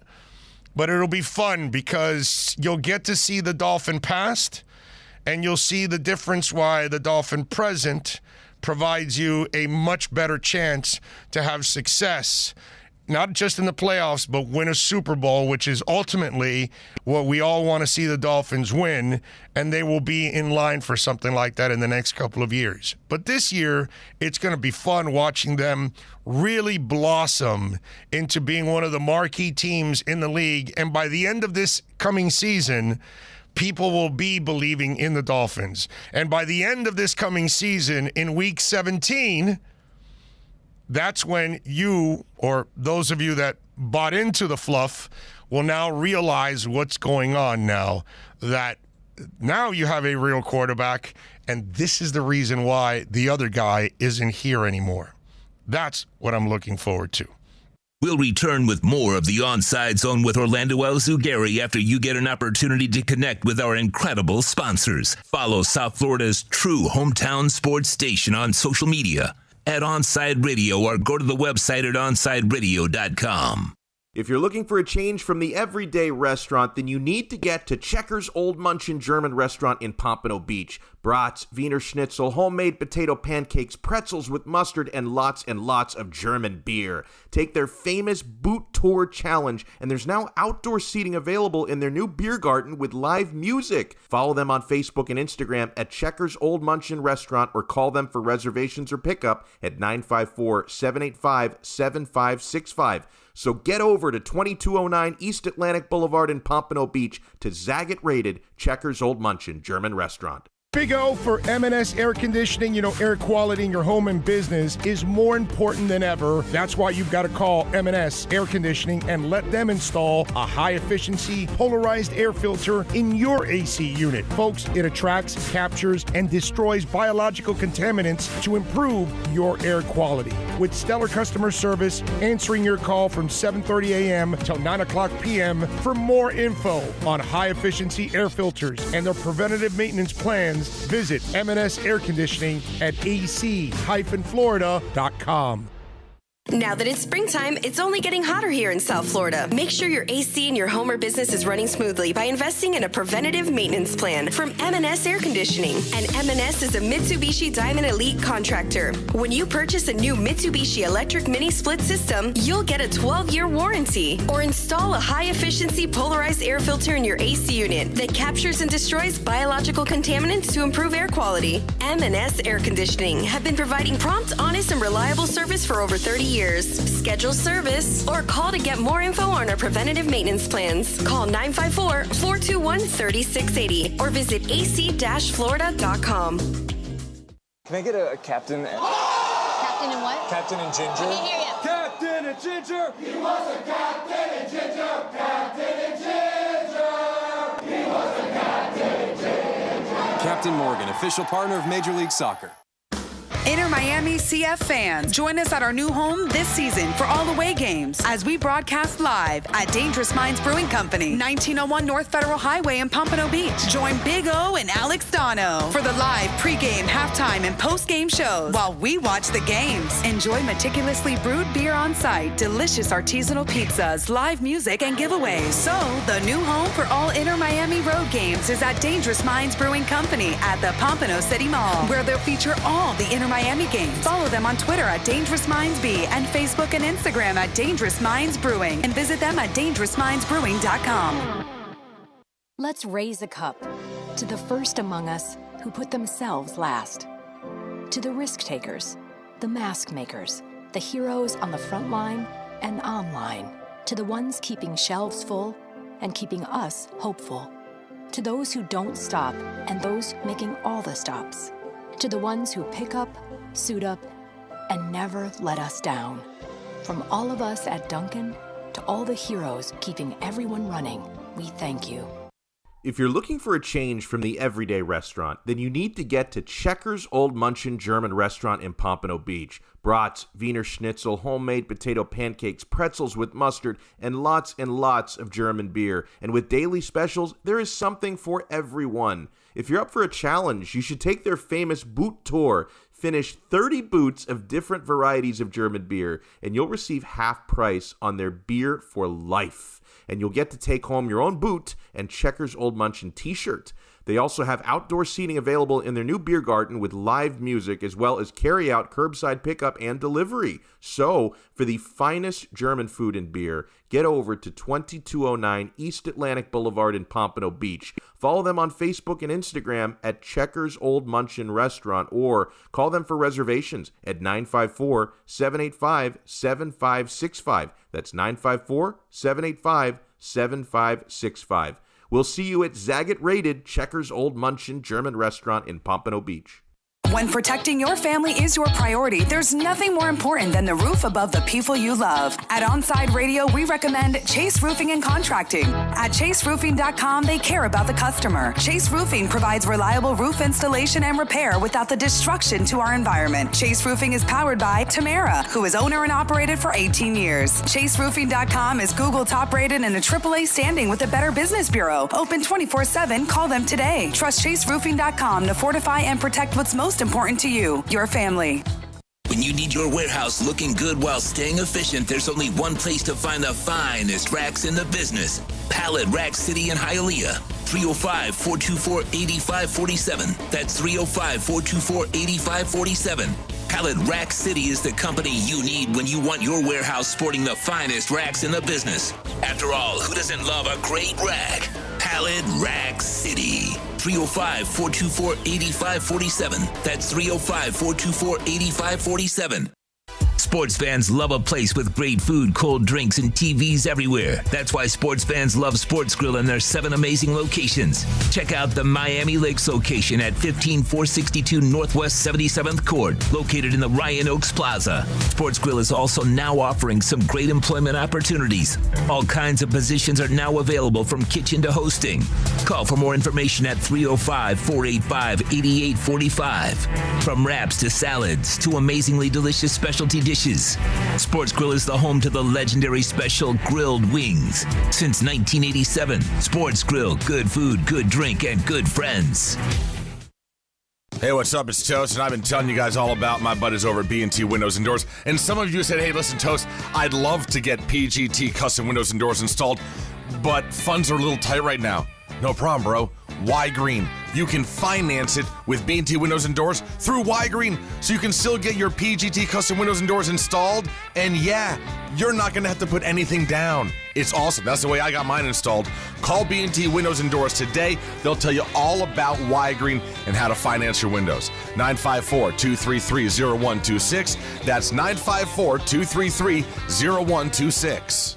The viewpoint, statements, or beliefs expressed on the following program by the host, guests, or callers are not necessarily the opinions of Onside Radio ownership, management, sponsors, website, or Inner Miami Marketing, LLC. Launch sequence 4, 3, 2, 1. Sit back, buckle up. It's time to cruise the best of the Onside Zone with Orlando Azugari. Make sure you follow O on Twitter at Big O Show. Here's the best of the Onside Zone, exclusively at OnsideRadio.com.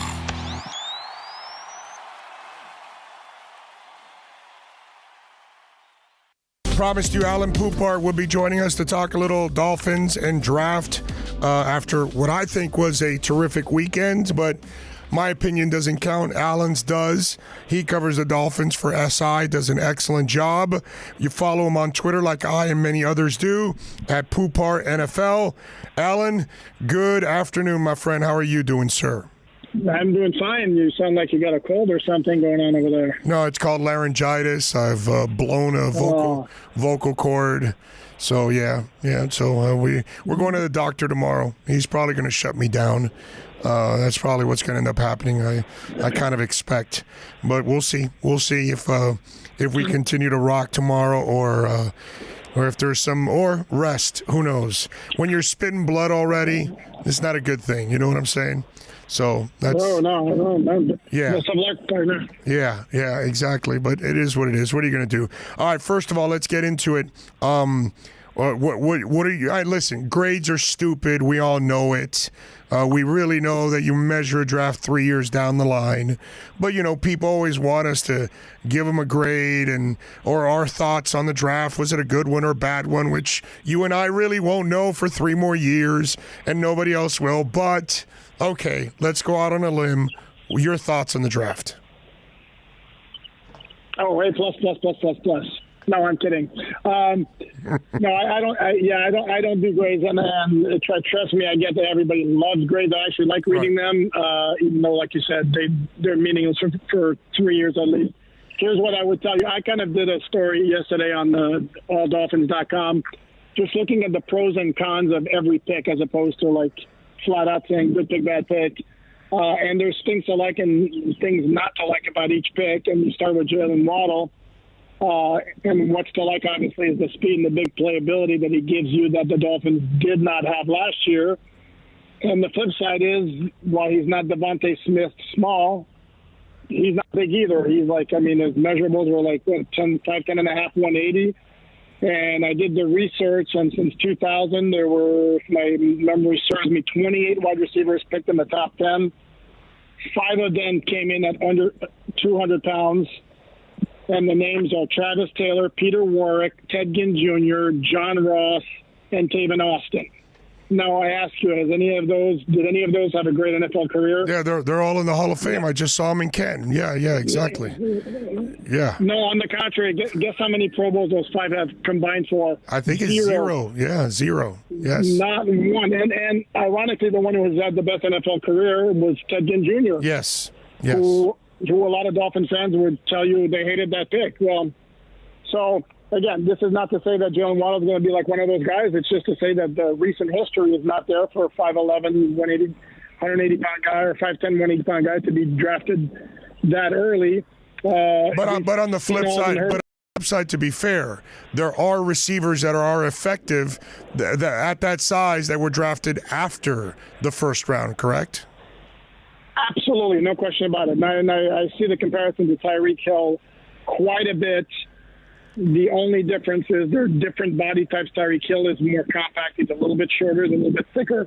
But I think he's more like his teammate than he is Tyreek Hill.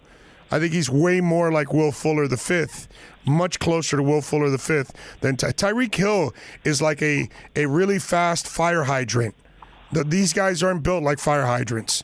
Tyreek Hill is a thick little man that is like fast. Correct. You know what I mean? These guys are thin little guys that blaze. Will Fuller is a lot more like Jalen Waddle actually than Tyreek Hill, at least in my eyes.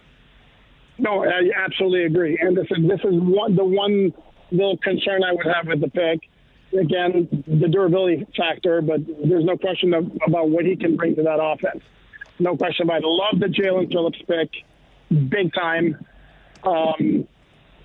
I've spoken a couple of times to Jim Moore, who was Phillips' first coach at UCLA, and he could not stop raving about the guy. And you saw what he did at UM last year. He did have 2 concussions at UCLA, which is not ideal. But as Jalen Phillips himself said, you play football long enough, things like that are going to happen. Would we prefer that he came in clean from a concussion standpoint? Of course, obviously. But it's not quite the same as when the Dolphins signed Jordan Cameron, who would have like a nasty concussion the year before. So I really like that pick. I really like the pick of Javon Holland, the second round at 36. I think the guy's going to be a complete stud. Love everything about his game. Of course, yes, would have liked to see the Dolphins find a way to get Devontae Williams. And as the story goes from Mike Silver of NFL Network /NFL.com, when he reported the Dolphins were ready to get Javonte Williams at 36, and Denver beat them to it by trading up for a relatively small price to move up 5 spots to get to 5. And then the Dolphins, you saw they did do a trade up, but that was to get Liam Eichenberg at 42, moving up from 50. That one, my initial impression on that pick was a little bit meh. Because I'm not quite sure exactly what his ceiling is, and the Dolphins also have already spent a whole lot of draft capital on the offensive line in recent years.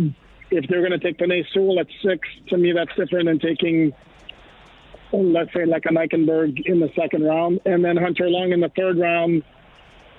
I like it if you're looking down the road and you're ready to move on from Mike and or Durham Smythe, but for 2021. I'm not exactly sure what the need was for a tight end, unless it was Kyle Pitts, because Kyle Pitts is not really a tight end. Right. Yes. No, I'm with you there, but obviously you can be creative as hell with a guy like Kyle Pitts. Do you like what you see out of Hunter Long? Do you think, because it looks to me like they want to improve the Durham Smythe position, because this kid can block a little, and athletically, he looks like he adds a little bit more. I think Shaheen might survive, actually. I don't know if Durham Smythe survives the Hunter Long edition. Yeah, but the thing is, Hunter Long is kind of in between Mike Gesicki, where he's a better receiver than Durham Smythe, but he's not quite as. I'm sorry, he's a better receiver than Durham Smythe, not quite, and a better blocker than Gesicki, but Gesicki is a better blocker than Hunter Long, and Smythe is a better blocker than Hunter Long. So he's kind of in between the two, and I'm not exactly sure what kind of immediate impact. If you're looking for immediate impact, I'm not exactly sure how Hunter Long fits into the picture. When you have Gesicki and Smythe who are serviceable as they're doing, and you had Adam Shaheen who had his moments as well. Again, to me, this screamed of a move that was made with the idea that they've already decided they're not re-signing either Gesicki or Smythe or both. Wow. So you think no shot at Gesicki for next year? Wow, that's interesting because I didn't say that. I didn't say that. I said to me it screamed of a move that's made with the idea that they're not re-signing either one of those two or both. Right.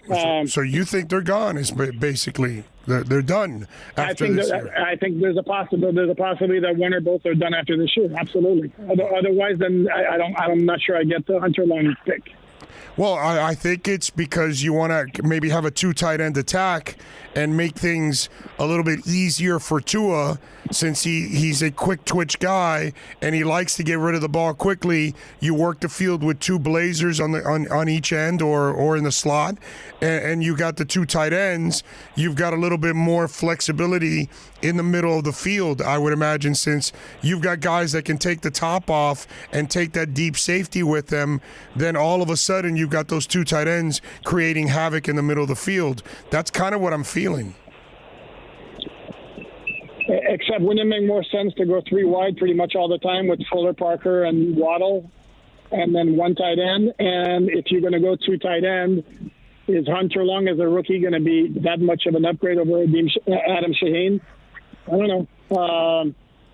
From where I sit, I'm not so sure. That's why, like I said, and again, at that point where they were picking 81st, they could have gotten Trey Sermon from Ohio State. Right. Which to me would have been a better move, or Ramondre Stevenson, who was a big back in the Javonte Williams mold, and that to me would have been better value as opposed to taking Hunter Long in the third round and waiting until round 7 to pick up Dokes, the running back from Cincinnati.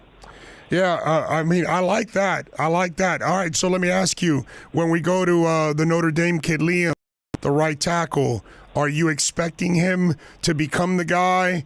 Are you expecting Fluker to start and then eventually it goes to Liam? How are you viewing all of this?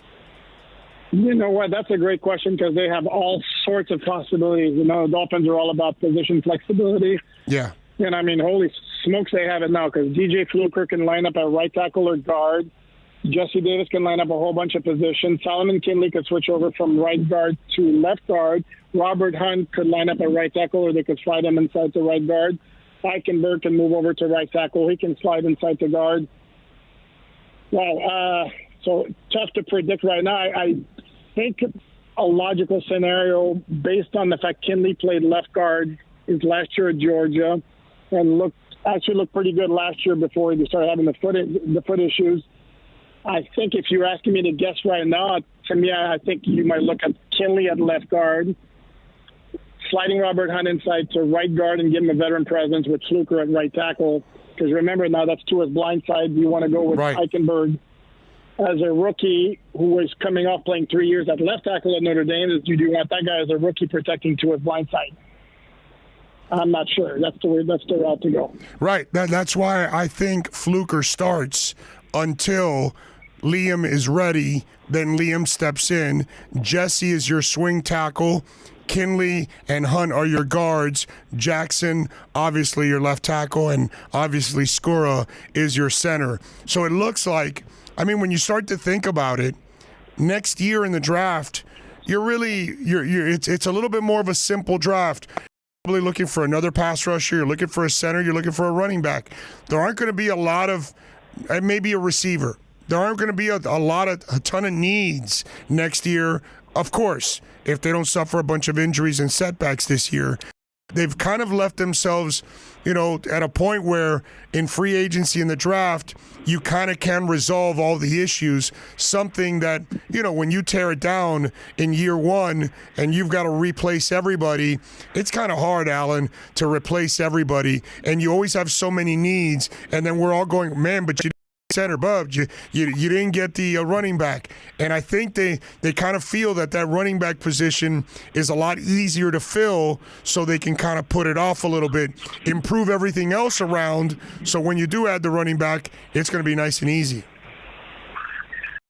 No, that's fair, and they did have a lot of holes to fill, and they have done so. The thing is, they're going to need some of their draft picks from last year to develop.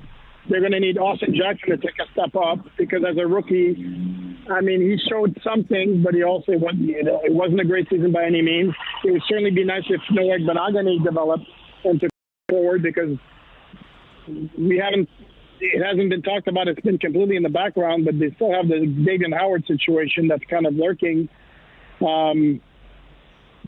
Because right now they're carrying two very, very high-priced cornerbacks, Jones and X, who still, by all indications or by all logic, would want a new contract. Are the Dolphins going to want to redo that 2 years after giving them a long-term extension?